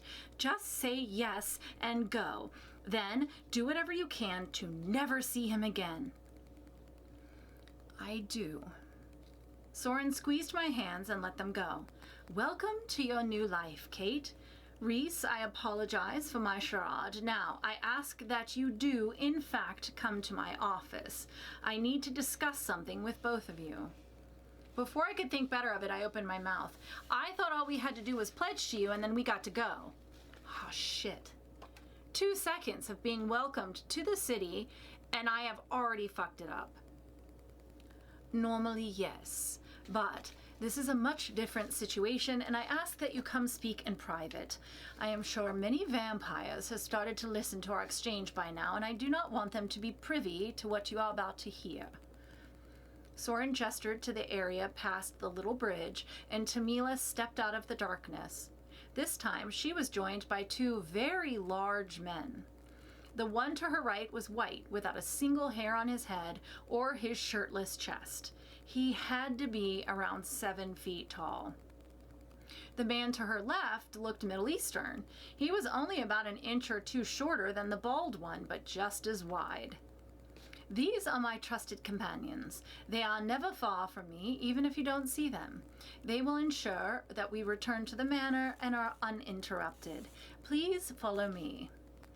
Our little group made its way through the crowds in the yard and around back to the front door of the house. Every eye was on me. I wished I could run for the car and get the hell out of there. At the base of the large staircase in the foyer, Soren waved to the Middle Eastern bodyguard. He disappeared into the room to the right of the stairs and quickly returned with a tray. A decanter and 3 glasses sat on the silver tray as we made our way up the stairs. Reese, Tamila, and the bald man followed, leaving Soren and I. He placed his hand on the small of my back. I can sense that you feel betrayed. For that, I am sorry. But, Kate, I do not apologize for putting the safety of my people first. I needed to know who you were and if I could trust you before I made any move. And one day you will see why. He led me up towards the 2nd floor, and I thought about what he had said. Would I do something like that? Like if, let's say, a boy came to take out Olivia, would I want to know exactly who he was without the act that most boys put on for the parents? But I wouldn't ask him about really personal experiences and then get them to open up and then spill all their feelings. He really didn't, though. I just told him all that stuff because I liked him. Notice the past tense, liked. We reached the top and he turned to me. I was thankful he could only read feelings and not actual thoughts. I would die if he could see the debauchery I'd imagined in that circle of trees. I knew by his look that he understood more about my feelings than I wanted him to, and I turned towards the front. Tamila opened the first door they reached and Reese stepped in. Tamila stood to one side of the door and the white guard stood to the other. The Middle Eastern guard went inside with Soren close behind and me ending the parade. The office, of course, was immense, with lavish furnishings and a fireplace bigger than my first apartment gracing the left wall. A row of windows overlooked the twinkling trees. Facing the fireplace was a massive desk that looked like it may have come over on the Mayflower. Soren slid into a high-backed chair behind the desk as the bodyguard laid the tray on its corner and left the room silently. I avoided the 2 armchairs in front of the desk. They may have had a view of the fire, but they were too close to the master for my comfort. The chair's color reminded me of Merlot, and I wondered if I would miss the taste of wine, and wished I had gone out drinking with my coworkers more often. A long couch was below the wall of windows and the furthest from Soren, therefore my first choice. The looks of the coffee table centered in front of it made me guess it was just as old as the desk. As Reese sat down on the couch, the rich, dark green fabric made him look small and pale. He looked scared, I thought, as I sat down next to him. May I offer you more blood? I wanted to say no, but I was still hungry, and I could smell it in the decanter. I nodded and Soren stood. He poured the thick liquid into each of the 3 glasses and crossed the room to hand a glass to each of us. He returned to the desk to pick up the last glass.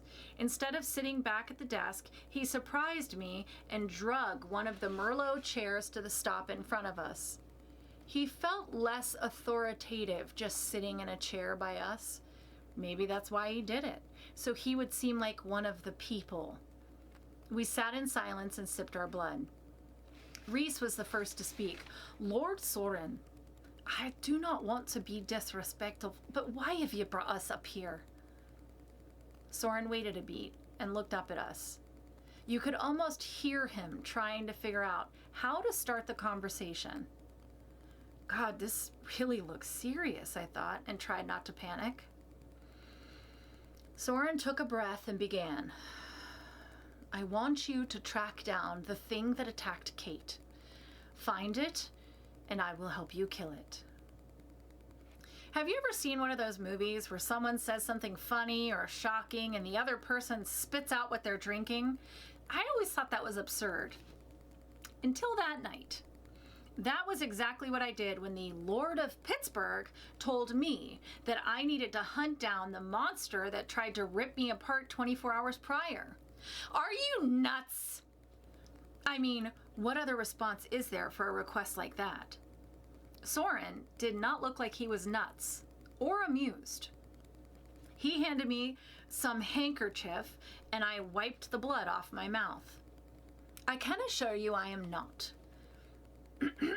he said, and that power rolled over me again. I'm sorry. It was Reese's turn to look shocked. Don't you have very big men to go out and do that? Why are you asking us? Do you know what it is, how to kill it? If so, why make us? I will tell you what I know. Make no mistake. This is not up for negotiation. He leaned back into his chair, bringing the outside of his left lower leg to rest on top of his right thigh. He rolled the blood around in the glass. You are not the first victim, Kate. You are just the only one to survive. You are, in fact, the fifth to be attacked in the last 8 months.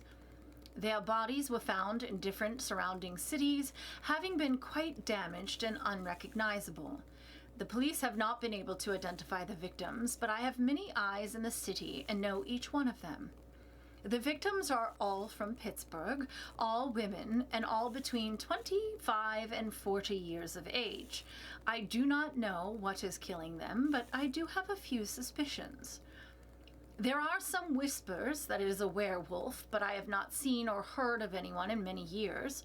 Some think it is a vampire who has lost control.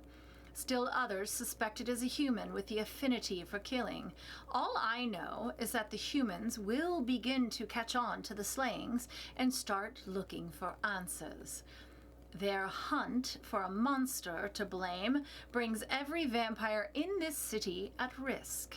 I want to stop that before anyone else suffers. That's great, but why us? I wasn't keeping quiet or worrying about upsetting him anymore. I've been a vampire for like a day.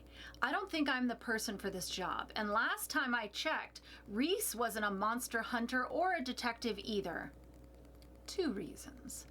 First, you survived the attack. The attacker will be surprised to see you alive and well, and he'll likely approach you in some way to see how he went wrong. Second, your little hospital is the hunting ground. 2 of the victims were ladies of the night who worked the block around your place of employment. They were killed 3.5 months apart. The third was a woman who had been in your emergency room around 10 p.m. with a sprained ankle. She was killed not long after leaving there, only 2 months after the second victim. The last was an EMT. She finished her shift, parked in your parking lot, and she was seen walking to her car just after 11 p.m. and then never again. Her co-workers believe she finally ran off for Florida like she had been saying she would. That was 6 weeks after the patient. Lastly, a month later, a nurse is attacked just outside of the hospital. You. Not only is the attacker waiting less time between kills, but he's getting bolder. You were only feet from the building and anyone could have seen it. I closed my eyes and laid my head back against the window. I heard music and laughter outside. It felt a million miles away. Those lucky bastards get to enjoy a vampire life of being sexy and young forever, and I get to be a vampire for a day and then track down a monster who probably wants to try and kill me again as soon as possible. Yeah, that sounds about my luck. That was a lot to unpack. So let me start with this. Werewolves are real too. There was silence, and then both men started to laugh. I sat up to show them my frustration. To their credit, they swallowed back their laughter and stopped. Soren took a drink of his blood and met my quizzical gaze. God, Kate. In all of this, I forget that you were only human 2 days ago. Yes, werewolves are real. Unfortunately, I don't think many are left. Great. I wanted to shift the conversation to the more important aspects. We can talk about all that later. For now, can we go back to the part where you said the killer will probably come back for me? Are you using me as bait? That is a crude way to put it, but remember, you are not some unaware, defenseless human anymore. When he comes for you, he is coming for a vampire. It is also possible that he will not try for you again, but I do believe he will want to find out how you survived without a scratch and may want to talk to you. Be vigilant. Read people. See who's acting out of the ordinary. My gut tells me that they work at your hospital, most likely on night shift. I need you and Reese to be my eyes and ears on the inside. Tamila and Will are working on this too, in different ways.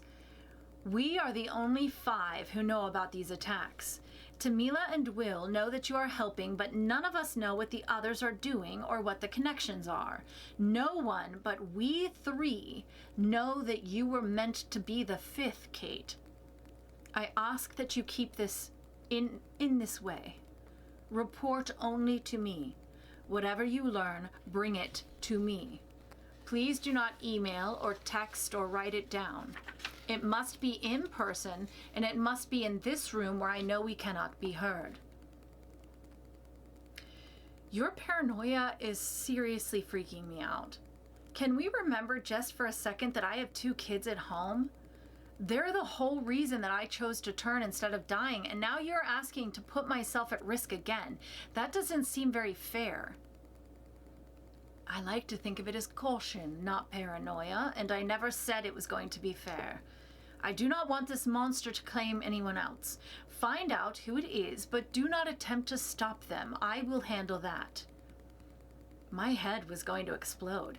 That was a lot of information to absorb and process in a matter of hours. I was too scared or overwhelmed to even try and fight back anymore. Even if I wanted to fight, I was finally accepting that this was all real and I had no way out. Have I made a mistake? A knock at the door made me jump. It opened, and in came a man shorter than me. His white hair was pulled back and tied with a black ribbon. The resulting ponytail was about 1 inch long, but very thick. He reminded me of the actors that they would bring into schools to play the founding fathers and give history lessons. He wore one of those sweaters with the leather patches on the elbows. Against the white hair and pale skin, his brown eyes looked so much darker than they probably were. The contrast between light and dark was striking. Before I saw him, I would have told you that all vampires were young, but this man looked more like a grandfather than the underwear models that were filling up the first floor of the house. Hello, you must be our newest vampire. I am Wilfred. Everyone here calls me Will. And then he bowed. He actually bowed like those butlers you see on TV. I'm Catherine, and everyone calls me Kate. He smiled at my response, crossed the room, and offered his hand. I took it, and he shook it firmly. Most men give you a soft handshake like girls can't handle their great strength, but Will didn't do that. He shook it like he probably did for everyone, no exceptions, and I instantly liked him. Soren stood. Will is my right hand. He handles the day-to-day, my schedule, the staff, and every event that happens here. He can tell you every vampire currently in this house and outside, along with their loved ones, their occupation, what temperature they like their blood, and their turning day. Will pretended to look embarrassed, but he was obviously very proud of his job and loved the bragging. Will, I was just finishing up. Could you give us a few more minutes? I'll be out soon. Please tell my next appointment I will be late. Well, that's why I'm here, Lord Soren.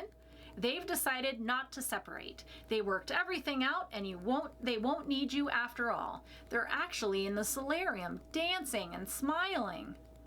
Wonderful, Soren exclaimed, clapping his hands together once.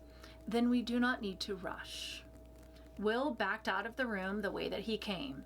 As he began to close the door, he winked at me, and I winked back. It was met with a smile, and the door clicked shut. Soren's demeanor of joy changed right back to its previous seriousness. I will not keep you, Reese. You have a great deal to teach her in the coming weeks.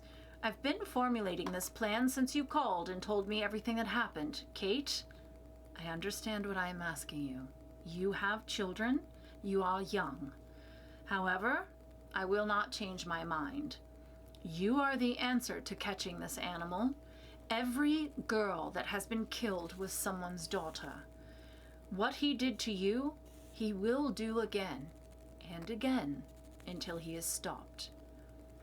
I opened my mouth to argue, but his power hit me again, making the blood in my stomach threaten to rise up the back of my mouth. No more, Kate. The night will end, and you need to be home when it does. This is not a debate. You have your orders.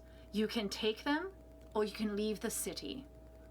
You have tonight and tomorrow night to decide. By the following midnight, I will have an answer from you. If he follows pattern, we may only have a week or two to stop him. He gestured for his door, and we stood. I walked to his desk and set down an empty glass as Reese did the same. When he met my eyes, he must have seen what was coming. He shook his head in dissent, but I didn't listen. Looking down at the desk, I began to speak. I told you about my death, about my children. I pledged my allegiance and obedience to you. I jumped through your hoops and I passed your little tests, all so you could order me to my death. You don't seem like a just leader to me, and you certainly haven't earned my respect or my loyalty. You say you know me better than anyone else? Then you should know what you're asking me to risk. All that I love? All that I died for? I looked up and met his eyes one last time to finish my statement. I'm guessing you don't know a love like that. I looked up and met his eyes one last time to finish my statement. I'm guessing you've never known a love like that. Before he could respond, I was out of the office and running down the stairs, trusting that Reese would follow. Frankly, I didn't care. I just wanted out of that house and away from Soren. Chapter 21. The ride to Reese's home was silent. I gazed out the window without looking at anything. I couldn't exactly pinpoint the strongest emotion. They all swarmed around me and made me feel like I couldn't catch my breath. I was angry and scared, betrayed, exhausted, and sad.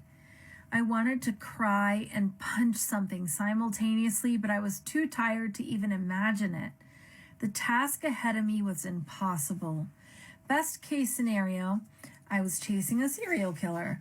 Worst case scenario, it was a werewolf and he would kill me this time. All of the fighting that I had done since I walked out to eat some lunch under a tree would be for nothing. My daughters were going to stand over my grave by the end of the month, never knowing everything that I had done to try and stay with them. I needed to get my affairs in order. I had life insurance, but I'd never written a will, and it was time to do it. Kate? I looked up and realized that we were in front of the cottage. Reese had turned off the car and was looking at me. His face was filled with worry. Are you okay? Not really. You? Me neither, he answered and patted my thigh. But we're in this together till the end. He opened the driver's door and I followed. The owl's hoot was the first sound I heard. Being back at the little cottage did make me feel just a little bit better. Mostly I was happy to be miles away from Soren and able to think clearly. I dropped into one of the rocking chairs and Reese carried bags from the car into the house. The shopping trip felt like years ago. I had been so excited to buy a comforter. Now it felt so insignificant. It didn't matter what they did to my new bed. It was very possible that the monster hunt would end in my death. Reese finished his trips and sat in the chair next to me. He slowly rocked with his eyes closed. He appeared peaceful, and I wanted to know his secret. I rested my head back and started to mimic his slow rocking, listening to the sounds of the woods around us, smelling the flowers that lined his walkway. If I tried very hard, I could catch a whiff of the sunlight that still rested in the wood of the porch. There's not much of the night left, Kate. We may have to rain-check our Netflix date. Agreed. I couldn't focus on anything anyways now. Are you hungry? He asked. I didn't think it would happen, but I've had enough. That meeting took away the last of my appetite. I'm gonna head in and shower. Will you stay outside? I looked around at the beautiful night and decided I didn't want to be out here if he was inside. Not until the killer was caught. No, I'll come inside, I told him. Reese stood and fished the keys out of his front pocket. Just so you know, he said, I keep a key hidden under a fake rock by the nearest flower. I'll get you one made, but for now, it's there if you need it. Once in, I locked the door behind me as we crossed into the living room. Probably useless, but it made me feel better to lock that door. The spot on the carpet that had been soaked in my blood and insides was now freshly cleaned and looked better than new. Reese made his way into the shower, and I decided to spend my time in the basement. To my surprise, at the bottom of the basement stairs, I found that Reese had carried all the bags down for me. I picked up a few and walked them to the door of my new bedroom. Opening the door, flipping open the light, I illuminated a space just as big as Reese's room. The walls were light gray, and even though it made me flash back to Soren's eyes, I decided I would keep that color. The carpet was bright white, something I always wanted but never dared with kids. The room was so much different from the rest of the house. It made me wonder what the original plan had been for this area. I laid the bags in the far right corner, where they would be out of the way when the furniture was brought down later. Before grabbing the next set of bags, I stopped at the shelves with the CD player and started to investigate the music options available. It would take a lifetime to listen to every one of them. I would make that a goal if we made it through our monster hunt, but for tonight, I settled on the greatest hits of Stevie Nicks. It was dropped into the player, and the music became the soundtrack of my trips from the bottom of the stairs into my room and back. The same surround sound I noted at Soren's party was here, and it filled the space. I started to sing along, and a little bit of that worry disappeared. As the last bag was relegated to my bedroom, Sorcerer started to fill the jungle room. I closed my eyes and started to sway along to the rhythm. I had spent much of my high school years dancing to Stevie Nicks. I lifted my arms out to each side of me, spinning and dancing and singing along to the words. Joy started to rise up and fill my chest, rolling down my arms and into my fingertips. I felt light and free, the way that a kid on summer break feels chasing lightning bugs and knowing that there's no homework to ruin the fun. Warmth started in my stomach, sliding down my legs and into my toes. Kate! I opened my eyes, ready to ask Reese to join me and dance, but instead of looking at him, I was looking down for him. My brain raced to understand the confusion and put the pieces together. Before it could solve the puzzle, the heat in my legs turned icy and I fell hard to the floor. Reese rushed to my side and lifted to my feet. How did you do that? Did you know you could do that? Did it just happen? Reese, slow down, I said. What are you talking about? What did I do?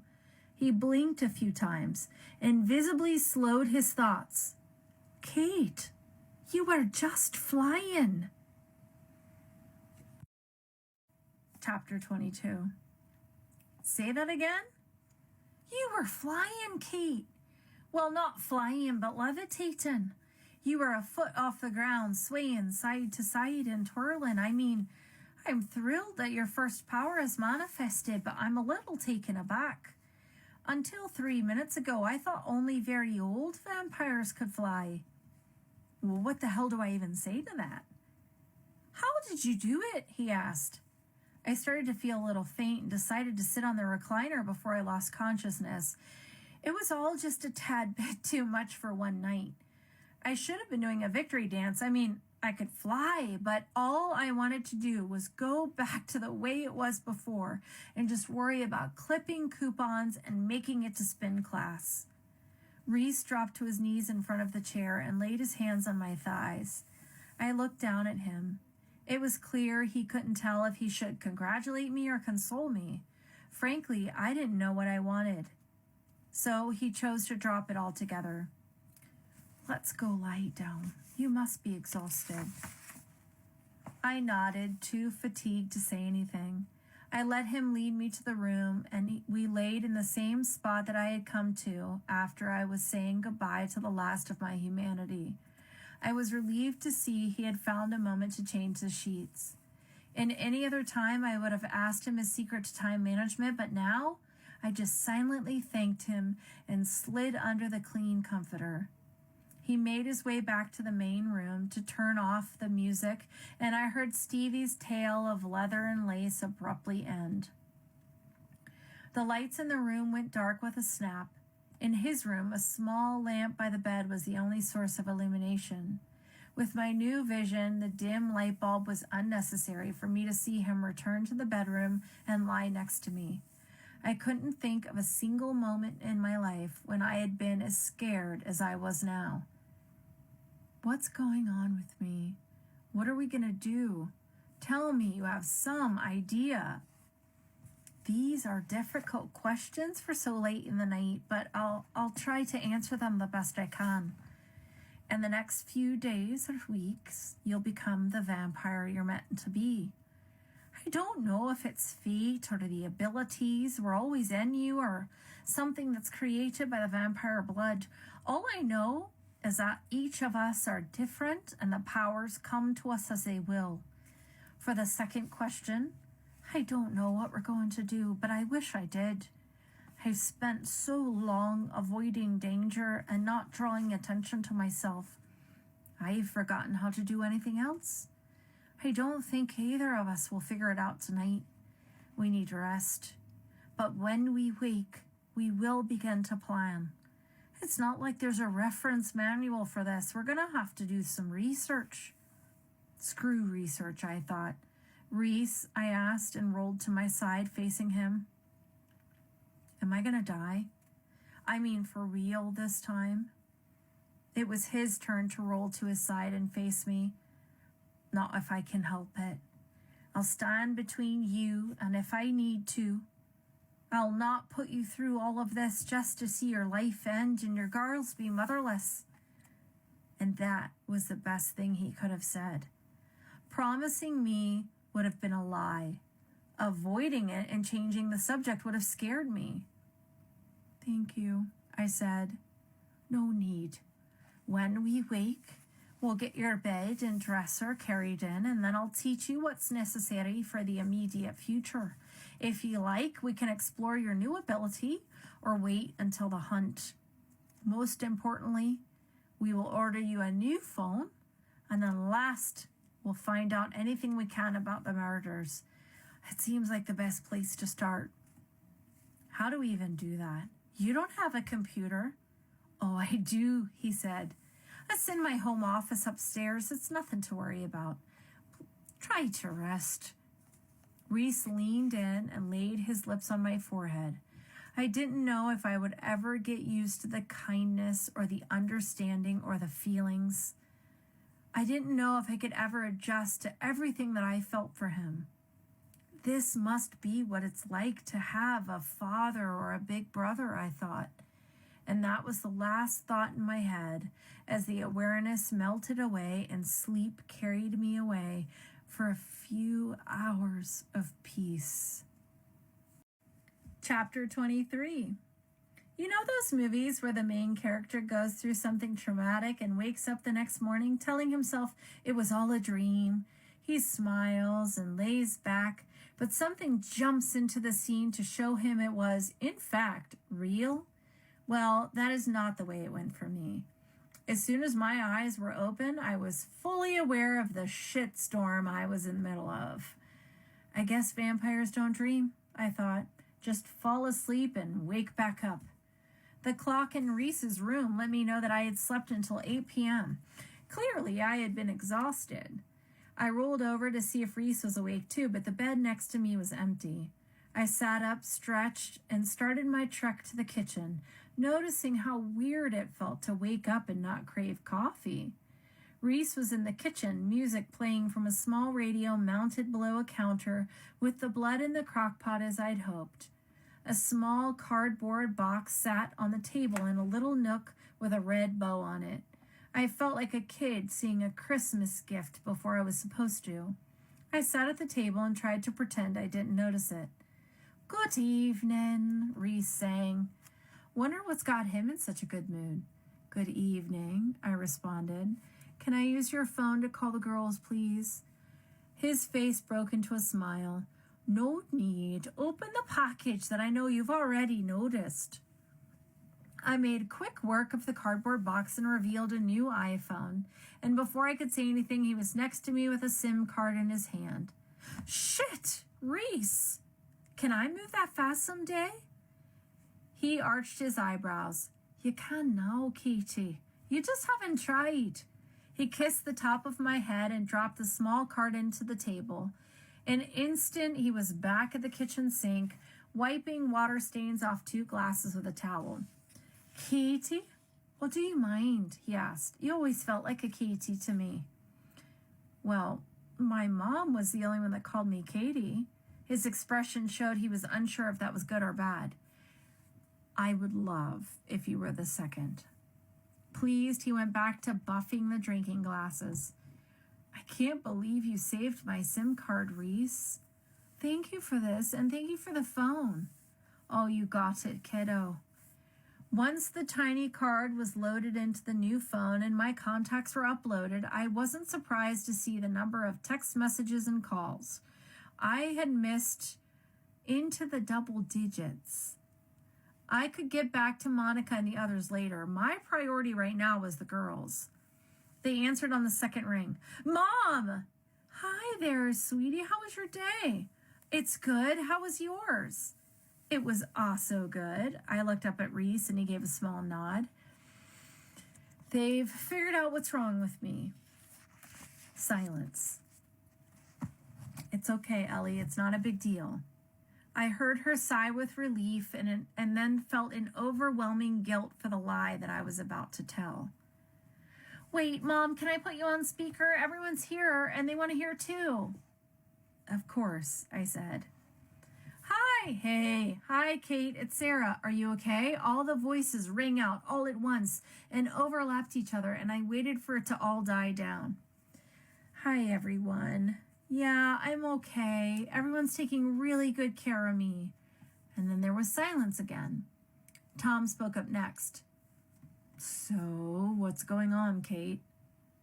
"Well," I started, "it seems like I have developed a kind of rare but totally safe condition. And I can tell you more when I get home, but to sum it up like really quickly and simply..." I froze. Would they believe me? Or would they see right through my lie and call me out? Would Tom go for custody? I mean, he'd probably win. No judge is going to give full custody to a creature that thirsts for blood. "Kate, what is it?" "Well, it's called solar urticaria, and basically I've become allergic to the sun."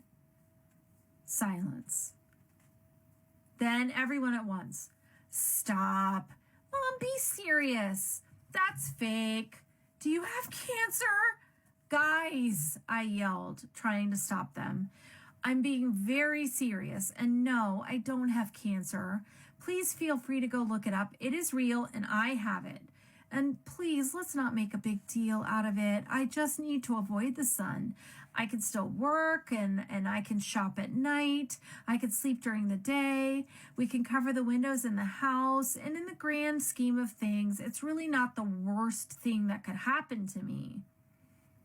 More silence. So I kept going. There's a blood doctor here. He's in charge of my case, and he's going to fix things to make sure I only work at night. And he wants to do a few more tests and get some things ironed out before I come home, but mostly it's just to keep me safe. Guys, I'm really okay. I don't have to take medicine or anything. I just can't be in the sun. You're a vampire, Ellie exclaimed, and my mouth went dry. She knows, I thought. I knew it. I knew no one is going to believe this stupid story, and even if Tom doesn't take them, they'll never come near me again. That's mean, Ellie. Olivia came to my defense with the usual teen snark. Mom is not a vampire. She's sick and you're making fun of her.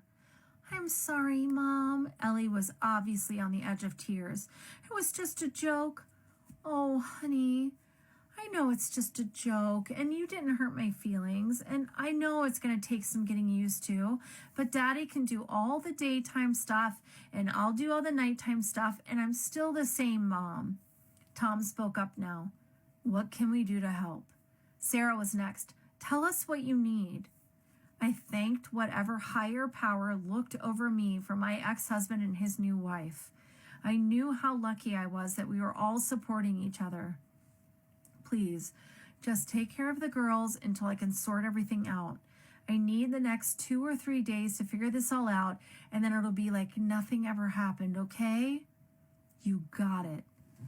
Mom, Olivia sounded scared to ask, but I could tell that she was upset or afraid, so I didn't want to be upset or afraid. Yeah? I asked. Will you be at my concert? It's okay if you can't, she said. I let out a breath that I didn't even realize I had been holding. You know I will. It's only Monday, and I can definitely figure all this out and be home by then, I promise. That was followed by a round of I love yous and take care of yourself, and then the line went dead. I pictured the chaos of getting the girls ready for bed and wished that I was there, only to remember that this was my new life. I was getting up an hour before bed, and I had to get used to it. I will not cry, I thought. Kitty? I looked up from the phone that I'd been staring at to see Reese offering me a glass of blood. He sat next to me after I took the drink, so I laid my head on his shoulder. You're right, you know. Right about what? I asked. We will figure this out. There's a way for you to live out of the sun and still be there for them and watch them grow. Don't let this discourage you. We vampires have existed for centuries, during witch hunts and wars and famines and plagues.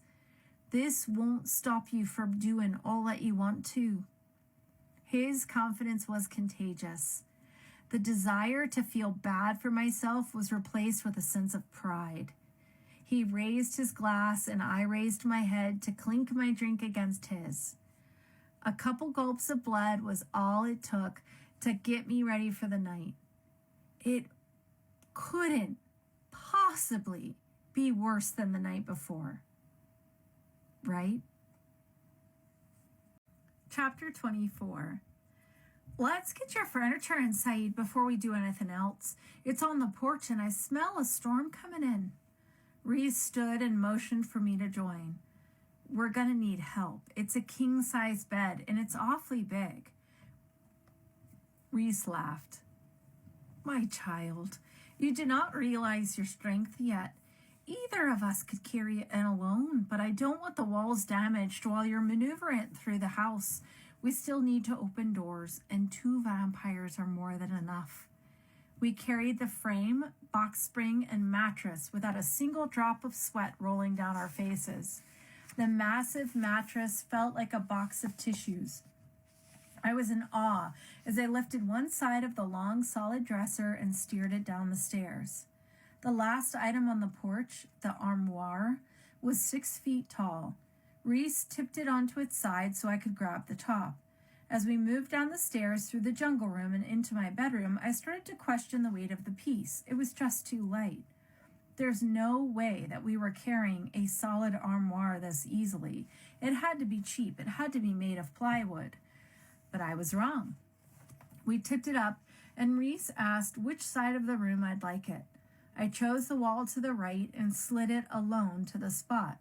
While moving it, I glanced a sticker on the back. Do not move alone, 500 pounds. Shit, he wasn't lying. I was seriously strong. What else can I do? I asked him. Reese smiled, and it was the most mischievous I had ever seen him look. He dissolved into a rapid blur, moving from one part of the room to the other. Pieces of the bed frame were being lifted into the air and dropped into place. The headboard was suddenly against the back wall with the box spring appearing in front of it. The mattress was gone from my left and then on the box spring before I could ask any questions. The sheets and comforter disappeared from their plastic wrap and appeared on the bed in seconds. All the while, a blur moved between. The pieces were still settling into place when Reese showed up on my side. Damn, was all I could say to him. You're gonna have to teach me that. That, he patted the top of my head, comes with practice. I glanced around at my new furniture, a giant bed and a room. When he first mentioned that I'd have a room at his house, I kind of freaked out. Maybe because it was weird or maybe because I was afraid to share anything with anyone, but standing there, it just felt right. I felt safe. It was the one place I didn't need to hide or lie. It made me understand why vampires wanted to go to Soren's house, a place to drop your guard, to not have to maintain some kind of story.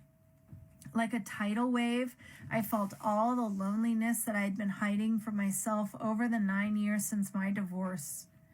On impulse, I turned to Reese and hugged him. I didn't know how to express the feelings that I held. He hugged me back. It's just some furniture and some Walmart sheets. No, I said. It's so much more than that. Well, I'm pleased you like it. We can get you more over time, but for now, you have a place to sleep, you have drawers to fill, and the room is yours to do anything you like. It's kind of going to be sad, I said, not sleeping next to you in the morning. He pulled back to look in my eyes. You can come into my room anytime you like. You're family now. I'm sure there's going to be times that I want to take you up on that, I said. But for now, I just want to shower and get into some ladies' clothes. Well, it sounds like a plan. I'll change everything for the evening and we can get started. Did you have enough to eat? I can grab more than one glass on my way to the bathroom, I said. Well, am I always going to be this hungry? You will not, he responded. In a week, you'll only need a glass a night. Some nights you won't need any. Thank God for that, I responded. I snatched a pair of yoga pants and a soft, long-sleeved blue shirt from the bag. A pair of underwear, a bra, some socks, and my new sneakers were gathered into my arms. I was ready for a shower and his fabulous soap. Let's do this, I thought. Chapter 24. Let's get your enough. And I need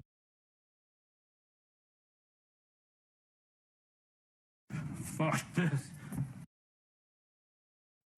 Chapter 25. Human or not, a shower feels good. I dare anyone to tell me that hot water beating onto your muscles and a bar of goat's milk soap won't turn your day around. My new sense of smell was enamored with the sense of the bathroom, and I had to force myself to turn the water off. I slathered myself in lotion, and I probably didn't need to anymore, but the habit was ingrained. The clothes fit perfectly, and the blue of the shirt made my eyes look even more unnatural, even to me. A quick brush of my newly thickened hair, and I was ready to meet Reese for whatever he had planned. The glass of blood that I had taken to the bathroom was finished, so I took it to the sink to be washed. As I was drying it, I looked up at the small window behind the sink. I looked into his backyard and the woods beyond, seeing Reese standing at the tree line, still as a statue. Above him, the sky rumbled. I tapped on the glass of the window, intending to give him a "what are you up to" look, but he didn't move. I tapped a second time, and that one made him jump. He turned to the house, searching the windows. When his eyes landed on me, he held up his hand to tell me to stay inside. Turning back to the trees, he appeared to be scanning for something. I was suddenly enveloped with fear. What was he looking for? Reese stopped scanning back and forth, turned back to the house, and headed for the back door. I met him there and opened it for him. He crossed the threshold, closed the door behind him, and locked it. "What is it? What's going on?" "Nothing," he answered. I knew deep down that he was lying, but I let it go. I think I didn't want to know, and I believed that ignorance was better than any more fear. "So what now?" I asked. "Now," he said, as I saw the seriousness of his face melt into glee. It was the same glee that I had seen when he showed off his speed in the bedroom. "I'll show you my office." In the kitchen, opposite the hallway, there was a door. Until that moment, I wasn't sure if I'd even registered its existence. As a matter of fact, I was certain it had not been there the night before. "What the heck?" I asked. Reese grabbed the doorknob and turned, revealing another room. "Masking," he replied. "I can mask my features, my clothes, and doors that I don't want to be seen." "How come I didn't feel you using your power?" I asked. "I felt you use it on the bouncer at the hole, but I didn't feel you using it here while you're masking things." "Powers are different to everyone," he explained. "Some powers fit the vampire like a glove, like it's breathing. You don't notice me breathe, but I do. That is what masking is like for me. It's subtle, it's unnoticed. But other powers are like punches. You'll feel if I punched you, just like you felt me clamoring the bouncer. Granted, your age is a factor too. You're young, so you'll feel the glamour stronger. Over time, the power will be sent out like a punch. But over time, you won't feel it anymore. You'll be stronger. You won't feel the punch. Have I lost you?" "I'm following," I answered. "So let me ask you, the thing I did last night, the floating, was that like punching or was that like breathing?" "Oh, it did not hit me either way," he responded. "That may be my age or the way you sent it out. From what I saw, it came to you like breathing. You were dancing and then you were floating. It was graceful like a dance. Now, I don't want to confuse you, but powers change in the circumstance. It may have been breathing last night in the basement, but if threatened, you could send it out like a punch." "Okay, I'm still following," I continued. "Can I ask you something else?" "Ask as many questions as you need." "Last night, at the bar with the bartender, I knew her name. I knew what her friends called her and that she has a small pendant in her front pocket that broke off a necklace. She means to get a new chain, but she keeps forgetting, and that's why it's in her pocket. Her dad gave it to her, so she doesn't want to lose it." "So how can I know that?" Reese looked shocked. "Why do you look scared?" I asked. "Well, I'm not scared," he responded. "I'm surprised. You've just described psychic abilities. Those plus flight, well, it's not usually how it works. In the first few days after being turned into a vampire, you manifest your first power, but normally it takes months before one emerges again. Some vampires only get one, some two. You've had two powers arise in a same night. One of those abilities is one that I believed only old vampires possess. Kate, I don't know what to say or how to explain it. Psychic? I asked, like reading people's minds? Well, no. Psychic, like information comes to you, like you likely cannot hear their thoughts, but you know things about them. It's not the point. You receive powers more rapidly than I expected. I'd like to consult Soren. I don't think we need to tell him, I said. I mean, it's only 2 things, and I'm not even sure about the other one. Maybe I've met that girl before, or someone I know knows her and told me all that stuff. Unlikely, but okay. Let's not say anything until we know more. In the meantime, you know he's expecting you tonight or tomorrow night with an answer. I know, I said. He wants you to come alone. Frankly, I don't think it's a good idea, but Soren is very clear with his instructions, and crossing him could end badly. I just ask that you tell me what you plan to say, and you say only that. You and I both know I have to do it, Reese. If I don't try and find the killer, he's going to send me away. But if I do what he asks, I may die. I'd rather the girls think that I'm the victim of a murder than think that I have abandoned them. Well, promise me that you'll merely say, yes, I will do it, and then you'll leave. Please do not argue with him or tell him what you just said. You don't want Soren knowing about your children. You don't want him knowing how much they mean to you, and you don't want him to know your weaknesses. I opened my mouth to argue, and then I stopped. This is exactly what he's talking about, I thought. So I said the only thing I should. I promise. Chapter 26. The room we were standing in was clearly the one that Reese spent most of his free time. Scraps of paper and pictures were taped or tacked to the walls. A large white table sat against the far wall with 2 monitors side by side. The chair in front of the monitors was wheeled and red leather, well worn from years of sitting. Several glasses with dried blood on the bottom sat on the desk, the lamp table next to the desk, the bookshelves to the right and the left. Newspapers and magazines were stacked everywhere. Reese, finally a mess. I was starting to think you had no flaws. He blushed. I know, I've had the intention to clean it each night, but I just keep talking myself out of it. Well, I love it. I think that it makes me feel way more comfortable to find out that you have some flaws. Well, I'm pleased you approve. I'll drop the mask in, and now that you know it's here, you can use it for internet or whatever you need. So are there other rooms I don't know about? Well, this is it. I hid it because it's such a mess, but if you don't care, neither do I. So, I had to ask, what do you do on the computer all the time? Are you a Facebook and Pinterest guy, or is it mostly porn? I expected shock, but he didn't skip a beat. None of the above. I have no social media, and I think porn is ridiculous. If I want companionship, I'll go out and find it. Mostly I look at world news, read some history, find interesting places I've never heard of, delve into urban legends. I've been known to get lost on YouTube, especially the life hacks. He said the last 2 with air quotes. A rumble of thunder ripped through the room and shook the walls. Not to change the subject back to Soren, but I do have another question. Last night, before you found me, when I didn't know who he was yet? Yes. Well, he had an effect on me, like pulling, but not like the pulling I felt when you used glamour last night. It was like my body knew him, even though I'd never met him. I felt him touching inside of me and all over me.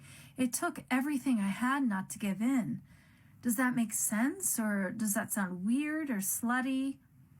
You must let go of the human concept of sexuality, Reese said. The idea that a woman can be slutty or a man is a dog, it's a mortal idea. To vampires, sex is very natural. However, it's not what I think you're describing. Soren's age and position. Well, he's lord of the city. And it makes his power so much stronger than any others you may feel. As I told you, desire and hunger and abilities, well, they'll all be mixed up together, overwhelming you until you learn to control yourself. Did you notice that your fangs did not come out when I offered you blood earlier? Oh my God, I said, you're right. Well, next you'll learn to extend them at will. Soon you'll be able to block the powers of others. Last, you'll be able to control your powers. But none of this applies to Soren. He's too strong to be blocked. If he wants to overwhelm you, he can and will. That is why you must learn to bite your tongue. You cannot risk his anger by talking back. I cannot impress this enough, Kate. I hear you, and I'm sorry.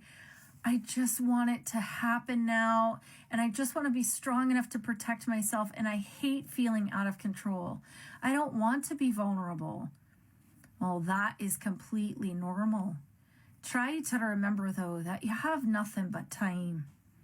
Speaking of time, I said, I think I should get this trip to Soren's done and over with so we can stop worrying.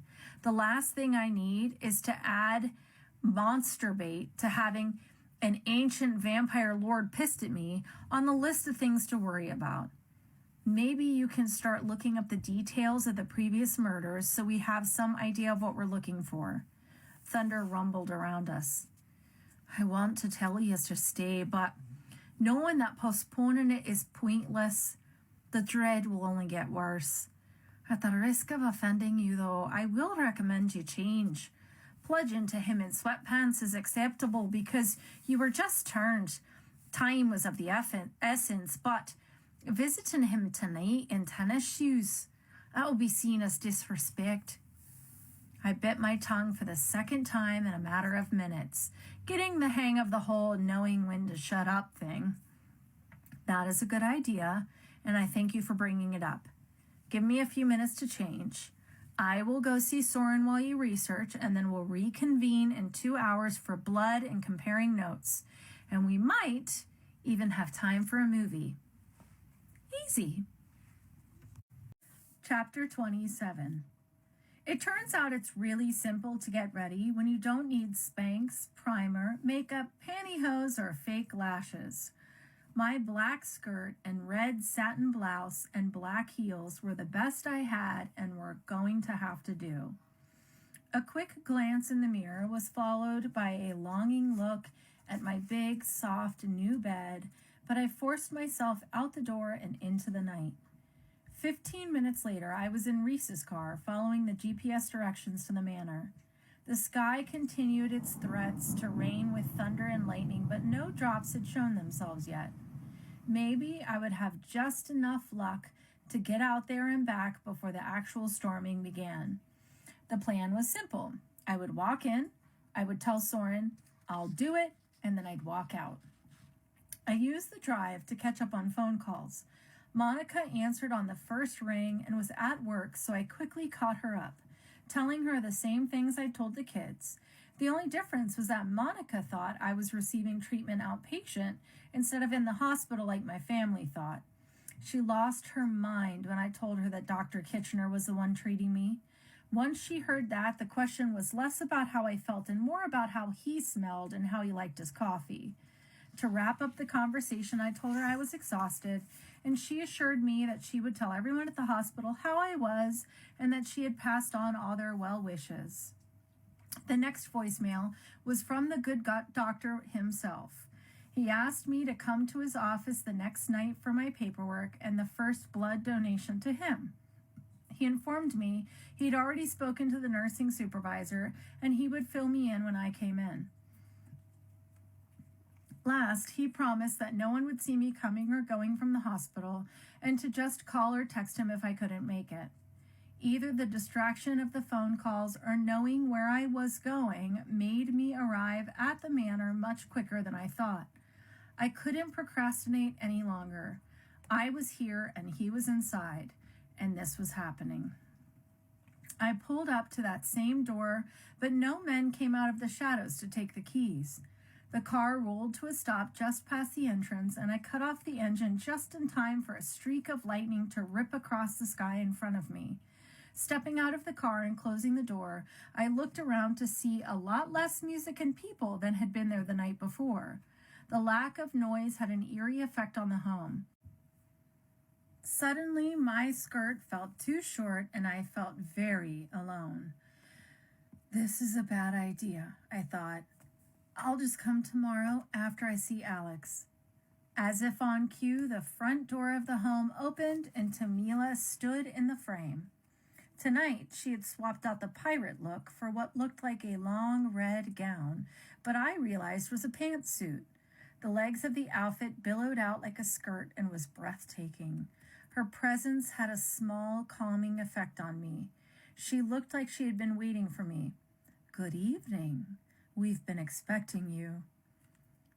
I took a big breath and audibly let it out. You can do this, I thought. Once inside, Tamila gestured for me to turn to the left, and I did. The room was nice with a long black couch in the center. The black leather recliners on each side were the current resting place of the two large bodyguards I had seen the night before. Jazz music quietly played from somewhere in the back corner. Not certain of what I was expected to do, I sat in the middle of the couch. I will retrieve you when he is free, Tamila spoke. Until then, make yourself comfortable. Then she was gone. I was prepared to sit in awkward silence, but the bald man surprised me and started to speak. Would you like a drink? I had no clue where he was from. No, thank you. Kite, correct? Yes. I'm Edwin. Pleased to meet you.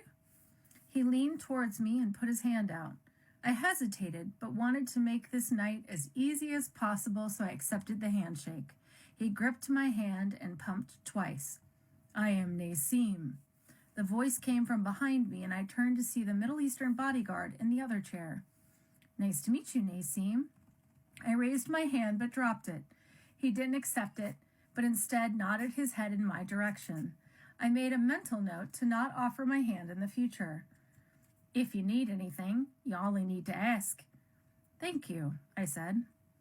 I hope you don't find me rude. This was from Edwin. I turned back to him. I know you knew. Saw you leave last night, clearly upset. I just wanted to say it does get better. Yeah, I said. Everyone keeps saying that, and I keep waiting for it to get better. But thank you for trying to comfort me. You're welcome. We've all been new at some point. Would it be okay if I took you up on the drink offer? I asked. Edwin sat forward in his chair, closed his eyes, and took a deep breath. I started to worry that I had made him mad, but instead he held up his hand and turned it like a flat palm to the ceiling. As he let out the breath he was holding, the air above his hand began to shimmer, like waves in the air when it's hot. The shimmering became a thick fog, and when the fog dissipated, a glass of blood sat on Edwin's hand. He extended it towards me and smiled. That's awesome, I exclaimed. Piece of cake, he responded. I took the glass and sipped the warm liquid inside. What's that power called? Am I allowed to ask other vampires about their powers? You may ask, but some may not answer. They like to keep their abilities secret. This one is called conjuring. I think about it, and it comes to me. Handy, I said. What he is not telling you, Nasim said from behind me, is that the item must be within the vicinity. He cannot just bring anything. You jealous, Edwin retorted. I decided I liked these guys. Will, Edwin, and Nasim could be added to the good guy list. I couldn't figure out why they'd be working for Soren. I hadn't made a decision yet about Tamila. Soren was number 1 on the do not trust list. Alex was not on the list yet. At least I'm getting some things figured out, I thought to myself. I was starting to feel better when Tamila showed up in the door. The men sat up straight, and all feelings of levity left the room. He's ready for you, she said. Yeah, I thought, but am I ready for him? Chapter 28.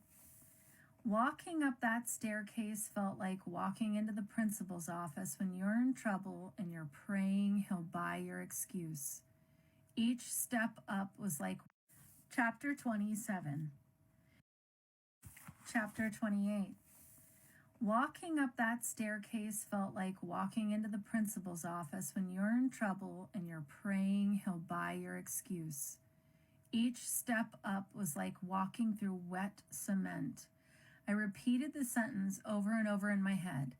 I will do it. I will do it. I will do it. That's all you have to say, Kate. Just say, I will do it, and then get out of there. You don't even need to walk into the room. Just tell him from the doorway and then bolt. Standing before the large wooden door, I gathered my strength. Not because I was scared of Soren, but because I was worried that my mouth would get me into trouble. With shaking hands, I smoothed down my skirt and regretted my choice of clothes. Was it too much? Was it not enough? 5'8" is not very tall, but in these heels, I was just shy of 6 feet. Suddenly, I wanted to feel smaller, and I wished for flats. My whole life, I'd always felt too big. I'd accepted that no guy was ever going to carry me up the stairs like in the movies, but I still wished I was daintier. Maybe if I was smaller, Soren wouldn't ask me to hunt a monster. Before I could slide further down my usual spiraling thought train of self-pity, I was interrupted. Come in, Kate. He knew I was there. Of course he does, dummy, I thought to myself. If you have super hearing after 2 days, I'm sure he does after how many years he's been around. This stupidity is why you're going to get killed. It took only the tiniest push for the door to slide away from the jamb and expose the office. A fire crackled in the fireplace, and one of the burgundy chairs was moved to a space in front of the couch, facing Soren. He sat in the center of the sofa, hunched over scattered papers on the coffee table. The dark hair fell to each side of his face. His gaze rolled over the words on one piece and then seemed to puzzle or become frustrated, or I don't know, it was hard to tell with him. A heat rolled around in the office and rode down my chest into my stomach. I didn't think it was the fire. It was more like a sense. Like when you know your friend is upset, but you're not too sure why. Only this sensation was turned up to 100, and it was Soren's power. I'm sorry to interrupt. I can come back. That made him look up, and the rolling power pulled away, dying down to a subtle push of warmth. Don't be ridiculous. You came all the way out here. Let's have this talk now. Something unreadable slid over his face, like he was coming out of a fog. His eyes moved down the line of my body and back to my eyes. I was instantly self-conscious and fought the urge to turn and run away. I had worn a Walmart skirt to meet the most powerful vampire in the city. That heat was back, and it was pulling at my stomach. But this time it was different. Less like annoyance and more like I don't know, like a need for something. It had an edge of electricity to it. Looking down to the floor, I tried to remember why I was here. I will do it. Good job, Kate, I thought. You remembered your line, now get the hell out of there. Kate. That one word flowed to me like a lovely scent and wrapped around me. At one of my old houses, the neighbor had a lilac bush. In the spring, when the window was open, I could smell it, and every year I looked forward to the smell of lilacs and the promise of spring. That is what that one word felt like to me, a promise of something wonderful. I looked up to meet his eyes and saw him run his hands through that thick hair. He was smiling, and in that moment, he was beautiful. I could imagine artists begging him to pose for them, producers offering him fame, and models desperately fighting for his attention. He stood in a way that reminded me of ballerinas, graceful and fluid. Motioning for me to come to him and sit on the couch seemed like an order more than a request.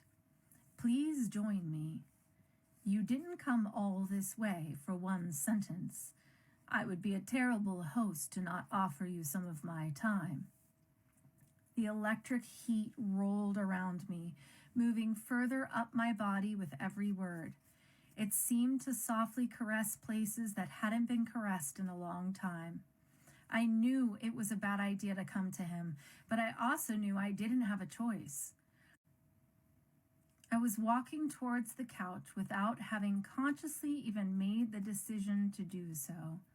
His gray eyes caught the fireplace, and I could see the dancing flames reflected in his gaze. I gathered every ounce of strength I had and moved to the armchair across from him instead of next to him. He looked surprised. I was worried I had offended him. I held my breath. Only when he laughed did I let that breath out. Normally, someone laughing at me would piss me off, but this time I was relieved that he found me funny and not rude. I don't know how to take you, Kate. He returned to his seat on the couch in the same graceful way he stood and rested back. That night, he wore a loose white shirt and black pants. I couldn't tell what material the pants were, but they looked a lot like leather.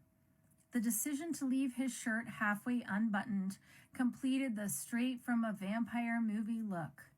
Anyone else wearing that combination would have looked out of place and silly, but Soren looked like living, breathing, walking sex. When he leaned back on the couch, his shirt opened to reveal a smooth chest. Soren must have been awfully pretty as a human to look like this now. I tore my gaze away from his chest and met his eyes, only to realize that he had seen me staring at him.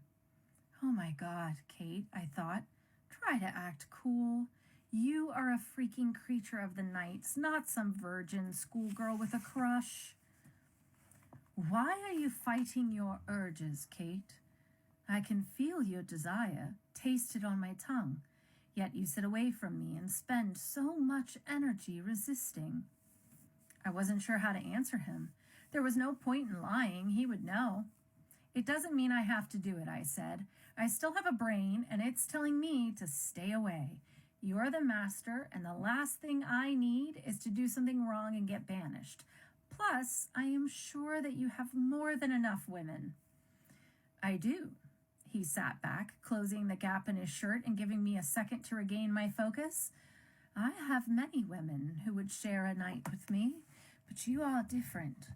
There is something about you that I want to know more about, something interesting.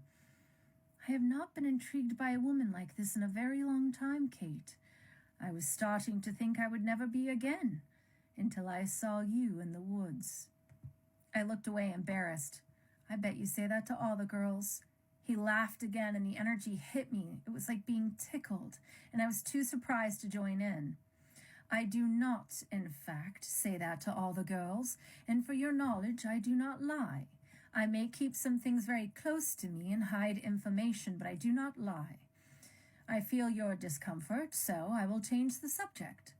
I heard him shift on the couch and looked back to see what he was doing. He was leaning forward, looking at the pages on his table.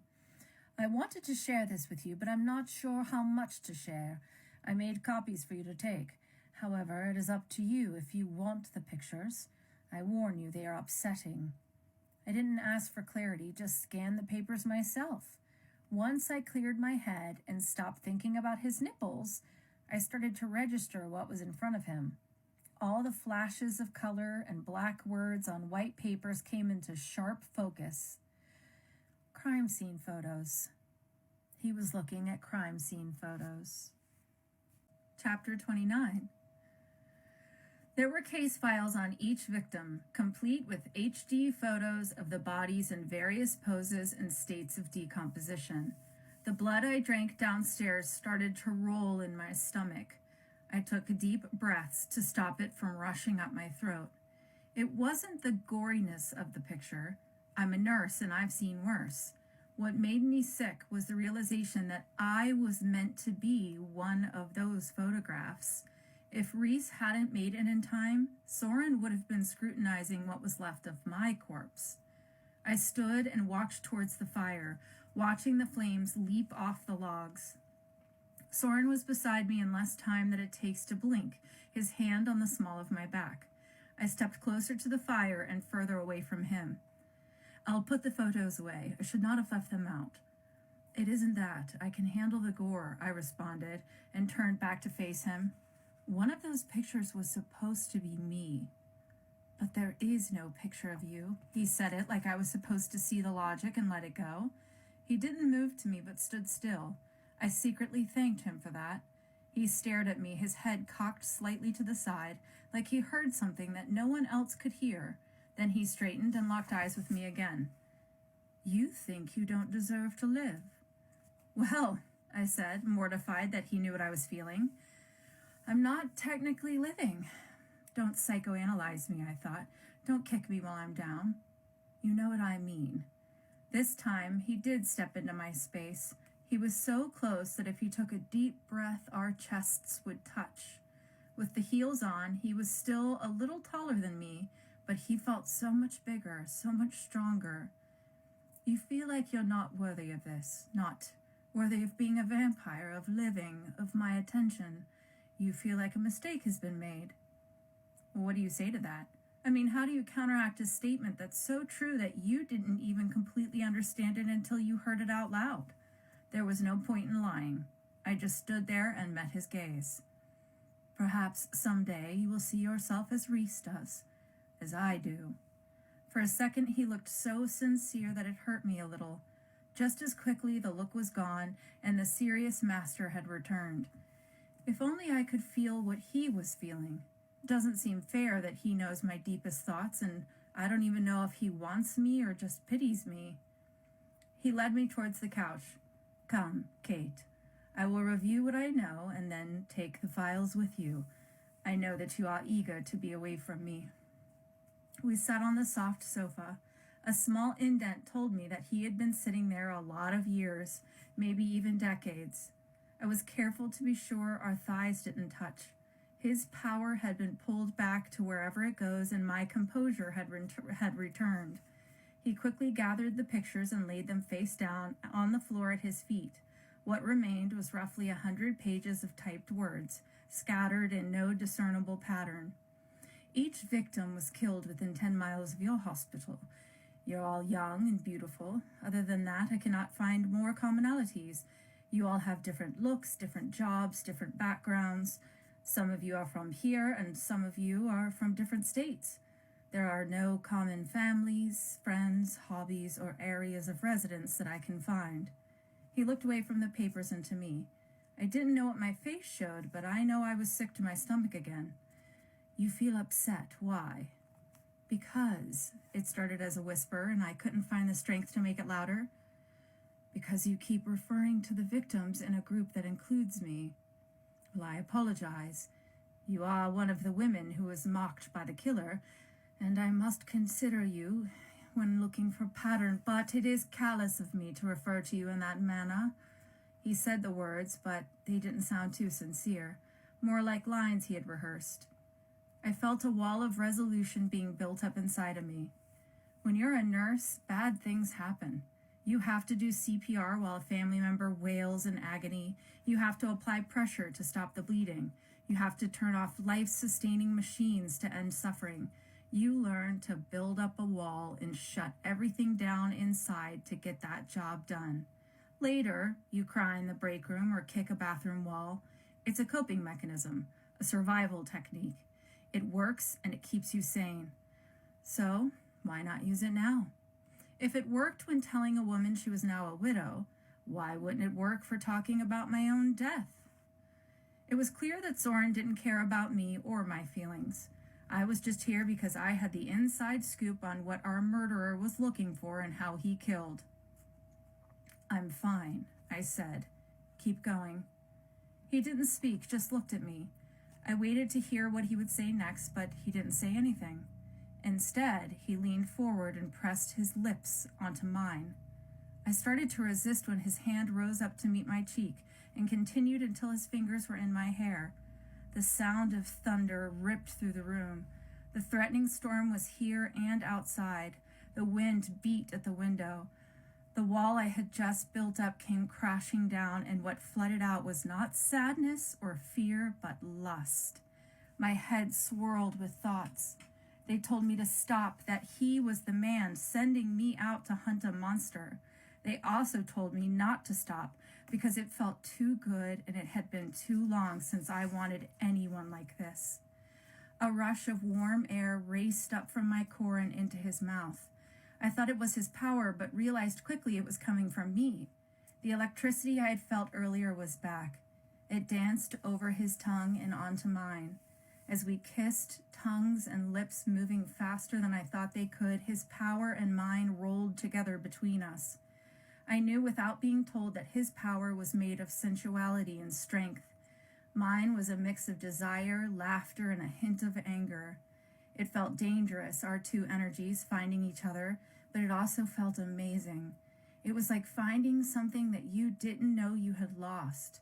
My hands found his chest, each palm flat on the swell of his pecs. The urgency in the kiss grew and became a hunger. I knew that if I didn't stop now, I was not going to stop.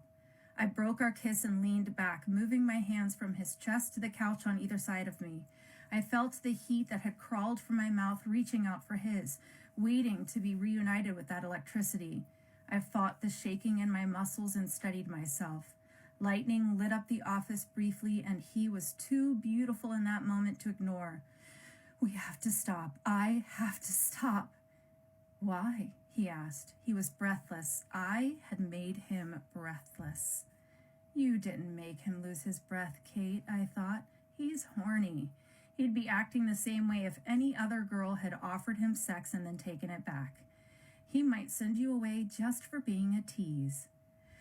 Because I'm losing control, I said. I licked my lips and could taste him. I cautiously raised my eyes to meet his bright, shimmering eyes. His pupils were so small they were lost in the gray and almost gone. His irises swam like storm clouds before a thunder crack tells you that the sky is about to open. The light behind those clouds made the gray both stunning and utterly inhuman. Do you truly wish me to stop? He had asked a simple question. It only needed a yes or a no. I could definitely muster up one single word. Thunder tore through the silence. I opened my mouth and the one word spilled out. No.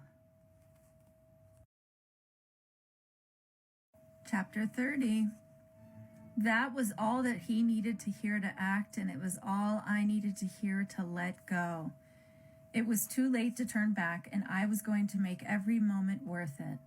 I let the fact that this beautiful man wanted me fuel my courage. His mouth was back on mine in a fraction of a second. The heat and electricity had found each other once again and danced. This time they were not limited to our mouths, but swayed between our bodies. As it glided down my chest, I felt my nipples respond and fight against the fabric of my bra. As if he sensed the ache, he found it with his left hand and held it firm. His right hand was moving through my hair and clenched the thick black waves like he was holding on to catch his balance. Our kiss was feverish and frantic, like a desert survivor finding water. We couldn't get enough. My hands found his chest again, sliding under his shirt and pressing to each side. I meant only to widen the opening of his shirt, but every button gave way, flying in all directions. He reached back quickly to release the sleeves and returned to where he was, never taking his lips off of mine or slowing the momentum of that kiss. The shirt was off. I had ripped it off. I felt stronger than I ever had, empowered by his need for me. He didn't react to his shirt being ruined, but did react to my hands sliding to his back and kneading the muscles underneath. The image of the snake came back to me, the impossibly strong muscles rolling just under the softest skin. The thought didn't stop me, it excited me. I was holding a dangerous and beautiful animal. My hands on his back made him break our kiss to catch his breath, and he locked eyes with me. The pupils were completely gone, and the storm clouds were furiously swirling. With a moment too quick for me to see, my blouse and bra were torn open, and his hands slid underneath me. He lifted me like a feather being lifted off the couch and laid me in his lap. My knees met the couch on either side of him, and I lowered myself to meet his thighs. My skirt was up around my waist. The ruined blouse and bra had fallen to the floor. His shirt was on the couch around us, and he threw it down to meet my top. The sensation of my naked chest pressed against his, and my panties resting on his soft leather pants were almost too much to handle. I returned my mouth to his, holding each side of his face in my hands, while his hands found my back and mimicked the kneading motion I had started on his. He broke the kiss and moved his lips to my left breast, kissing and licking each inch. My fingers found his hair, and I caught my reflection in the window behind us. The darkness in between lightning strikes on the other side of the window made the glass act like a mirror, showing me myself. My lips were parted and full, my cheeks were flushed, and my hair was a mass of waves around my face. I didn't recognize the gorgeous creature that returned that gaze. Her eyes couldn't be real. Like the man underneath me, my pupils were lost. The blue that replaced them could not be an actual color. It was too vibrant, too fantastic to be real. I thought back to the gray diamond in the jewelry store from my past and moved my mind to the sapphires in the next case. They were dazzling, too fine a quality to be locked in a case, and they were nothing compared to the vivid blue that sparkled in the middle of that beautiful face. Soren's mouth stopped its search. He pulled my face down to his and came back to my lips. The energy between us felt chaotic and desperate to be satiated. He stood, balancing me in his arms, and maintained the grace that he always moved with. My legs locked around him, pulling the hard length of him against me. He laid me down, my naked back on the fabric of the couch, and that fabric felt like the softest thing I'd ever touched. Every nerve in my body cried out for sensation, any sensation, and responded to each one with the need for more. My legs released him, and he slid down my skirt. He slid my skirt down my legs to join the growing pile on the floor. He stood there for a moment that felt like hours, running his gaze up my body to meet the need in my eyes. "You are beautiful." I heard those words, and I knew they were true. He believed that I was beautiful, and his belief made me believe I am beautiful. He dropped to his knees on the carpet and started a trail of kisses up the inside of my right leg. A panting breath left my lips, and I thought I would die from the strength of my need for him. As his lips came closer to the center of me, the aching increased. He stopped his journey where my thigh met my torso and came to rest just above me. His breath on my most protected area made me cry out. I felt my fangs erupt from my gums, but I was no longer embarrassed. It felt too natural for me to be ashamed of anymore. The weight of my panties disappeared as he slid them down and off of me. I heard his pants hit the floor and tried to focus my dizzying thoughts. He came to me in a blur. He was above me, knees on either side of me to stop him from touching.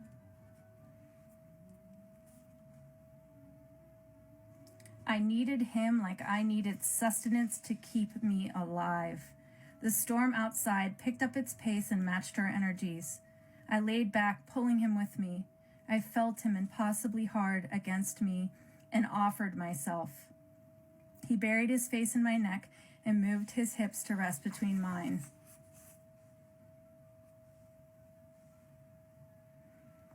"Catherine." It was whispered into my ear, and it sent me over the edge. A gasping cry shot out of my lips and bounced around the room. Every muscle in me quivered and clenched as the pleasure overtook me and the sensations ripped through my body. Soren arched back, power shooting from his chest and meeting mine in the air between us. My eyes opened to see those gray eyes only for me. My need was not gone yet. It was only fulfilled for seconds before it started to fill me again.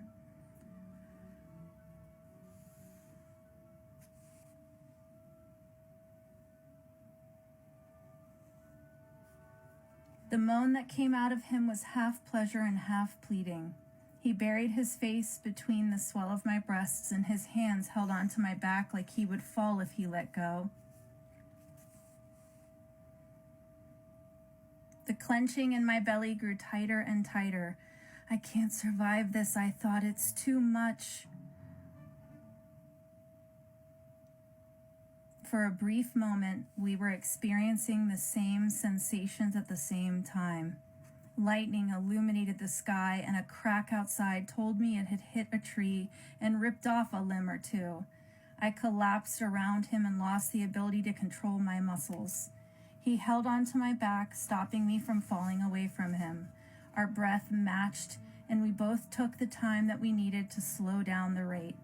I expected thudding in my chest against the thudding of his, but neither of us had to worry about heart attacks anymore.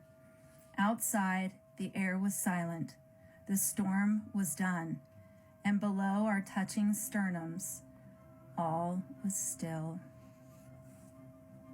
Chapter 31. The reality of what just happened came to me like a slap in my brain. I just had sex with Soren. It was excellent sex, but it was very stupid. I leaned back to look at the man under me and still inside of me. He looked lost, confused. I didn't know if my psychic abilities would work on vampires, and I was too afraid to try. I couldn't handle it if I knew for certain that he regretted what just happened or didn't enjoy it as much as I did. Before I could read any more of his expressions, something changed, and his face was impossible to read again. His right eyebrow rose, and a smile crossed his face. If I'd known crime scenes would get you so hot and bothered, I would have worn some cologne and a shirt I didn't care about. Oh God, crime scene photos of dead girls, I remembered. I was looking for a killer, and I would be dead soon. Instead of preparing for a fight, I had been naked on a couch with the one guy I shouldn't have slept with. I stood and looked around for my clothes. They were on the floor where we had thrown them, and they were pretty much useless. I picked up Soren's white shirt and wrapped it around me like a robe. The sleeves hung past my hands, but that didn't seem too important right now. What was important was that I was naked in Soren's office after jumping on him like a corn star. He'd barely had to try, and I was willing to give it up. Soren sat naked on the couch like he didn't need clothes to be comfortable. He was achingly perfect. His hands were behind his head, and he looked proud of himself. He watched me pull my skirt up under the shirt and pick up the blouse. It was shredded. There was no point in trying to save it. The bra was also a lost cause. I threw them both down to the floor. The panties were still intact, and I slid them up and under the skirt. I felt so dumb trying to be modest in front of the guy who was just inside of me, but I tried nonetheless. He stood up to face me, inches away. Without the heels on, he was noticeably taller, and I had to look up to make eye contact. I told myself to not let him see my shame. I was a grown woman and allowed to share a night with anyone I chose. But I wasn't ashamed. I was terrified that he would regret it, or I was just one of 1,000 and he wouldn't think twice about it. To my credit, I did not look away. His smile was different now, less pride and more curiosity. You're quite the shock, Catherine. Where did you come from? I guess I'm Catherine now. Whatever. It's so small in the grand scheme of what the just happened. Please, Soren, I don't need to be flattered. You already got what you wanted. I was referring not only to the sex, but also to my agreement for the suicide monster mission. He stepped into me, pressing that perfect naked body against the cloth of his shirt. I don't know what the shirt was made of, but it was little protection. I could feel that he was recovering and ready to go again, but I would not give him the satisfaction. Fool me once, shame on you. Fool me twice, and I've lost what little self-respect I still had. I doubted that any warm-blooded or cold-blooded female could have said no to Soren. Factor in that newly turned vampire lust and the very long dry spell, and no one would have blamed me. But falling into bed with him a second time only to realize that he would be done with me was way too much for my self-confidence to survive. I stepped back and turned to the coffee table, making a show of pulling the papers all together into one pile and tapping the edges against the wood to make a nice, neat stack. Hugging the papers to my chest, I made my way to the desk and found my shoes in front of it. If you had offered me $1,000 to tell you how they got there, I could not have told you. I was clearly not in my right mind. When I turned around, mercifully, he had his pants back on. His chest alone was enough to make my body start to throb again, but at least the most dangerous part of him was safely put away. His hair was a wild mess around his face, and he was almost too beautiful to look at. He stood there watching me with a stillness that reminded me that he was not human and very old. It was like realizing that you had swum around in an ocean only to climb out and find out there were sharks in there. If I don't get out of here, I thought to myself, I'm going to get myself into a disaster that I cannot recover from. I didn't know what to say to him. I'd not been with a man in close to a decade, and even then it had not been anything like that. What do you say after the kind of sex that you thought would have killed you? Let's do it again sometime? Call me? Am I as good as the others, like top 50? Before I could think of anything clever or to say, or do the smart thing and keep my mouth shut, I spoke. Thank you. A smile spread across Soren's face and ruined the perception of stillness. The grin lit up his eyes, and I could see that his pupils had returned. He looked surprised and delighted. He stalked towards me, and I stopped breathing. He reminded me of one of those nature shows that you see where the lion is slinking up behind an innocent zebra just drinking at the waterhole. All you could do was watch, knowing that that poor animal did not stand a chance. Soren moved like that, and I was the zebra. When he was in front of me, I froze. I didn't know what he would do, so I didn't know how to prepare myself. He was too fast for me to prepare anyway.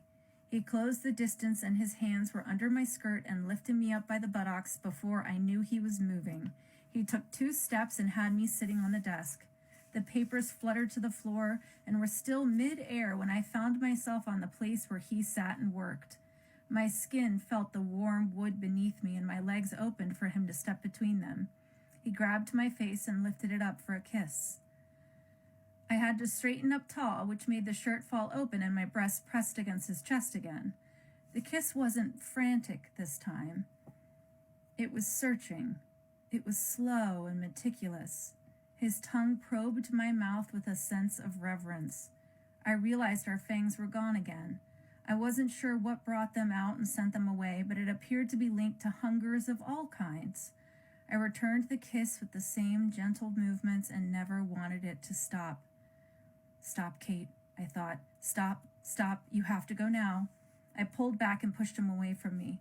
I closed the shirt and slid down to rest my feet on the floor, forcing him away in the process.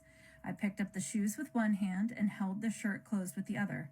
No, once is enough. Catherine? Only now did I hear the way he said it. His accent made it sound like there was no H. Catherine. I loved the way he said my name. Do you really believe that after what we just did, what we just felt, that once is all you need? I knew he was right. The thought of never doing that or feeling that again brought on a sick sadness very similar to grief. My body was already screaming for his touch again, pleading for one more time. But it would never just be one more time, would it? I believed it was a mix of things, I said. It's been too long since I was touched in any way, let alone like that by a man.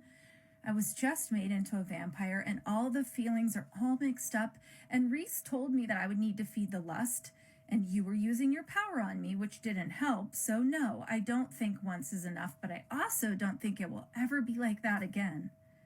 All the talk of powers reminded me that I apparently had too. I wasn't supposed to tell Soren yet. Would he know? Did he feel it? Would he be angry? And don't forget, darling, I thought to myself, the man that you just jumped on is the Lord and could end you with one decision. You were supposed to say one thing and leave. You were not supposed to have sex with him. I saw his muscles bunch and relax. I knew he wanted to move to me, but didn't. I thought maybe that I had hurt his ego or in some weird way challenged his sexual prowess. He didn't move to me. I did not use my power on you, Catherine. My power was with you. Our powers became one, something, by the way, that I have never experienced.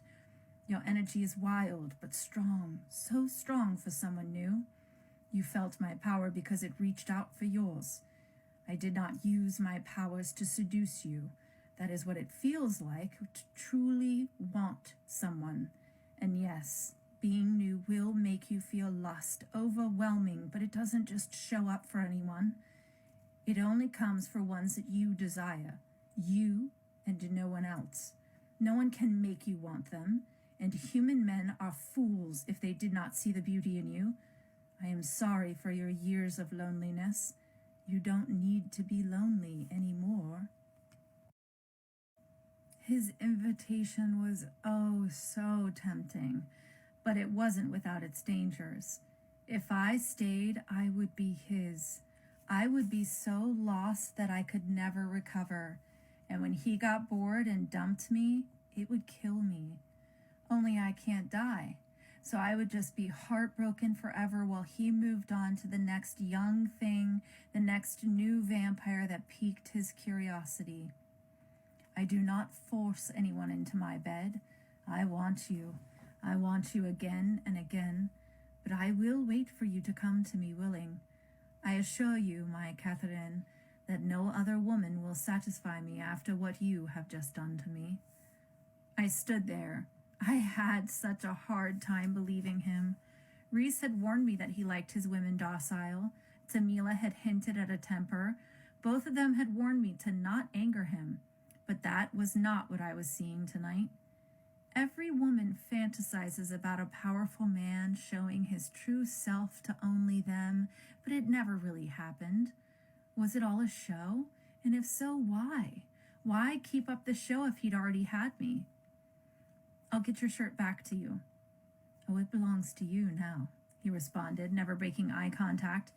Perhaps it will remind you of what we had this night and bring you back to me.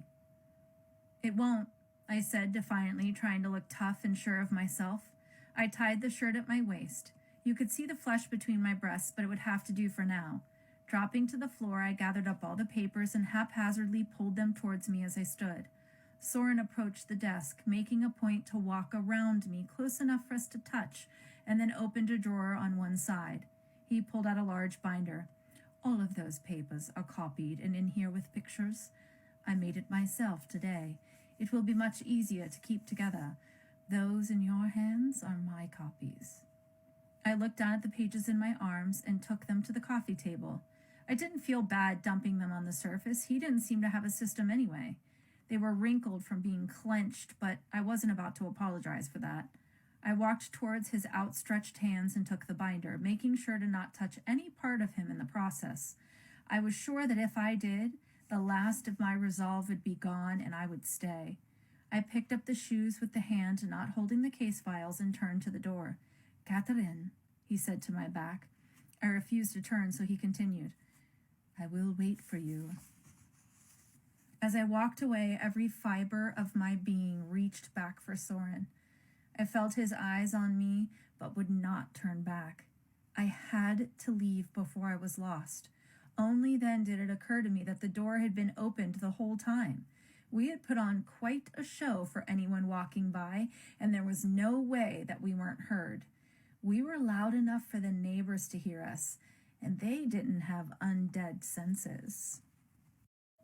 His invitation was oh so tempting, but it wasn't without its dangers. If I stayed, I would be his.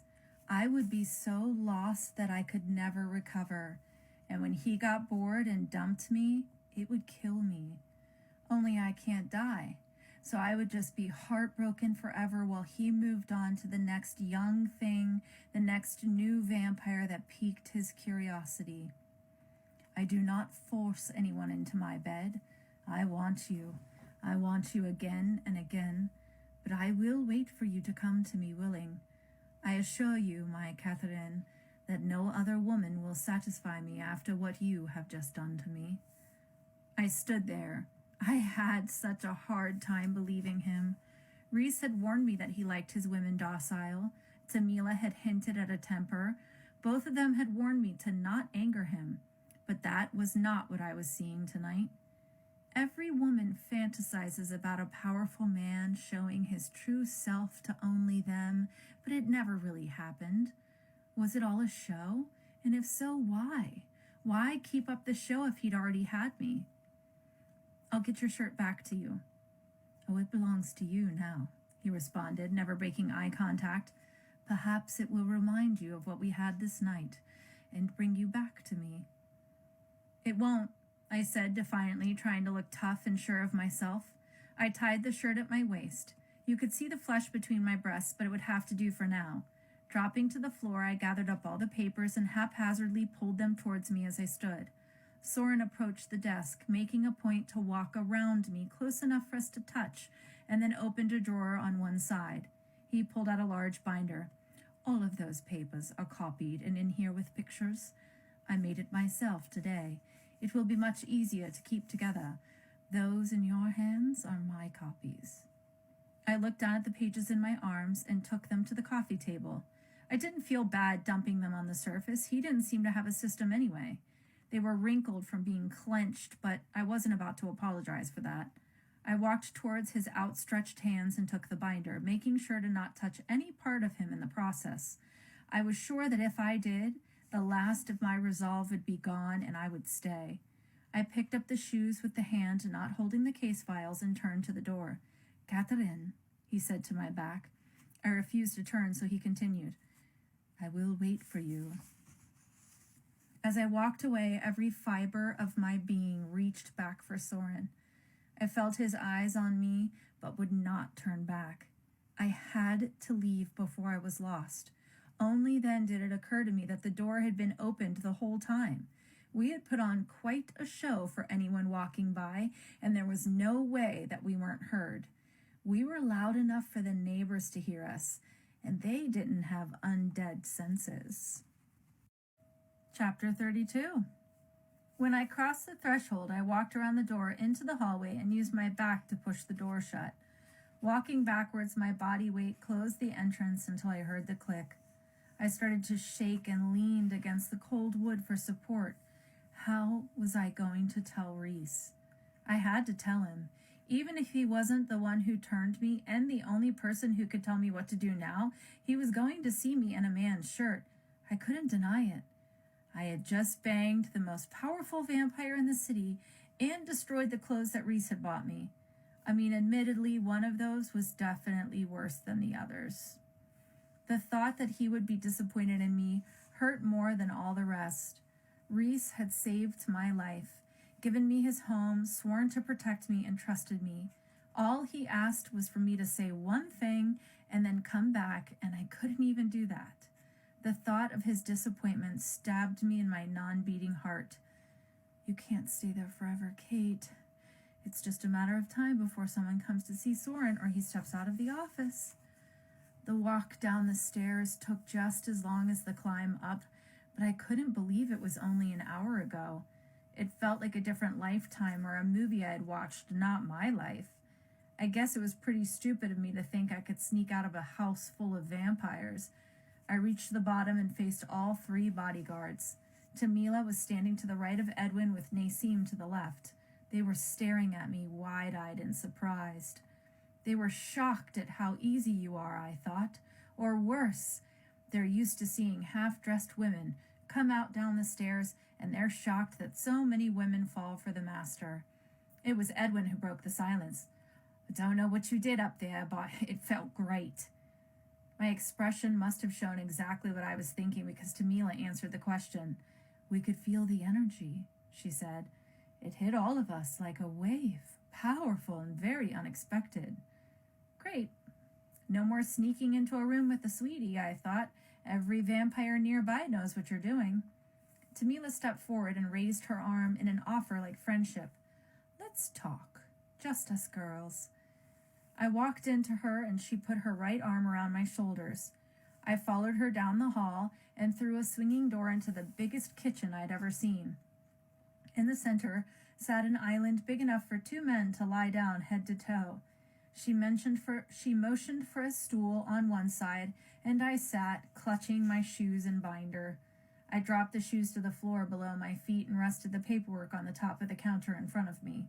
She moved through the kitchen with that same dancer-like grace that Soren had. I hoped that someday I was going to move like that. She rested a large glass in front of me and turned to 2 large side-by-side fridges. Opening the one to the right released heat into the air. It was a heating unit, not a cooling one. A large pitcher was brought out from it, and the contents were poured into the drinking glass before me. The blood smelled amazing, and I was suddenly acutely aware of just how hungry I was. I tried to not gulp the drink down, attempting to look cool in front of her. She poured me a second helping and returned the pitcher to the heater, closing the heavy metal door. She sat down across from me and watched me sipping the second glass. "After what I just felt," she started, "it's a wonder you have any energy left." I was mortified. I wanted to slide to the floor and crawl away, never to return to this house again. Instead of judging, Tamila shook her head. "I know you think it is shameful for a woman to have wild, unattached sex, but Kate," she reached out and gripped my hand in hers, "you're not human anymore. You have to let go of those ideas and embrace what you are. Your vampire spirit will lead you to what it needs and what you need." Vampire spirit? Well, it's what I call the part that makes us who we are, the part that animates us, even though we should no longer live. It's older than time, and it has chosen you. Reese chose me. I changed my thought. Scratch that. My attacker chose me. Make no mistake. The spirit chose you to be a vampire. It put your maker in front of you when you needed him and whispered to him that you were deserving. Everything is planned by something bigger than us, even what happened upstairs. "What do you mean?" I asked. Tamila paused to search for words. "The energy that came down the stairs and flowed through the house was not ordinary. I've never felt anything like that. You and Soren melded. You became one great power. Your union felt like, I don't know how to put it into words, like stepping too close to the opening of a volcano. It felt too hot to survive, but I still had the urge to jump in, to see what the lava would feel like. It was dangerous and inviting." I put my face in my hands and rubbed them up and down my cheeks, ending with my palms pressed into my closed eyes. I wanted to reset my thinking and clear my head. Talking to her was just making me more confused. "Tamila, I appreciate you taking me aside and trying to make me feel okay about all of this. I appreciate the blood and the whole big sister routine, but don't cover for your master. I know I'm not the first girl to come down those stairs with less clothing than she went up with, and I'm not going to be the last. You're very sweet to make it sound all special, but I know better." "Listen, Kate." She shook her head side to side and looked so earnest. "I don't do covering, and I don't do girl talk or sweet. Make no mistake, this is me doing my job, looking out for the best interest of Soren and his people. Soren has had women, yes. However, never anything like that. Not as long as I've been with him. None of us have ever felt the energy of his..." She paused, looking for the right word. "Escapades." With that, I stood and gathered my items. "I need to go." "Don't be offended, Kate. I think when the shock wears off, you should consider exploring whatever is between the two of you." I dropped the glass in the sink. I may be a vampire and doing the walk of shame, but I was raised right, and I don't leave dirty dishes on the table or on the counter, especially not in someone else's home. Tamila didn't move to follow me out of the kitchen, down the hall, or to the front door. The men had disappeared, and I let out a sigh of relief. The front door swung open to reveal a night full of the undeniable post-thunderstorm clarity. I didn't hear any birds or crickets, so they must not have come out yet from their hiding. The slam of the door as I pulled it shut behind me echoed through the darkness. The gravel between the bottom of the front steps and the smooth asphalt of the driveway was wet beneath my bare feet. It felt wonderful. Climbing into the car felt like being free. I shut the car door and turned the keys, still sitting in the ignition. The sound of the key was a subtle sound of escape. It had only been 90 minutes since I pulled in. 90 minutes had changed my entire life and made me question so much. Becoming a vampire had been a physical change. What had just happened with Soren was so much more. For years, I had questioned my worthiness. My dad had left me. My mother hadn't loved me. My marriage was unsuccessful and he was happily remarried, so I believed it was my fault. I believed I was not wanted and that I could not be loved. I had settled into a life of being a mom and a nurse because I didn't think I could be more. When Reese found me worthy of saving, now Soren had found me desirable and he wanted more. He made me believe that I was beautiful, made me want more, and that scared me. I didn't know what was more upsetting, the idea of more with Soren or the thought that this fling may have ruined the trust that Reese had in me. Was Reese going to be angry? Would Soren take no for an answer? Would I survive the monster hunt, or would all of this be in vain? Would Reese ever trust me to be alone again? Did I want to be alone again? And the really scary question, who's going to be the next victim? As I struggled to control my unruly thoughts, I made the drive towards the little blue cottage and whatever awaited me when Reese found out. Chapter 33. Anyone who's ever driven home to face the consequences of their own actions knows how quick that drive feels. Only I wasn't a teen showing up after curfew. I would have given anything to just get grounded and sent to my room. I sat in the little Civic for minutes after turning off the engine, staring at the quaint blue house and the door that I knew that I had to walk through soon. Maybe I'll just go home, I thought, and avoid him for now. Yeah, great choice, Kate. Let your neighbor see you in a ripped man's shirt. Great thinking. Once out of the car, I slid my heels on and tried to smooth the skirt. I ran my fingers through my hair and knew it was pointless. The binder was tight to my chest like a shield as I walked past those sweet little flowers and towards my punishment. The sharp noise my heels made on the porch sounded deafening in my ears. "Hold your head high, Kate," I said out loud. My hand reached for the doorknob and turned it before I could register what I was doing. The door swung open and Reese's back came into view. He was in the kitchen with wireless headphones on. He bounced his head up and down to something only he could hear. The click of the closing door made him turn. The bright smile on his face was replaced with something I couldn't quite read. For a second, I thought it was anger. Then it transformed into worry. I didn't think anyone's eyes could ever get that big. I leaned back against the wooden door and looked down. I didn't want to face the disappointment that would inevitably show up in those big round eyes. I heard the headphones hit the floor and was startled by his arms around me in a tight hug. "By Jesus, Kate, I was so worried. Where are you? Have you been okay? What happened? Did he hurt you?" I was taken aback by all the questions and never thought that I may look like someone who was assaulted. No, nothing like that. I'm fine. I slipped out of the hug and headed for the couch. It looked so simple after the large sofa in Soren's office. Thinking of the couch brought flashes of memory back to me, and I felt my body react to the flashback. I pushed the images out of my head, dropped down to the couch, and looked up to face my punishment. I fucked up Reese. He crossed the room and joined me on the couch. "Be more specific." "I had sex with Soren. I'm so sorry." The pause in the conversation stretched on for too long after that. The silence was the loudest thing I have heard all night, and I was desperate to fill the air with words, but I knew I had to wait for him to talk. "It's all my fault." "Come again," I responded, completely shocked by his response. "How was it your fault?" "I knew you had felt lust, and that it was going to be strong. I knew it had to be met, but I thought there would be more time. I guess, honestly, I didn't think that far ahead. I was so focused on everything else. I should have known that he'd answer that need. It was my turn to pause and think of what to say. This is definitely not your fault. I knew exactly what I was doing. I wanted to do it. I just didn't think about the after. Is this really bad?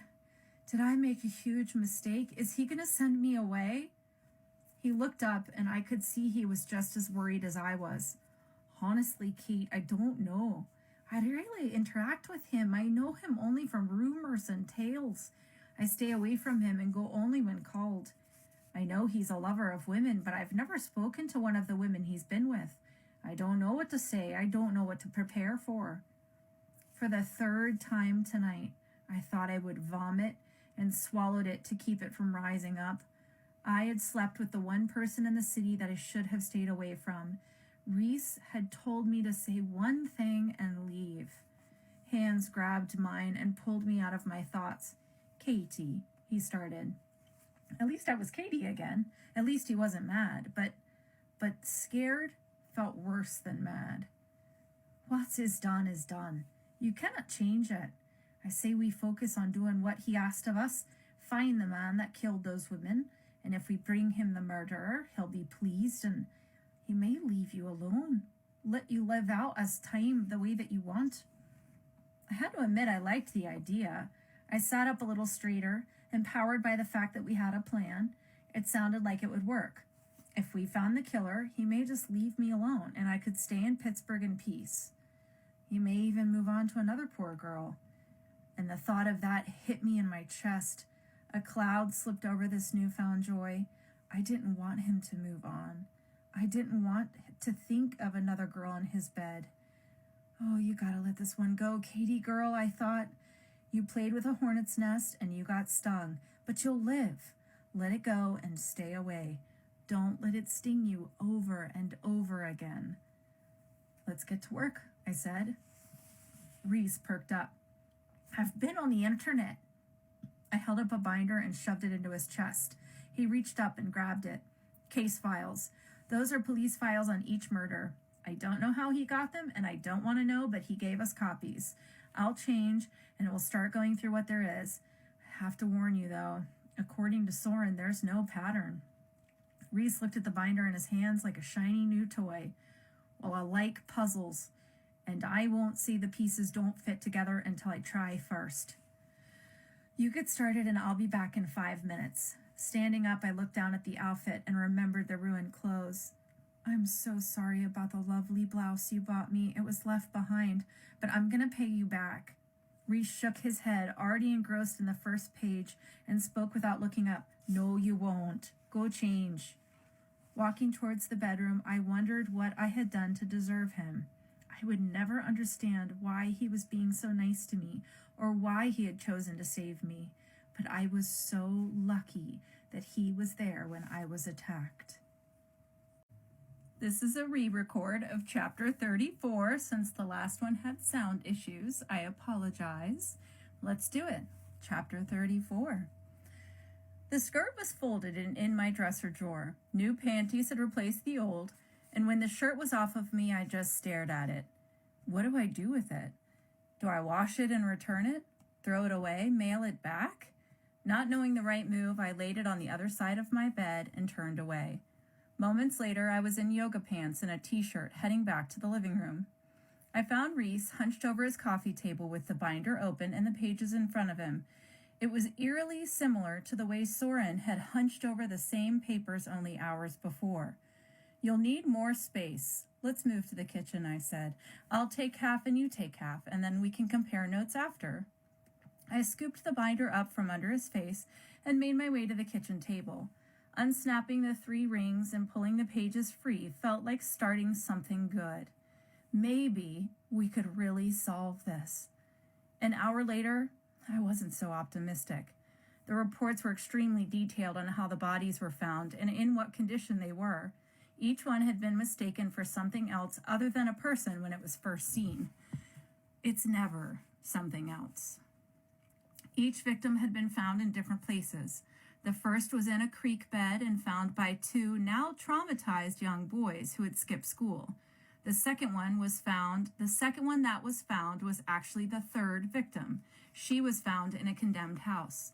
The second victim was discovered next. She was left on someone's private wooded property. He only found it because he was hanging trail cams for the upcoming hunting season. The last victim, if you didn't include me, was also discarded in an abandoned home that was too close to my workplace for comfort. 4 women, 4 locations, all taken from the same place. So why was I attacked at the hospital? Was he planning to take me away and drop me somewhere? If so, he'd have to be strong enough to carry a dead body to a car. I doubted he parked close. Did he walk? Looking at the files only created more questions. It was becoming clear that this was impossible. How could we figure out something that the cops couldn't? Reese jumped up suddenly and disappeared into his office. I heard him rifling through his things, heard drawers open and shut. When he came in, he had a map in his hand. Once spread out onto the kitchen floor, I could see the title, Pennsylvania, 1987. That's kind of outdated, I said. He spoke up without looking up. Nothing's really changed. He returned to the office and this time brought out markers. Dropping to the floor, he started searching the map. Once he found what he was looking for, a red marker was pulled from the box and used to mark an X on the map. I joined him on the floor for a closer look. The red marks placement, obviously Pittsburgh, where we stood now. The next mark was further away, and he wrote above it, 1. The next X was labeled with a 2. Twice more he repeated this until he reached 4. He looked up at me, and I saw he was hesitant to do what was next. The last was you, at the hospital. I followed his gaze down to the newly marked map. I saw what he was doing. He's dropping them closer and closer. But why? It's so risky for him. I don't know. It doesn't seem too smart. He grabs them at the hospital, takes them away. Before or after that, he kills. That part I don't know. But why keep the last 2 so close to the building? Why attack you right outside? Well, maybe he can't control himself, can't wait the time it takes to move them. But that felt wrong even saying it out loud. Something just felt off. What did you see? Did you see him? How had I never thought to ask him this? He looked up at me and closed his eyes. I couldn't tell if he was trying to remember or wasn't going to answer. Just you, he responded, eyes still closed. I smelled the blood. I ran outside and saw you. I thought you had to be dead. Your throat was in a mess and there was so much blood. There was no one else, just you on the ground dying. I didn't look around. I just saw you and acted. He opened his eyes and the story was done. That was it. My death was just a few sentences. Well, he couldn't have been far. He must have heard you and ran. To me, it felt like all one thing, like the attack and then you. It didn't feel like there was ever a break. Well, you were pretty far gone, Katie. I can't imagine your memory is very accurate or clear. Do you remember anything before? A smell, a sound? As he asked, he looked. I don't know, like almost scared? Nothing, I said. I'm sorry, I was listening to music.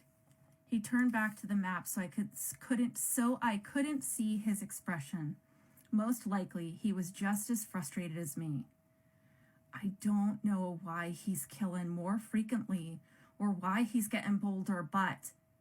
He stopped, and I didn't like where this was going. I didn't want to know what he was about to say, but I thought he did. But Kate, he's not done. He's gonna do it again, and soon. This is a re-record of chapter 34. Since the last one had sound issues, I apologize. Chapter 35. We moved into the office. The binder was discarded to the corner. The dirty glasses were all taken into the kitchen and left in the sink to soak. We set out creating our murder board of sorts. First, the map was hung on the center of one wall. Around it, we started to hang the pages that we thought were most important. To the right of the map was everything on victim 1. Her name was Angelica Davis.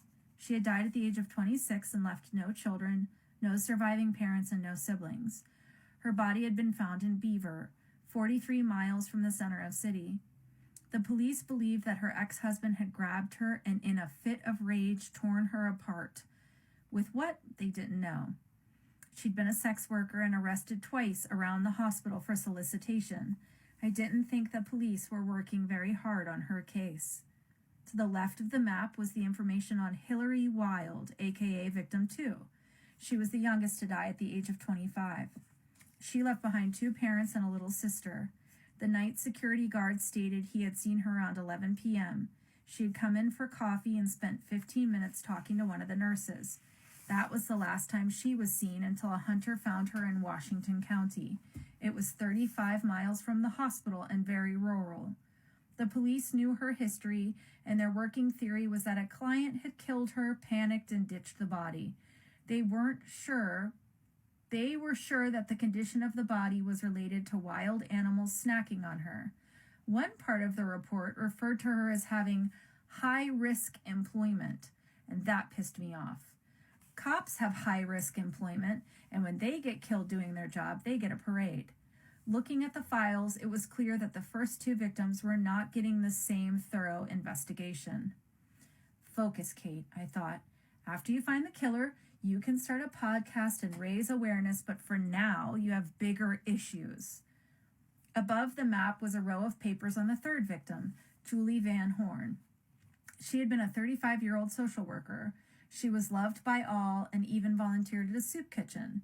She'd gone on a date that evening and twisted her ankle coming out of the restaurant. Her date had dropped her at the ER. When he left, not waiting to give her a ride home. What a guy. The night security guard had seen her leave the hospital around 10 p.m. He stated that she had called for an Uber and was going out to wait for them. She was found in Trafford, only 18 miles away. The house was condemned, but teens had gone in to party at night. They found her and ran. Thankfully, one girl was scared enough to tell her mom, who called the police. The police were working on finding the date and suspected he was involved. She had a brother that was not going to let the police stop until the murderer was brought to justice. I hope I can do that for you, buddy. I really do. Below the map, a line of black and white pages told the final chapter of 31-year-old Mallory Kahn's life. She had been the EMS worker who was found closest to the hospital. She and her partner had brought in an 85-year-old woman with chest pain. After the doctors took over, Mallory had gone out to get the lady's purse, and she was never seen again. An officer had discovered her body when he went to search an abandoned home known to be the sleeping ground of drug addicts. He thought he'd roust some drunks and send them into the cold, but instead, he found Mallory, 3 miles from the hospital. The police believed she was killed by an addict and the body had been attacked by stray hungry dogs. One part of Mallory's history was too close to home for me. During the day, she had been chasing her dream and had been in nursing school. It was too much and tears rolled down from my eyes. Reese turned to me confused. What's happened? They're so young, I said. They had so much to give the world and they're dead. Mallory was going to be a nurse. We could have worked with her someday, been her friend. It's not fair. It isn't, he agreed. So cry later and let's focus. The police haven't put it all together, but they will. As the body count rises, someone is going to see the hospital as ground zero. They'll investigate the staff, look closely at all of us. We can't be in an interrogation room when the sun rises or be asked for a DNA swab. I know this sucks, Katie, but you have to stop looking at them like people and start looking at them like clues. We want to stop the killing, but we also have to protect our secret. Humans are not ready to know we exist, and we are definitely not ready to be known. He was right, and I hated that. I hated that I fell apart. I scanned over the wall of pages and decided to put a picture of each girl up, one before their attacks. I wanted to know each woman and willed myself to find something, anything that could help. Okay, I said, and pulled a blank white page from the printer on the desk. I plucked a marker from the box and wrote at the top of the page common factors. 1. Hospital, all 5. 5, Reese said, and then understood. Oh, including you? Yeah, I said, and went back to the list. 2, night security guard, 2 or more. We need to find out if he was working the night of the EMT or the night of mine. Stuart, he can't be involved. I locked eyes with him. We have to look at everyone, Reese. You're right, he relented. They were all mauled. I wrote ripped apart, 3. 4, young and pretty, not married. I rescanned the pages. Once, twice, a third time. That was it. There was nothing else. Different professions, different families, different reasons for being at the medical center. What about the ER? Reese said. 3 of them were in the ER before. Maybe the first one was too. Were you? No, but I can add it to the list. 5, ER, 3 or 4. I reread my list and threw it to the floor. This is a waste. How are we going to figure out something the cops can't? Even Soren asked for help. What do we know about murder? Reese bent down, retrieving the list, grabbing a pushpin and jabbing it through the list into the wall. It graced the right side of Mallory's pages like a continuation of the story. It was kind of like she was helping, and it made me feel better. I decided to think out loud and review the list again. Hospital, security guard, mauled, young, ER. Hospital, security guard, mauled, young, ER, mauled. And that made me think of something Soren had said. Tell me about werewolves. Clearly I had taken him off guard, but he regrouped quickly. What about them? Like, are they here? Are they mean? Do they act human like us? Do they change in the full moon? Do they eat humans? Oh boy, he sat down and ran his fingers through his hair. Well, like Soren said, there aren't many left. If they're here in the city, I wouldn't know. They really don't advertise. Once I walked by a man in a mall and I could smell the wolf and realized what he was, and I think he knew what I was too. We looked at each other, nodded, and kept walking. That was probably 5 years ago. They look human, more human than us actually. They age slower than humans, but they do age. I guess some are mean, but some aren't. I mean, just like us are witches. Witches, I said.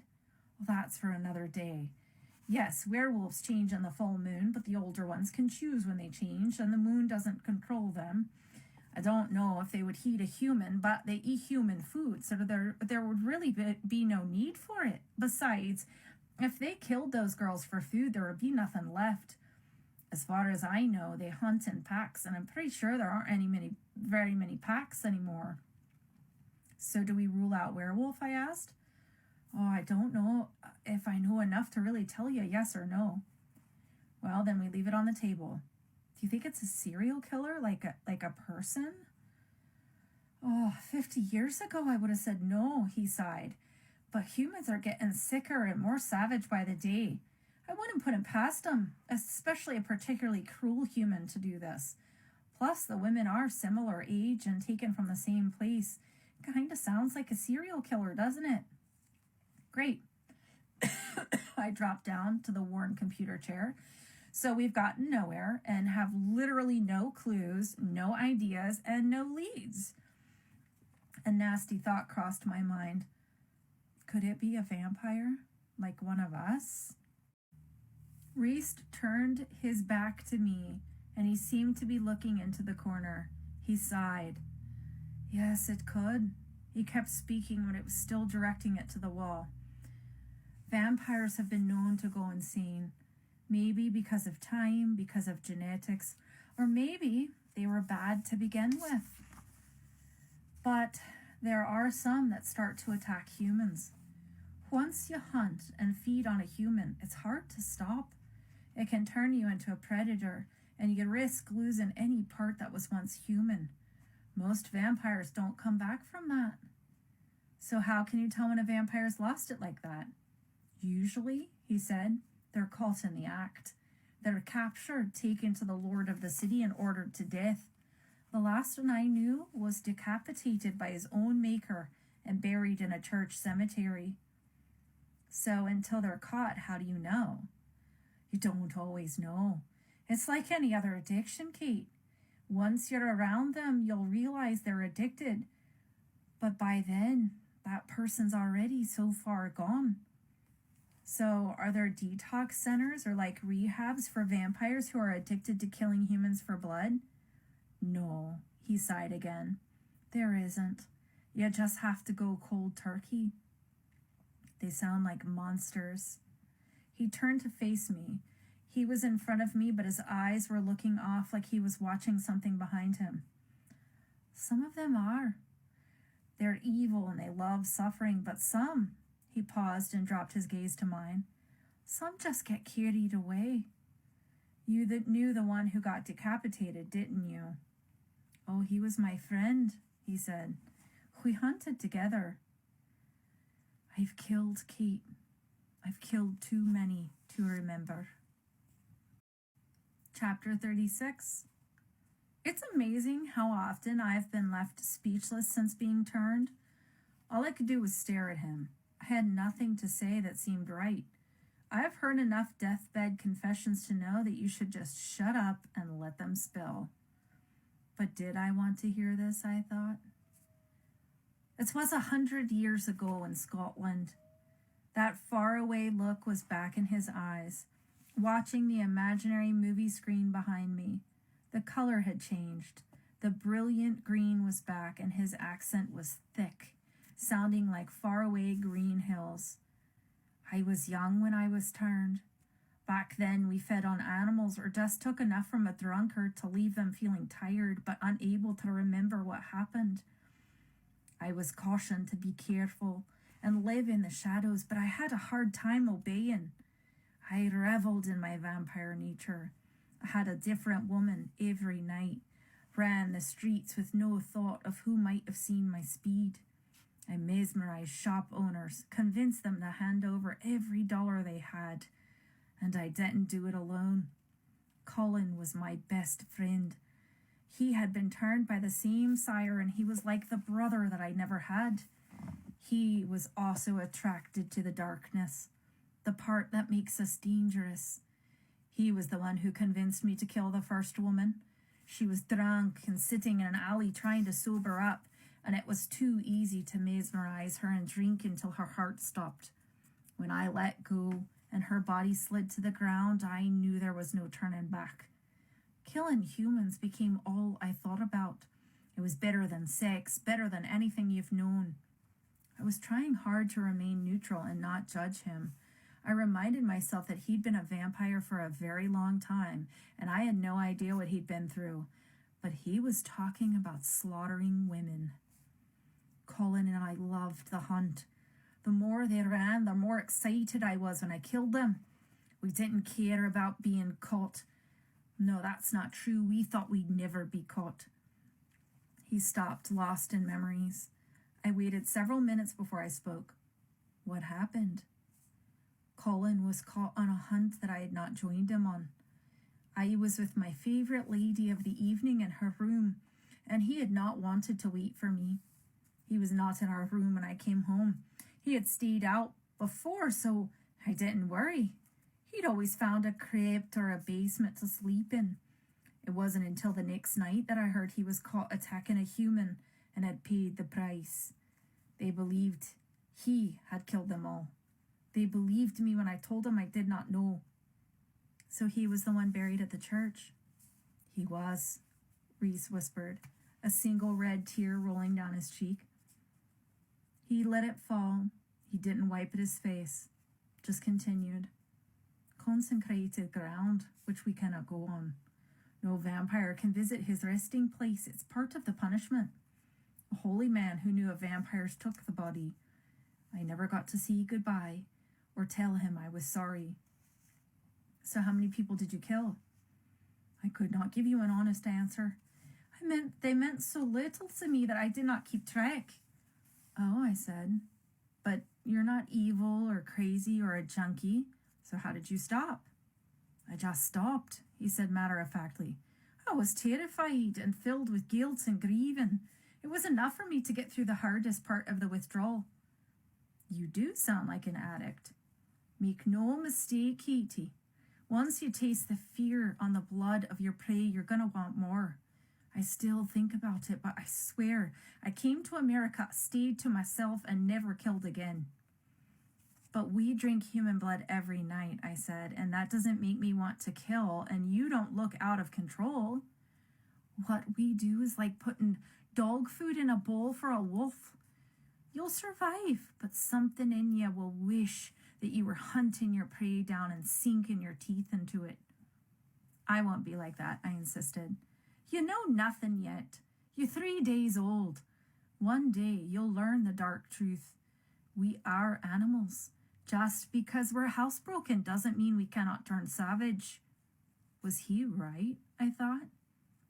Was I a predator? Could I kill someday or turn on Ellie or Olivia? I wanted to change the subject. Avoidance was my specialty. So we're back to this then. It could be a werewolf, a serial killer, or a crazy vampire. We don't know when he'll strike next or how he's picking his victims. It's getting bolder and less afraid of being caught, and we have nothing. It worked. He didn't push the issue. He followed my lead and allowed the subject to change. His eyes returned to the green that I was used to seeing, and the accent slipped a little ways. That is wrong. What's wrong? I asked. We do have a lead. The hospital. Stuart saw many of them. That means other staff members have seen the women. I don't want to think it, but maybe one of them are involved. It wouldn't be hard for a serial killer to hide in plain sight. I let that thought dance through my head. Monica? Stuart? Camila? Someone I worked with? None of them could be killers, could they? I mean, I would know, right? But would I? I mean, I'd known Reese for years and never once sensed what he was. So could someone else be hiding like that?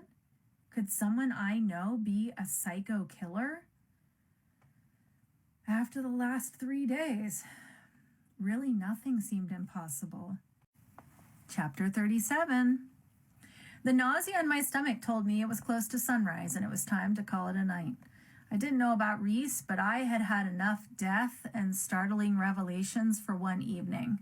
Between my sexcapades and the confession of murder from the only person I trusted, my brain and body were fighting to be the most overloaded. I washed my face in the bathroom sink and stared at my reflection. I wasn't in awe of how beautiful I looked anymore. Instead, I looked at the reflection and thought, who are you? In the last 12 hours, I had been a subservient who visited the home of the master to tell him I would do his bidding. I had been a living fantasy who put porno stars to shame. I had been a scared child who hoped her parent would not be disappointed in her. Then a detective trying to solve 4 murders and 1 vicious attack. Should I add predator to that? Was it true that lurking inside me was a dangerous animal waiting for its chance to come out and play? Enough for deep thoughts for the day, Kate. Go to bed. The nausea started as I walked down to the basement and was joined by something similar to menstrual cramps. The cramp let go just as I hit the last step and made my way to the bedroom. I saw Reese in the doorway. He looked pale, but didn't seem to have the stomach troubles that I was having. I feel so sick, I said. It's the sun. As you get older, you won't feel it so strongly. Before you know it, you'll be able to stay up during the day without feeling ill at all. And if necessity arose, you'd be able to be in the sun, but it would feel like fire on your skin. Half an hour of full sun, and you'll be incinerated, so I don't recommend it. I'll catch on fire, I asked. Essentially, yes. I gulped and it set off the rolling in my stomach again. Just stay out of the sun, Katie. You'll get stronger every day, I promise. You ready for bed? I looked past him to the big bed. Reese, is it okay if I sleep in my room? The resulting sadness on his face made my heart hurt. Is it because of what I told you? Are you afraid of me? Do you hate me? I touched his arm. Reese, I could never hate you, but I'm gonna have to go home, and then I'm sleeping alone again. And I'd gotten so used to it, I forgot how nice it was to have someone next to me. Getting used to that again, it's gonna make it harder for when I go back home. He smiled a little, and I was relieved to see that sadness gone. I definitely understand that. I'd also forgotten what it was like to have someone next to you when you woke up. The bed will be empty without you, but I do understand why we mustn't make it a habit. However, what I said remains. If you need me, you know what I am. He laid a gentle, chaste kiss on my forehead, and I struggled to believe that that man was ever a killer. I reached up, gave his bicep a squeeze, and slipped into my room. The doors to each bedroom shut in tandem, signaling the end of a long night. Being able to see in the dark, I ignored the light switch, tried to ignore my upset stomach, and turned my attention to the white shirt stretched down the right side of my bed. Before it could be stopped, a smile spread across my face. The memory of that shirt was so vivid. The shirt on the man, the shirt being ripped off of him, the shirt hitting the ground, the shirt on me, the shirt falling open as I was placed on the desk, and the man stepping in between my legs. Whoa, girl, I thought, go to bed. There is no point in losing any more time on him. I ignored my head and allowed myself to imagine, not the shirt on my bed, but the man. I pictured him lying there when I walked in, wanting me to join him in bed. In my vision, he wore nothing. His black hair framed his gray eyes and made his pale skin look unreal. He reached for me and I went to him. We would pleasure each other all night until we were too exhausted to continue. Pulling myself out of my fantasy, I stripped off each piece of clothing, threw them to the corner, and slid under the heavy comforter and sheets. The shirt remained next to me on the bed. I rolled to my side, facing it and running my hands down the soft fabric. I could smell him. He smelled like the air deep inside the woods just after a rain, when everything was watered and fresh. Oh my God, Kate, I thought to myself, you're acting like a teenager. You're molesting a shirt. Throw it to the corner and go to sleep. But I didn't listen. I fell asleep with the shirt next to me and the smell of the man that I could not forget. Chapter 38. I was standing across the street from my hospital. I could tell it was late into the night because all the hustling that usually happens at the hospital was gone. It was dead quiet. Only the occasional siren or car engine broke the silence. In a city, there aren't really crickets or bats to hear at night. I stared at the ambulance bay and the entrance to the emergency room that was usually reserved for EMS arrivals. Tonight there was no ambulance, so the bay was wide open. The large automatic sliding doors were clear glass and big enough to drive a car through. I knew they were motion activated, but just now they were immobile. I could see the security station where Stuart would have sat, but he wasn't there. He was probably doing rounds. Hospitals don't close, but some entrances are inaccessible by anyone but the staff at night.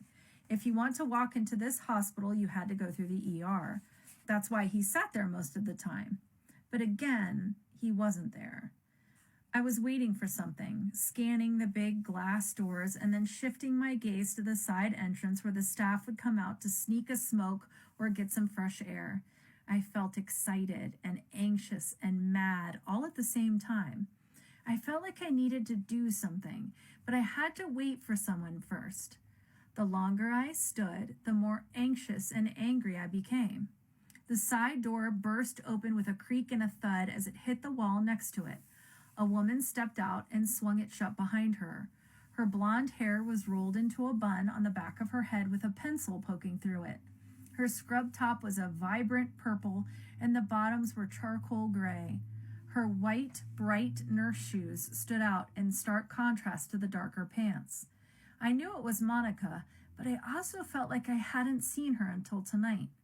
Her hand dropped into the left pocket of her top, pulling out a cigarette and a lighter. The flame lit up her face for an instant as she held it to the long white cylinder in her mouth, and it disappeared. In the darkness, the bright orange ember flared as she inhaled deeply, leaning back against the brick wall and closing her eyes. She's perfect, I thought. The anxiety was gone and the excitement overtook all feeling. I started across the blacktop and made my way to the pretty nurse. She was clearly lost in thought and didn't hear me approaching her. A long drag on the cigarette lit up her face, and a large cloud of smoke covered her. It died as she blew a cloud out of her mouth.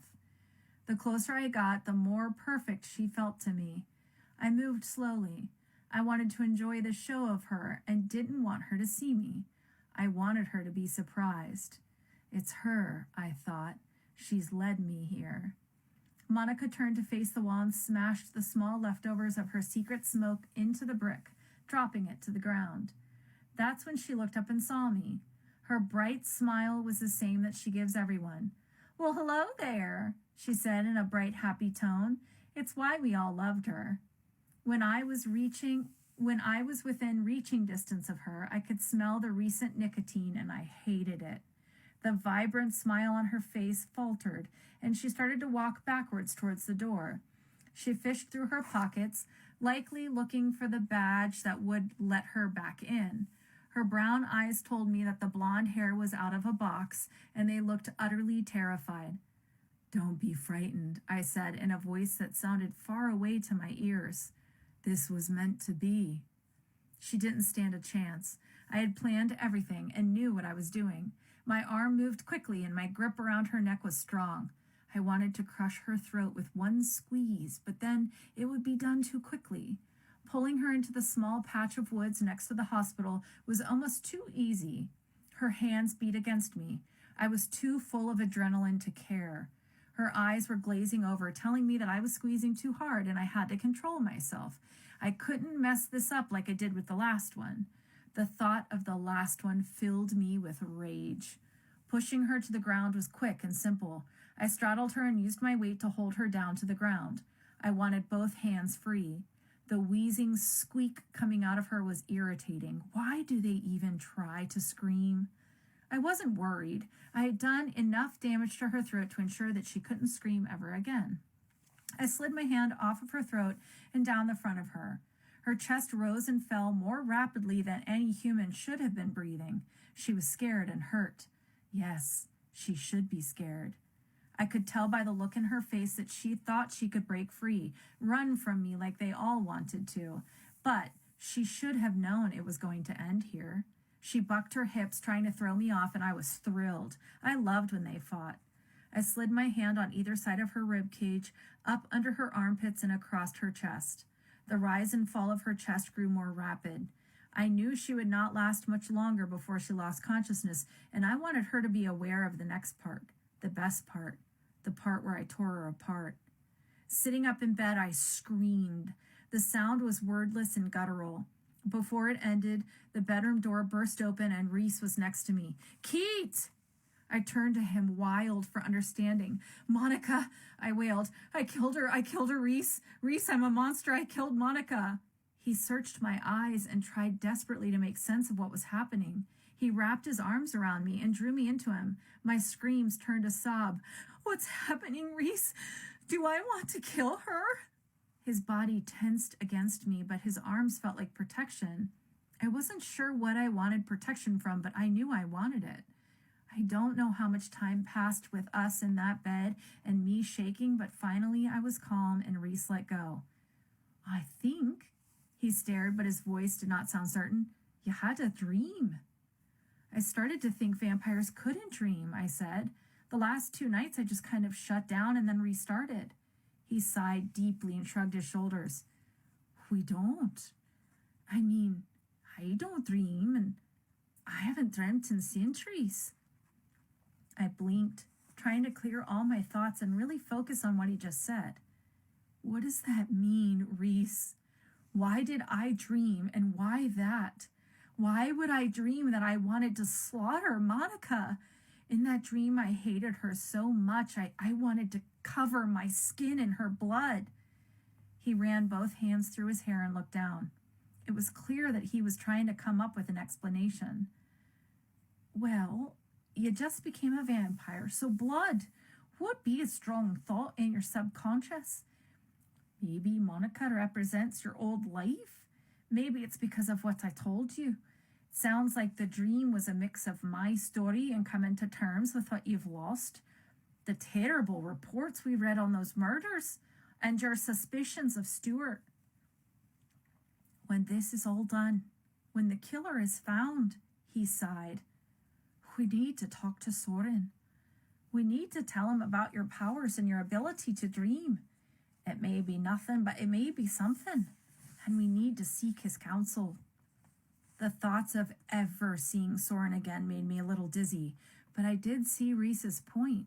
We needed someone older to explain it all. It could wait, though. It didn't need to be tonight. First, we had other things to worry about. I feel better, I said. 3 p.m., he answered. We can get a few more hours. You sure you're okay? Do you want me to stay? No, I said, laying down and pulling the sheet up over my naked chest. I'm fine. His eyes scanned the bed and landed on the shirt next to me.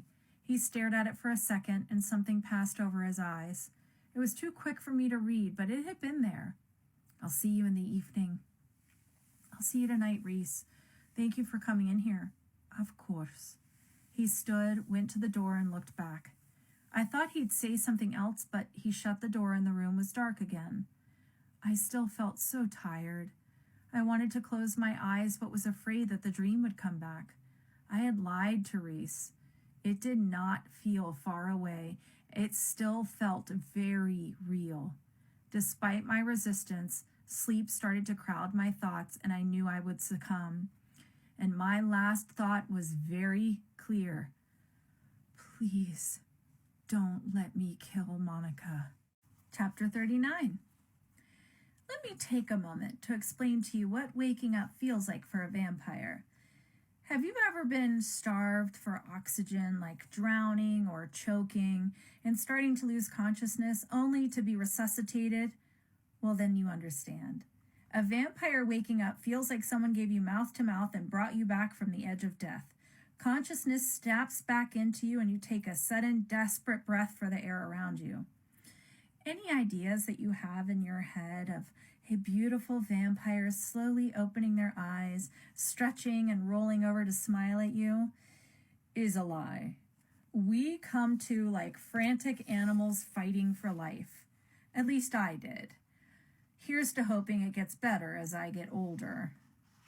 Once the shock of waking up was over, I remembered where I was and the terrible dream that had been the unexpected intermission of my slumber.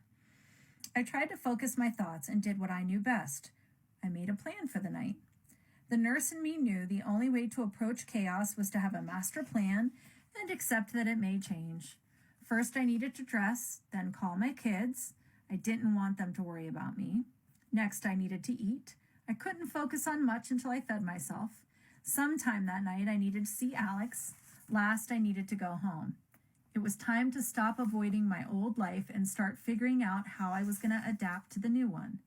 The thought of leaving Reese and my unending source of knowledge scared me. But I reminded myself that there are cell phones and texting and emails, not to mention the fact that we worked in the same building on the same shift. I knew he wouldn't be far. And you gotta go back to work tomorrow night, Kate. You better get ready to face everyone again.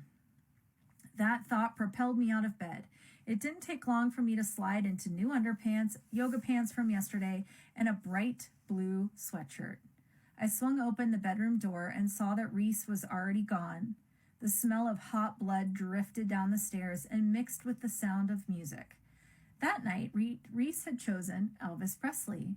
I smiled and decided to try my hand at vampire speed. I imagined the journey across the jungle room only to find myself already at the bottom of the stairs looking up. Yes, you did it, I thought. I tried to picture myself in the kitchen. I looked up the stairs and focused on the way the kitchen looked, the counters, the breakfast nook, the sink. I pictured myself looking out the small window that sat behind the sink. Hey, Kate! I was looking at Reese, who was in front of the counter stirring blood in the slow cooker. You're starting to get the hang of it. What did I do? I asked, more shocked than he seemed to be. Did I move fast or did I think myself here? Hard to know for sure, he started. Keep practicing, and you won't even have to think about it. You'll just move fast when you need to. But for now, save your energy. Moving like that can wipe you out when you're young, especially when you haven't fed. I promise to teach you when I can. He ladled blood into a large coffee mug. It made me think of morning coffee that used to be my first thought when waking up. I couldn't have functioned without it. My kids had known to not even talk to me until I had sipped those first few sips.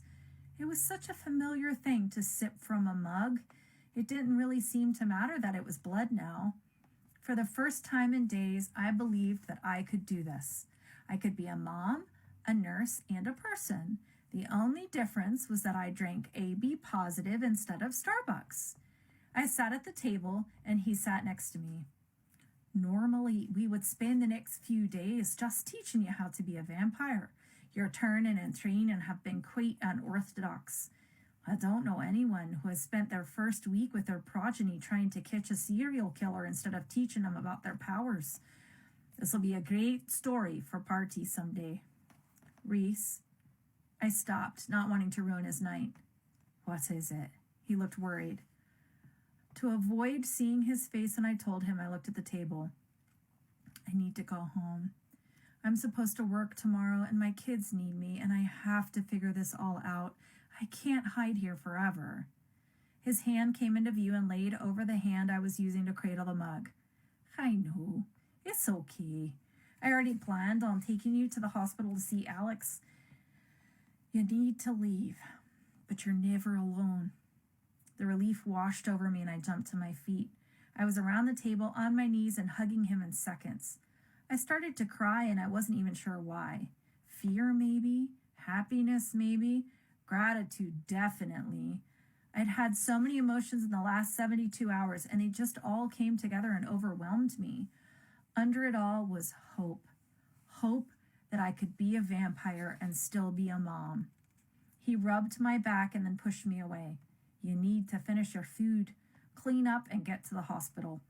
The night will be gone before you know it, and you have a lot to prepare. You're right, I admitted. I went to the counter to refill my mug and headed for the bathroom. The giant mirror revealed that I had cried a little more than I realized. Red smeared on each cheek, making me look like an extra from a horror film. I ran the water and took a wet washcloth to my face. When it was clean, I examined my work, searching for any blood that I had missed. Instead, I had a realization and stood up straight, turning to give my profile to the glass. I had forgotten a bra, yet my boobs were perky and firm. Damn! I looked like I had plastic surgery and did 2 years of chest presses in the gym. That one moment of awareness gave me a surge of confidence. You can do this, Kate. You are a badass vampire heroine like in a comic book, and nothing is going to bring you down.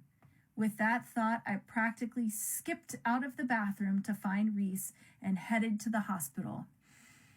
I was ready. Chapter 40. That confidence was gone by the time we reached the parking lot of Pittsburgh Medical Center. I'd called the girls on the way there and told them I was coming home. The shrieking was excruciating with my new hearing, but their happiness made me happy. Even though it was a school night, their dad told them they could stay up until I was able to swing by and see them. It would be around 9 when I reached the hospital. I figured I would get to them between 11 and midnight. Tom hadn't even argued. He said he would take them to school late if he had to so they could see me. Even his wife yelled in the background that she couldn't wait to lay eyes on me. I hung up just as the large red brick building came into sight. Reese pulled into the parking garage and ignored several open spots on the first 2 levels. I was going to ask him why, but decided to just let him do whatever he wanted. I guess I was maturing. No more picking small fights, saving my energy for bigger battles. And I was glad that I was silent. His plan became clear when he pulled his little Civic next to my beat-up minivan. It had felt like a month since I had seen that van, since I had parked it and headed into what I thought was a normal shift. The woman that had parked that van was dead. A new woman would drive it away tonight. I made the conscious and firm decision to get a new car. I had hated that old van for a long time, but didn't have a solid reason to get rid of it as long as it ran. Now I knew it was time for it to go. I couldn't be a respected sex goddess, creature of the night vampire in a freaking minivan. Besides, the girls were older, and I didn't need that mom-mobile anymore. Do car dealerships stay open late? I asked. Reese threw back his head and laughed. I guess I had asked that out loud. Are you second-guessing the minivan now? Hell yes, I am. We were both giggling when Reese abruptly changed subjects. Do you have any makeup? I mean, I've never really seen you wear any. I thought about it for a second. He was right. I rarely wore it anymore. I don't know when I had stopped caring about myself, but somewhere along the way I had. Well, I can get some. Why? Well, you're gonna need it to look more human. Think of modern makeup advice. Do the opposite. Find lipstick to dull your lips, not enhance them. Find foundation to cover up your paleness and blush to add color to your cheeks. I'd always joked about using concealer under the dark circles under my eyes to look more alive, but this was a whole new level. I was feeling overwhelmed with everything that I needed to learn, but he wasn't done. Stick to ponytails or buns. With our hair down, they'll notice how healthy and shiny it is.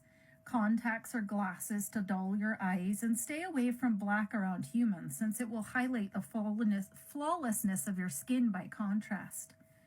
I had never been called flawless and had never been flawless, and now it was something I had to hide.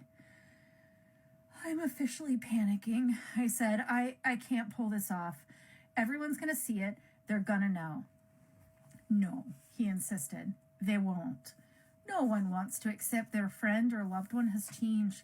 They'll see you as the Kate they loved and missed. I'm not worried, not even a little. Please call me when you're home safely. I'll see you tomorrow night at work. You know how to reach me. I did not want to get out of that car. Getting out would be like stepping out of a bubble of safety and into a harsh world alone. I was afraid to mess up and expose vampires to the world. Vampires had stayed hiding since the dawn of time, and I was certain I would be the screw-up that ruined it for everybody and put everyone at risk. I looked at Reese for what felt like the last time and prayed to never do anything to put us at risk. His look was serious. Kate, you'll be fine. I'll see you tomorrow. Go to Alex and then hug your kids. Okay. I nodded, a little too hard to look like I believed him, but fake it till you make it, right? I can do this.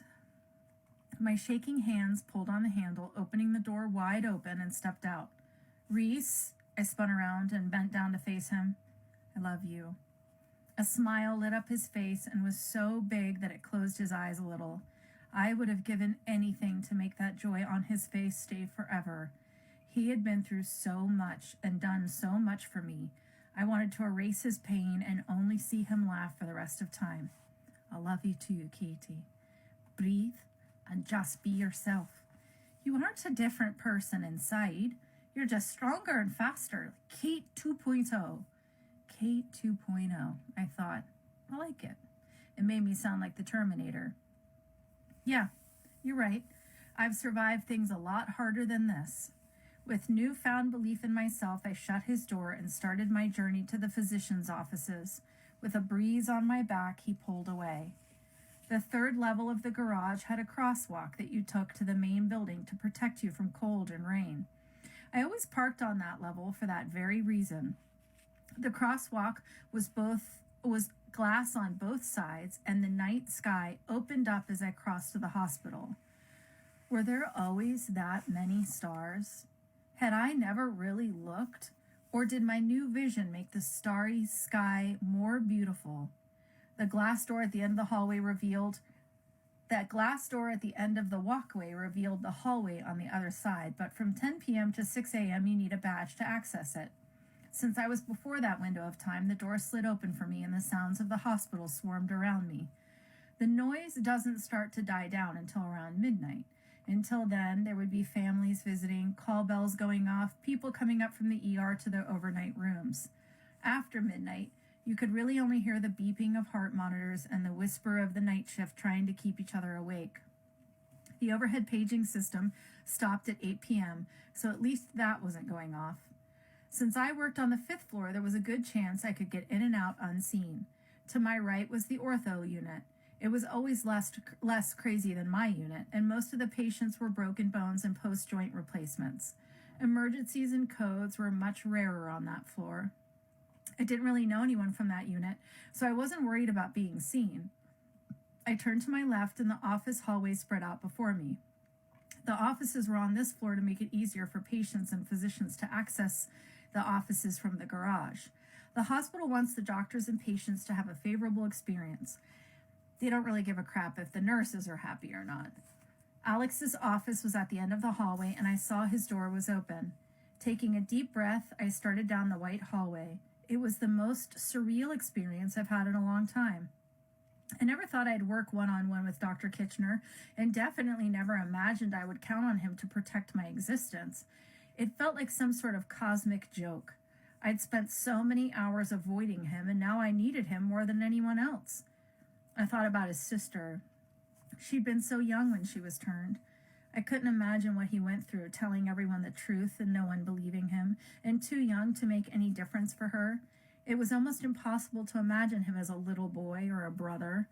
He seemed so uncaring and utterly without need for anyone or anything. I wondered if she was still alive and where she was. She'd never come back for him, so she may be truly dead. I held on to the fact that he needed me to find a cure and save his sister, and that mutual need would keep us from betraying each other. With that thought, I turned into his office and faced my new partner in lies. Chapter 41. I expected an obsessively neat office with a perfect desk in the center. I envisioned books on a shelf, lined up from the largest to smallest without a speck of dust, as uptight as he was. But what I got was a disaster. The desk was against the wall to the right, facing a corkboard that had layers of pages tacked to it. The opposite side of the first half of the room had stacks of papers, magazines, journals, files, and books. The stacks reached my hips and looked like they may tumble to the floor at any minute. The back half of the office, which was much bigger than I expected, housed a large table, too many microscopes, and more stacks of books in no discernible pattern. I doubted that any patient saw this part of Dr. Kitchener. He must have his appointments somewhere else. He was at the desk, completely enthralled by whatever he was reading. He wore a light blue button-up shirt tucked into gray slacks. His white coat was hanging on the back of the chair he was sitting in. He didn't hear me walk in, and I wasn't sure of how to get his attention, then decided clearing my throat was the best choice. He looked up to see where the noise had come from, and it was clear that he had forgotten I was coming or had lost track of time. "Oh," he seemed slightly annoyed that I had interrupted him. "Yes, Kate, I will get your papers." He stood and walked to the table in the back. He didn't indicate if I was supposed to follow, so I just didn't. He moved around nonchalantly, so apparently grabbing the fake file he'd created to hide the web of lies meant to protect a thing of nightmares was just an everyday occurrence for him. "So, how were your first few days as a vampire?" I didn't need anyone overhearing our conversation, so I shut the door and joined him in the back. "Geez, Kitchener, why not put it in the hospital's weekly update so everyone can know?" "Sorry," he was shaking his head. "I wasn't thinking. Sometimes I forget that no one else shares this knowledge or my research. And again, call me Alex." "I'm not calling you Alex in front of everyone upstairs. I don't need to explain how we're suddenly on a first-name basis. I have enough changing without you and I being friendly in front of my coworkers. I'm just now accepting that I'm actually a vampire. The last thing I need is a rumor that I've slept with you." "Oh, I guess not," he agreed. "It took me a while to really accept the existence of vampires, too. It's a lot to take in. To answer your question, it's been rough. I've had so much thrown at me at one time that I haven't even had a chance to fully deal with anything. Isn't Reese teaching you? He asked. I didn't think it was a good idea to share everything with the fine doctor since I hadn't decided whether I fully trusted him yet, but I was very sure that Soren would be pissed if I told a human about the murders or his plans. He is, I said. It's just a lot. I need to let it sink in, that's all. Alex shifted through the stack of manila folders and pulled one out. He tossed it and it landed with a slap on the table space in front of me. The writing on the top left-hand tab was sloppy. Catherine E. Murphy. You don't need to read it all, he said. It's there and official. The papers that the hospital needed have already been dropped off. They've agreed to adjust your schedule to accommodate your condition. You'll touch base with the CNO monthly to plan your hours for the next 4 to 6 weeks, depending on the hours of darkness. No matter what, they'll pay you for 40. So they believe you, I asked.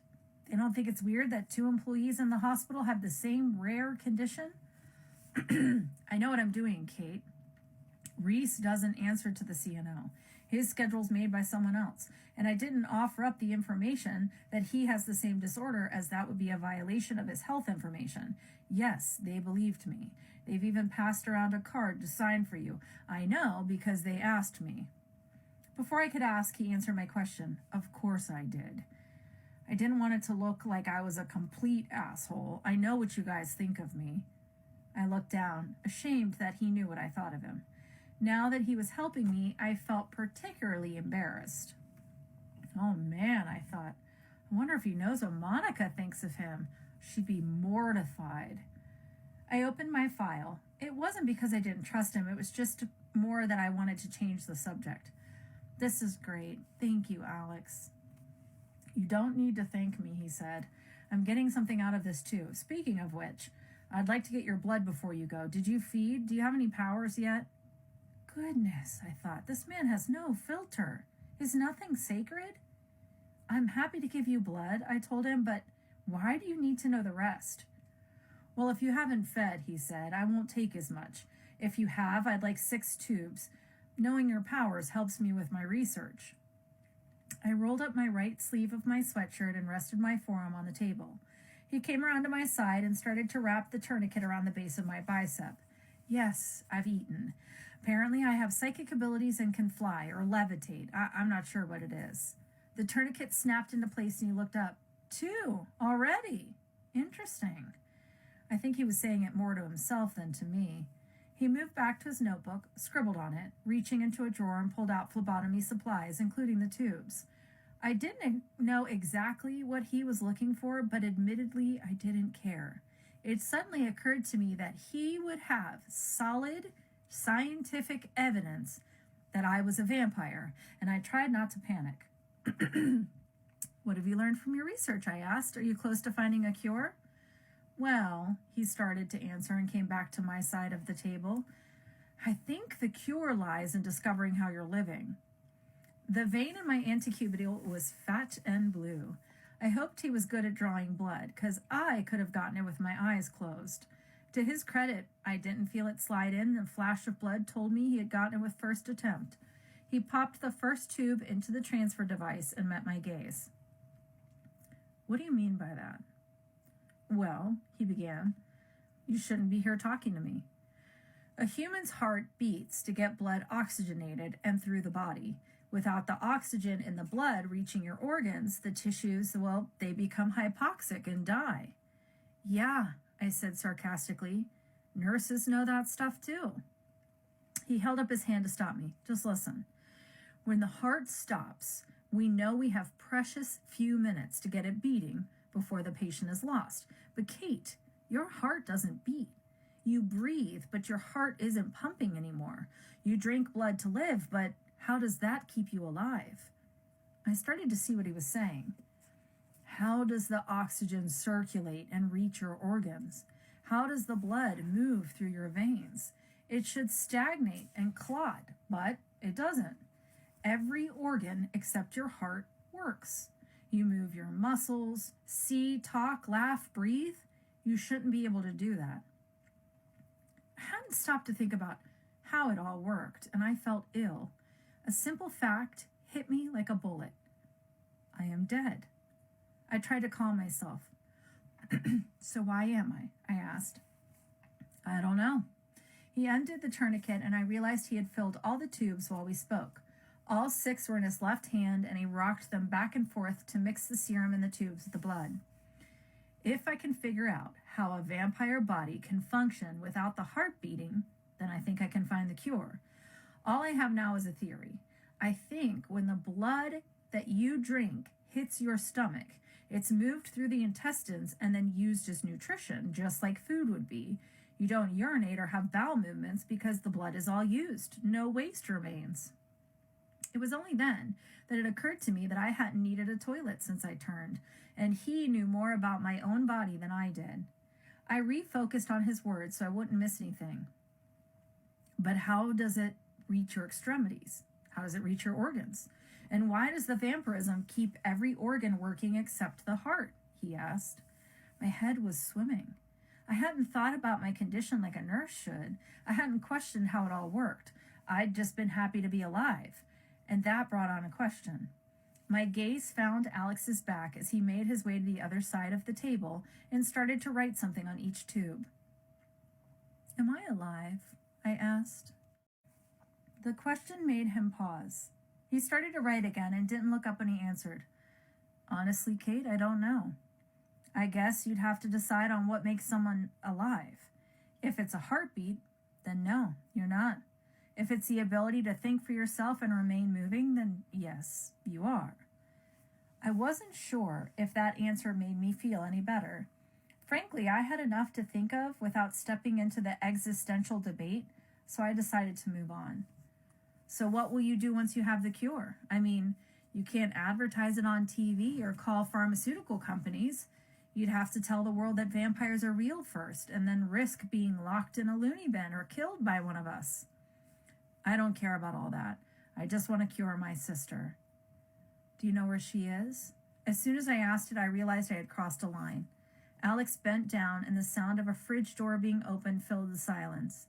He took more time than he needed to, sliding the tubes into the fridge. He shut the door and returned to his full height. I saw that his eyes were watering and felt like the world's biggest bitch. I haven't heard from her since that night. Once I find the cure, I'll look for her. I'll travel the world if I have to. I wanted to take that look out of his eyes. I'll help.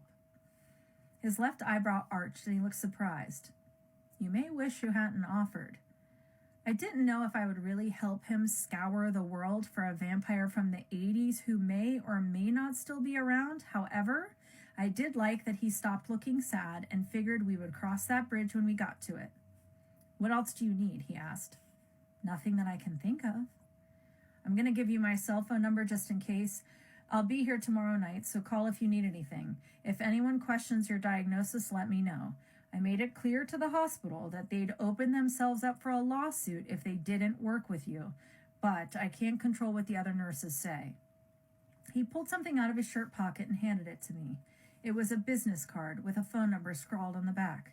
I clutched it tight and willed myself to remember to load the number into my cell phone before I lost the card. Good luck, Kate. I'll see you tomorrow and let you know when I need another sample from you. I guess I can't get a doctor's note to miss another week from work, I asked. He shook his head. Trust me, the sooner you get back to your normal routine, the better. Don't stay away so long that you forget how to be human. Chapter 42. The drive to Tom's house felt like forever. I wanted to hug my daughters and know they were okay. I also wanted the comfort of my own house. But most of all, I wanted to climb into my bed and forget about everything that was going on. I had stopped at a Walmart between the hospital and our street. New makeup sat in a blue plastic bag on the passenger side seat. If that store didn't exist, I don't know what I would do. I wondered if Walmart knew how many of their overnight customers were probably vampires. If they did, they would probably take advantage and make a new line of vampire-friendly products. I could just imagine it now. New at Walmart, SPF 1000 sunblock, and certified garlic-free products. Coming soon, organic blood in virgin and non-virgin flavors. The idea of it made me laugh into the empty car until blood tears threatened to squeeze out of my eyes. I pulled into my driveway and my little house looked so sad. The gray siding didn't look like much in the dark, but I loved the color. Gray with black shutters and white windows. It was the first reason I'd bought the house. From the driveway, you would walk up 3 steps onto a walkway and past a koi pond. That was the second reason I bought the house. In the summer, we had a waterfall running down into the little pond where bright, happy fish swam. But now, in the autumn chill, the fish slept at the bottom and the waterfall was off. After passing the pond, you'd reach deck stairs, and 10 steps led you up to the deck and the entrance to the home. The house was always so full of life. Thanks to the girls, there was a constant humming energy in our little home. But that night, I looked up into the living room and didn't recognize it. The inside was dark and empty, waiting for us to come home and fill it with laughter again. I fought the urge to run inside, lock the door, and avoid the world. But I had to see Olivia and Ellie. They had waited long enough. Tom's house was 4 doors down, so I walked. The night air wrapped around me and felt wonderful. I belonged to the night now. I might as well get used to it. I was tempted to have them come out to me so I could use the darkness to hide me. I was terrified that they would take one look at me and run screaming. The idea was quickly cast aside. Me standing outside would really raise some red flags for them. Besides, if they were going to react badly, it was better to just get it over with. The door swung open on the first knock. All 4 of them were there, standing in the doorway. Both girls wrapped arms around my waist, and I almost cried. Don't cry, I thought. They can't see blood tears. That's the last thing they need. I took a deep, shuddering breath and steeled myself. Hey, girls. I'm so happy to see you. Let me look at you. They each let go and stepped back. Even though they were 2 years apart, they were almost the same height now. It felt like they had grown up so much in 3 days. My love for them was so big that I felt like my chest would burst. It reminded me of why I was doing all of this, why I chose to be a vampire, and why I said yes to solving the murders. I took a step to cross the doorway and hit the door. I was shocked for a second and thought they had shut the door in my face, but it wasn't closed. I knew I had run into something, but looked around and couldn't figure it out. Don't stand on the porch, Kate. Come inside. I hesitated, but tried the step again, walking into the living room. I turned around, trying to figure out what had stopped me the first time, but came up with nothing. My search for answers came to a screeching halt when a growl hit my ears. I slowly turned and faced a large German shepherd, his head hunched low and every muscle tensed. He was ready to strike, his lips arched, exposing bright white teeth. It was Tom's dog, Tank. The sweet animal that covered our faces with kisses was gone, and the canine officer that worked with Tom had replaced him.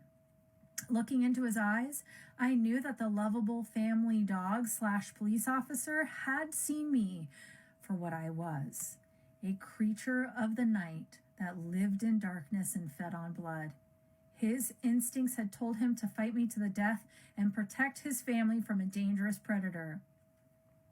Tank? My voice shook with fear. I may have fooled the girls and Tom, but Tank was no fool.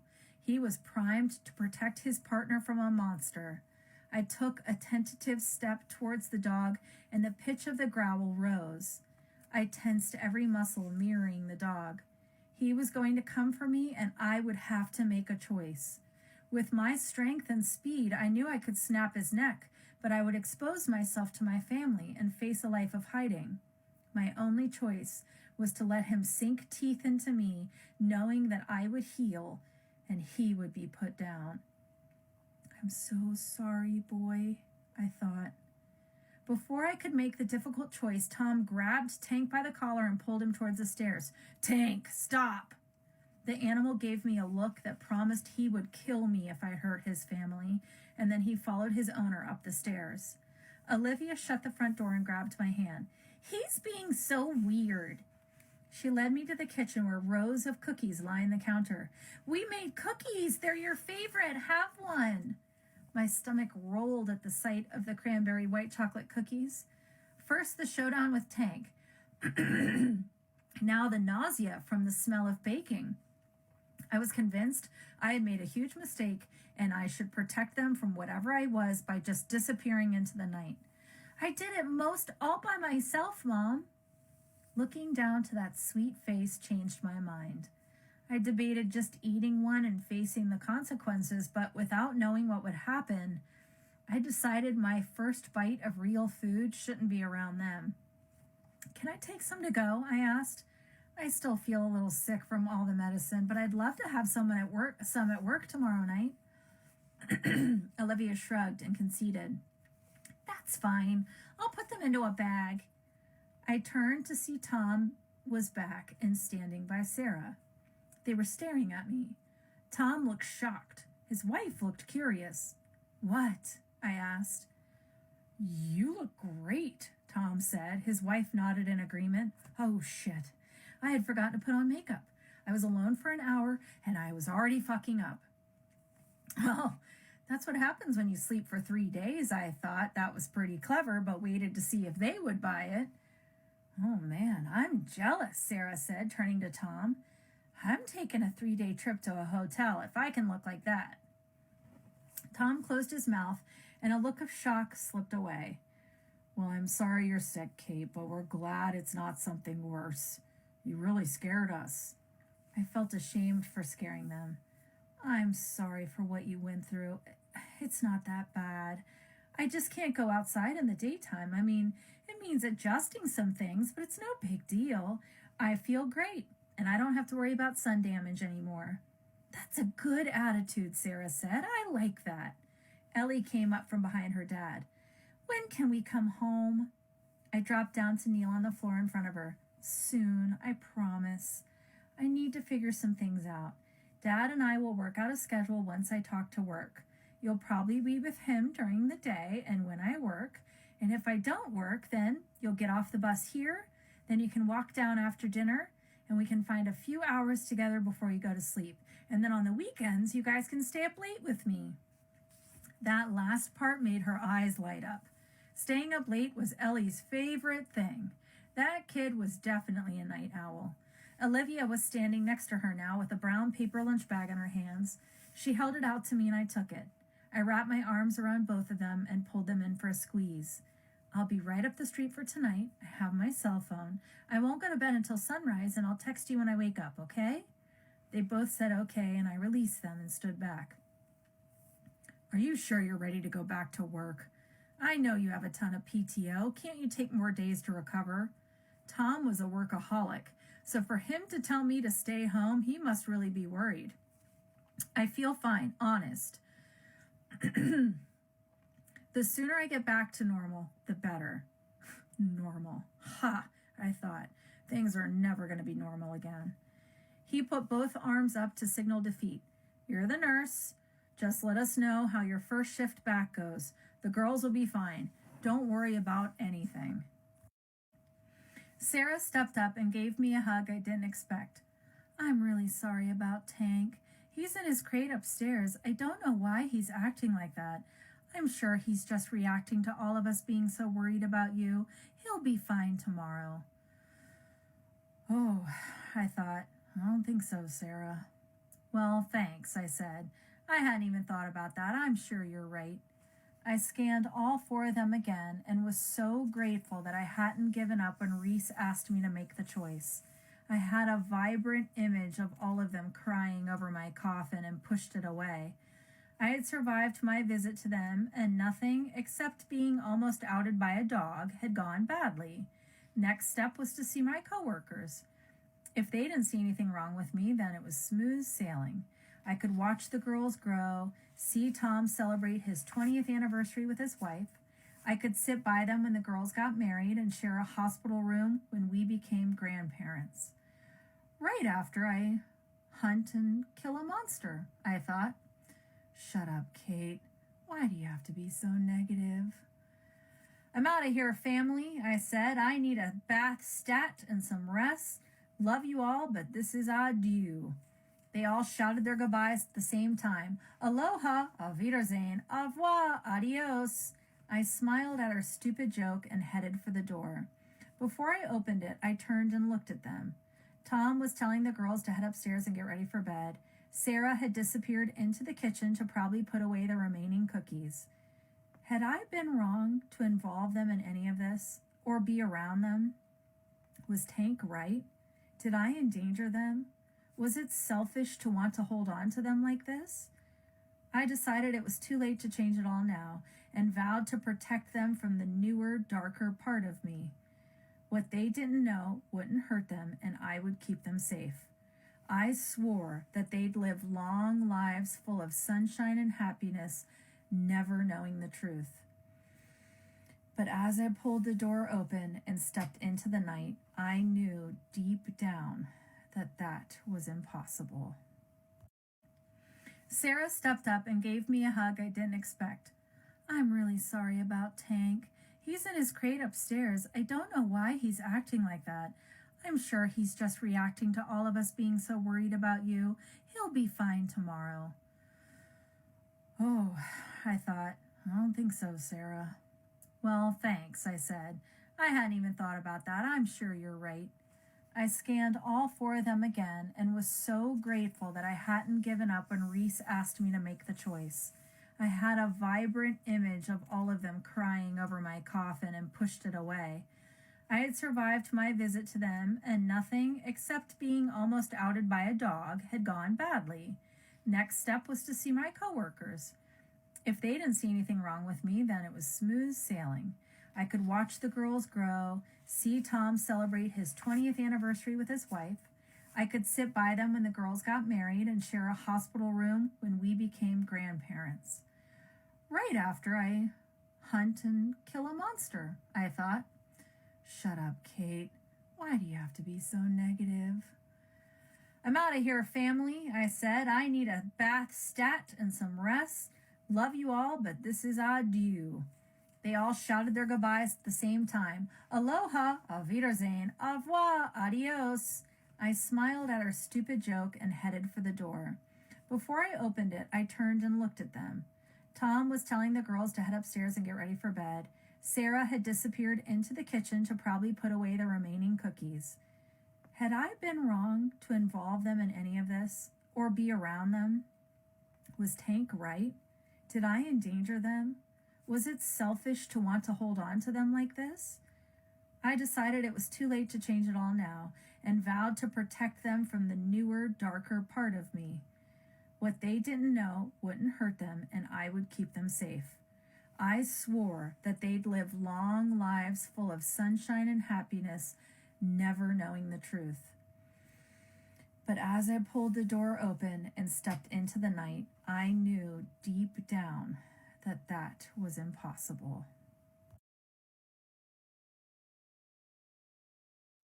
Chapter 43. I had done the walk from Tom's house to mine 1,000 times, and tonight was no different. Same trees, same mailboxes, same sounds. The familiarity of it was calming and comforting. I was the only thing that had changed.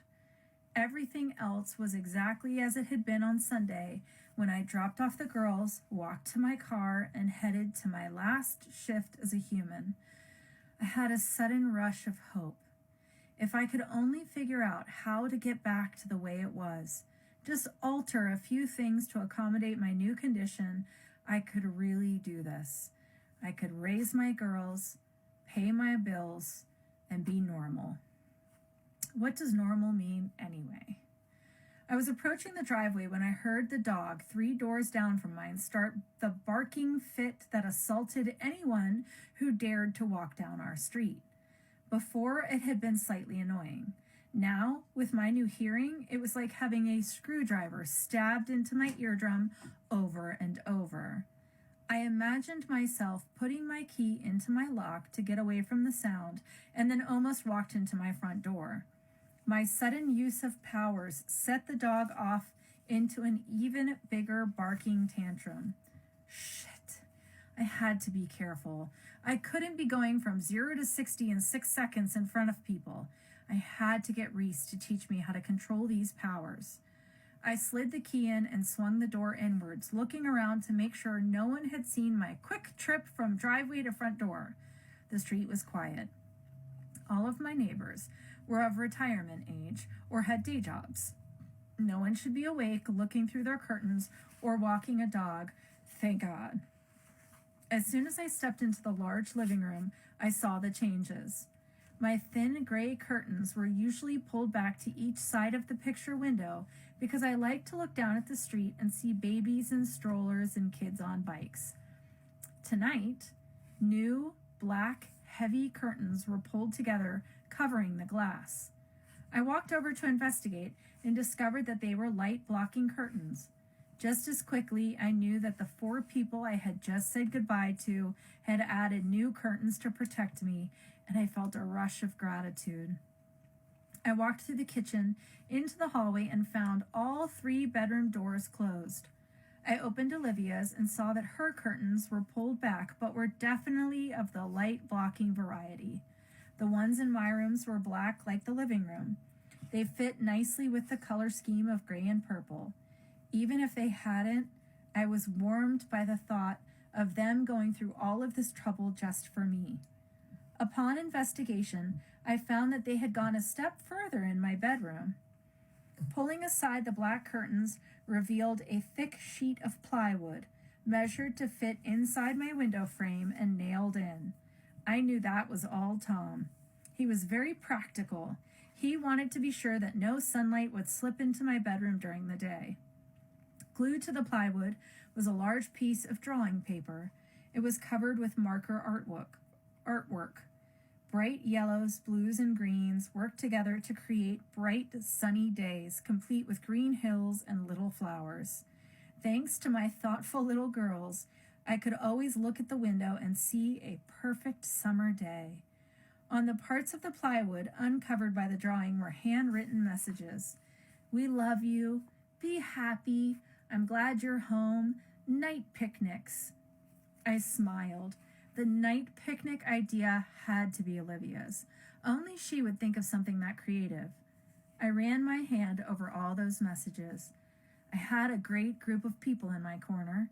It made everything seem so possible. With this awesome family and Reese to teach me, I knew it was going to be just fine. I looked over at my bed and wanted to curl up in the familiar comfort of my blankets. Suddenly, I was so tired. The past few days' events hit me like a wave, and the mental exhaustion from all of it was wearing on me. My twisting stomach had other plans. I realized that I'd only had that 1 glass of blood and then donated to the doctor. I didn't think to bring any from Reese's house, and I was pretty sure I couldn't go to the market for a case of B positive. Damn it. I was going to have to wait until work the next night. I can make it, I thought. But can I? Do vampires starve to death? Well, that doesn't seem right. I mean, worst case, I call Reese. But I wanted to show him and myself that I was okay on my own. So tomorrow, I would pick up a small fridge and some blood from Reese. But for now, I was done with that particular night. Showers, jammies, bed. I stripped off my clothes and headed for the bathroom. It felt so small after Reese's bathroom, but it worked. The shower came on at full blast, and I stepped into it to let it beat up on my back. I was always a fan of hard water pressure. The shower head could be turned to lighten it up for the girls, but I wanted the full weight of the water to wash away my attack, Soren, the murders, Alex's sad story, everything. For 10 minutes, I just wanted hot water to massage my back. When it was turned off, the room was full of steam. It always made me think of one of those rooms at the spa. I never understood the idea behind it, being in a room full of steam, hot as hell. Sounded like torture to me. I loved my hot shower, but I hated that steamy room after. I opened the bathroom door to air out the fog and heard the knocking at the front door. It's midnight. Who who the fuck is at my door? I had a sudden horrible thought. What if someone saw me move from the driveway to the front door? What if the dog's owner had come out for the barking and seen me? Would they call the cops? Even I knew that calling the cops and reporting that your neighbor could teleport was more likely to get you a drug test than result in the cops checking it out, but I was still freaking out. I thought about calling Reese, but what would that do? He couldn't see who it was, and he'd just worry. Whoever it was, I was pretty sure I could handle it. I looked down at my old faded robe and figured it was better than nothing. The front door had a small window, so you could see your visitor before answering, but unfortunately, with good intentions, someone had taped duct tape over it to protect the lady of the house from sunlight. I heard rustling on the other side, so the person wasn't giving up and walking away.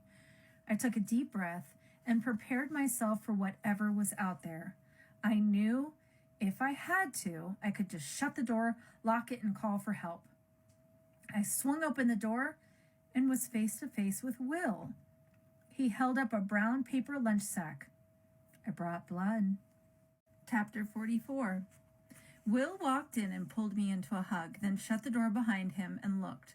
Just lovely, Kate. Not too small, but not too big. Framed school pictures, clean, but not so clean that you can't be comfortable. Are the kids here? I was still a little bit speechless. If you'd asked me to name the top 10 people who might come by and visit me, Will would have been nowhere on that list. But there he stood in my living room. His hair was pulled back so tightly you would have thought it was short if you didn't know better. Now that I saw him closely, I saw that every hair on his head was white, not a single color. He must have been in his 60s when he was turned. A dark green sweater was tucked into brown corduroy pants. A white collar peeked out from the top of the sweater, complete with a bow tie. His outfit made me think of how boys would dress on picture day at school. I'd only met him the one time in Soren's office, but I had liked him instantly. His energy was warm with a smile to match. It was a welcomed light in the middle of a lot of darkness. No, they're at their dad's. I still need a little more time to sort out everything and figure out what to do. I feel like my world hasn't stopped spinning yet. Oh, I remember. How are you feeling? Like I want to wake up from a very long and weird dream, I said. He headed for the kitchen, opening several cabinets until he found 2 wine glasses. He set them on the counter along with the lunch bag and pulled out a large mason jar. The bag was crumbled and thrown across the room towards the trash can. He missed. I thought vampires were supposed to be graceful and skilled, I laughed. Will laughed back. Not all of us, my dear. He ran his eyes up and down my body. Before I could comment, he said, You want to go change? I don't want you to be too uncomfortable. I remembered that I was naked under the robe and was immediately mad at myself. I'd let a man that I barely knew into my home wearing only a thin wrap of flannel. Will shook his head. Kate, don't be nervous. I'm not looking for a late-night liaison. I'm here to check on you and nothing more. I felt ashamed. One night of hot sex and I was starting to think that everyone was after my body. Well, I said, smiling, in that case, I'll go put on some clothes and I'll be right back. He laughed. You do that. I'll nuke our snack. I heard the microwave door pop open and then shut. I would have to ask him, how long do you microwave blood for? I was going to have to start some kind of recipe book. A long beep signaled the end of the cook time just as I walked back into the kitchen. I had chosen green pajama pants with little coffee cups all over it and a shirt that said, I will start working when my coffee does. My hair was pulled up into a sloppy bun at the top of my head. A pink scrunchie held it in place. The outfit was completed by a pair of gray slippers. Will gave me another head-to-toe perusal and nodded. Perfect. We'll eat and then you can go to bed. Will poured the microwaved blood into the 2 wine glasses and handed one to me. We walked back into the living room and sat on the couch, so I followed and sat next to him. So, Soren, huh? He sipped at his drink, and I tried to buy time sipping mine. The blood was heavenly, but I couldn't sip on it forever. I took the glass from my lips and wiped my mouth with the back of my hand. Does everyone know? Vampires talk, he said. You'll have to stop worrying about who knows and if anyone thinks less of you. We all remember how strong the need was in the beginning. Yeah, I responded sarcastically.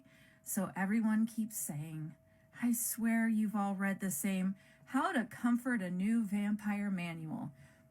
Everyone keeps saying the same stuff. How was it for you? He thought for a moment like he was choosing the right words. Well, you're a nurse, so I'll be honest.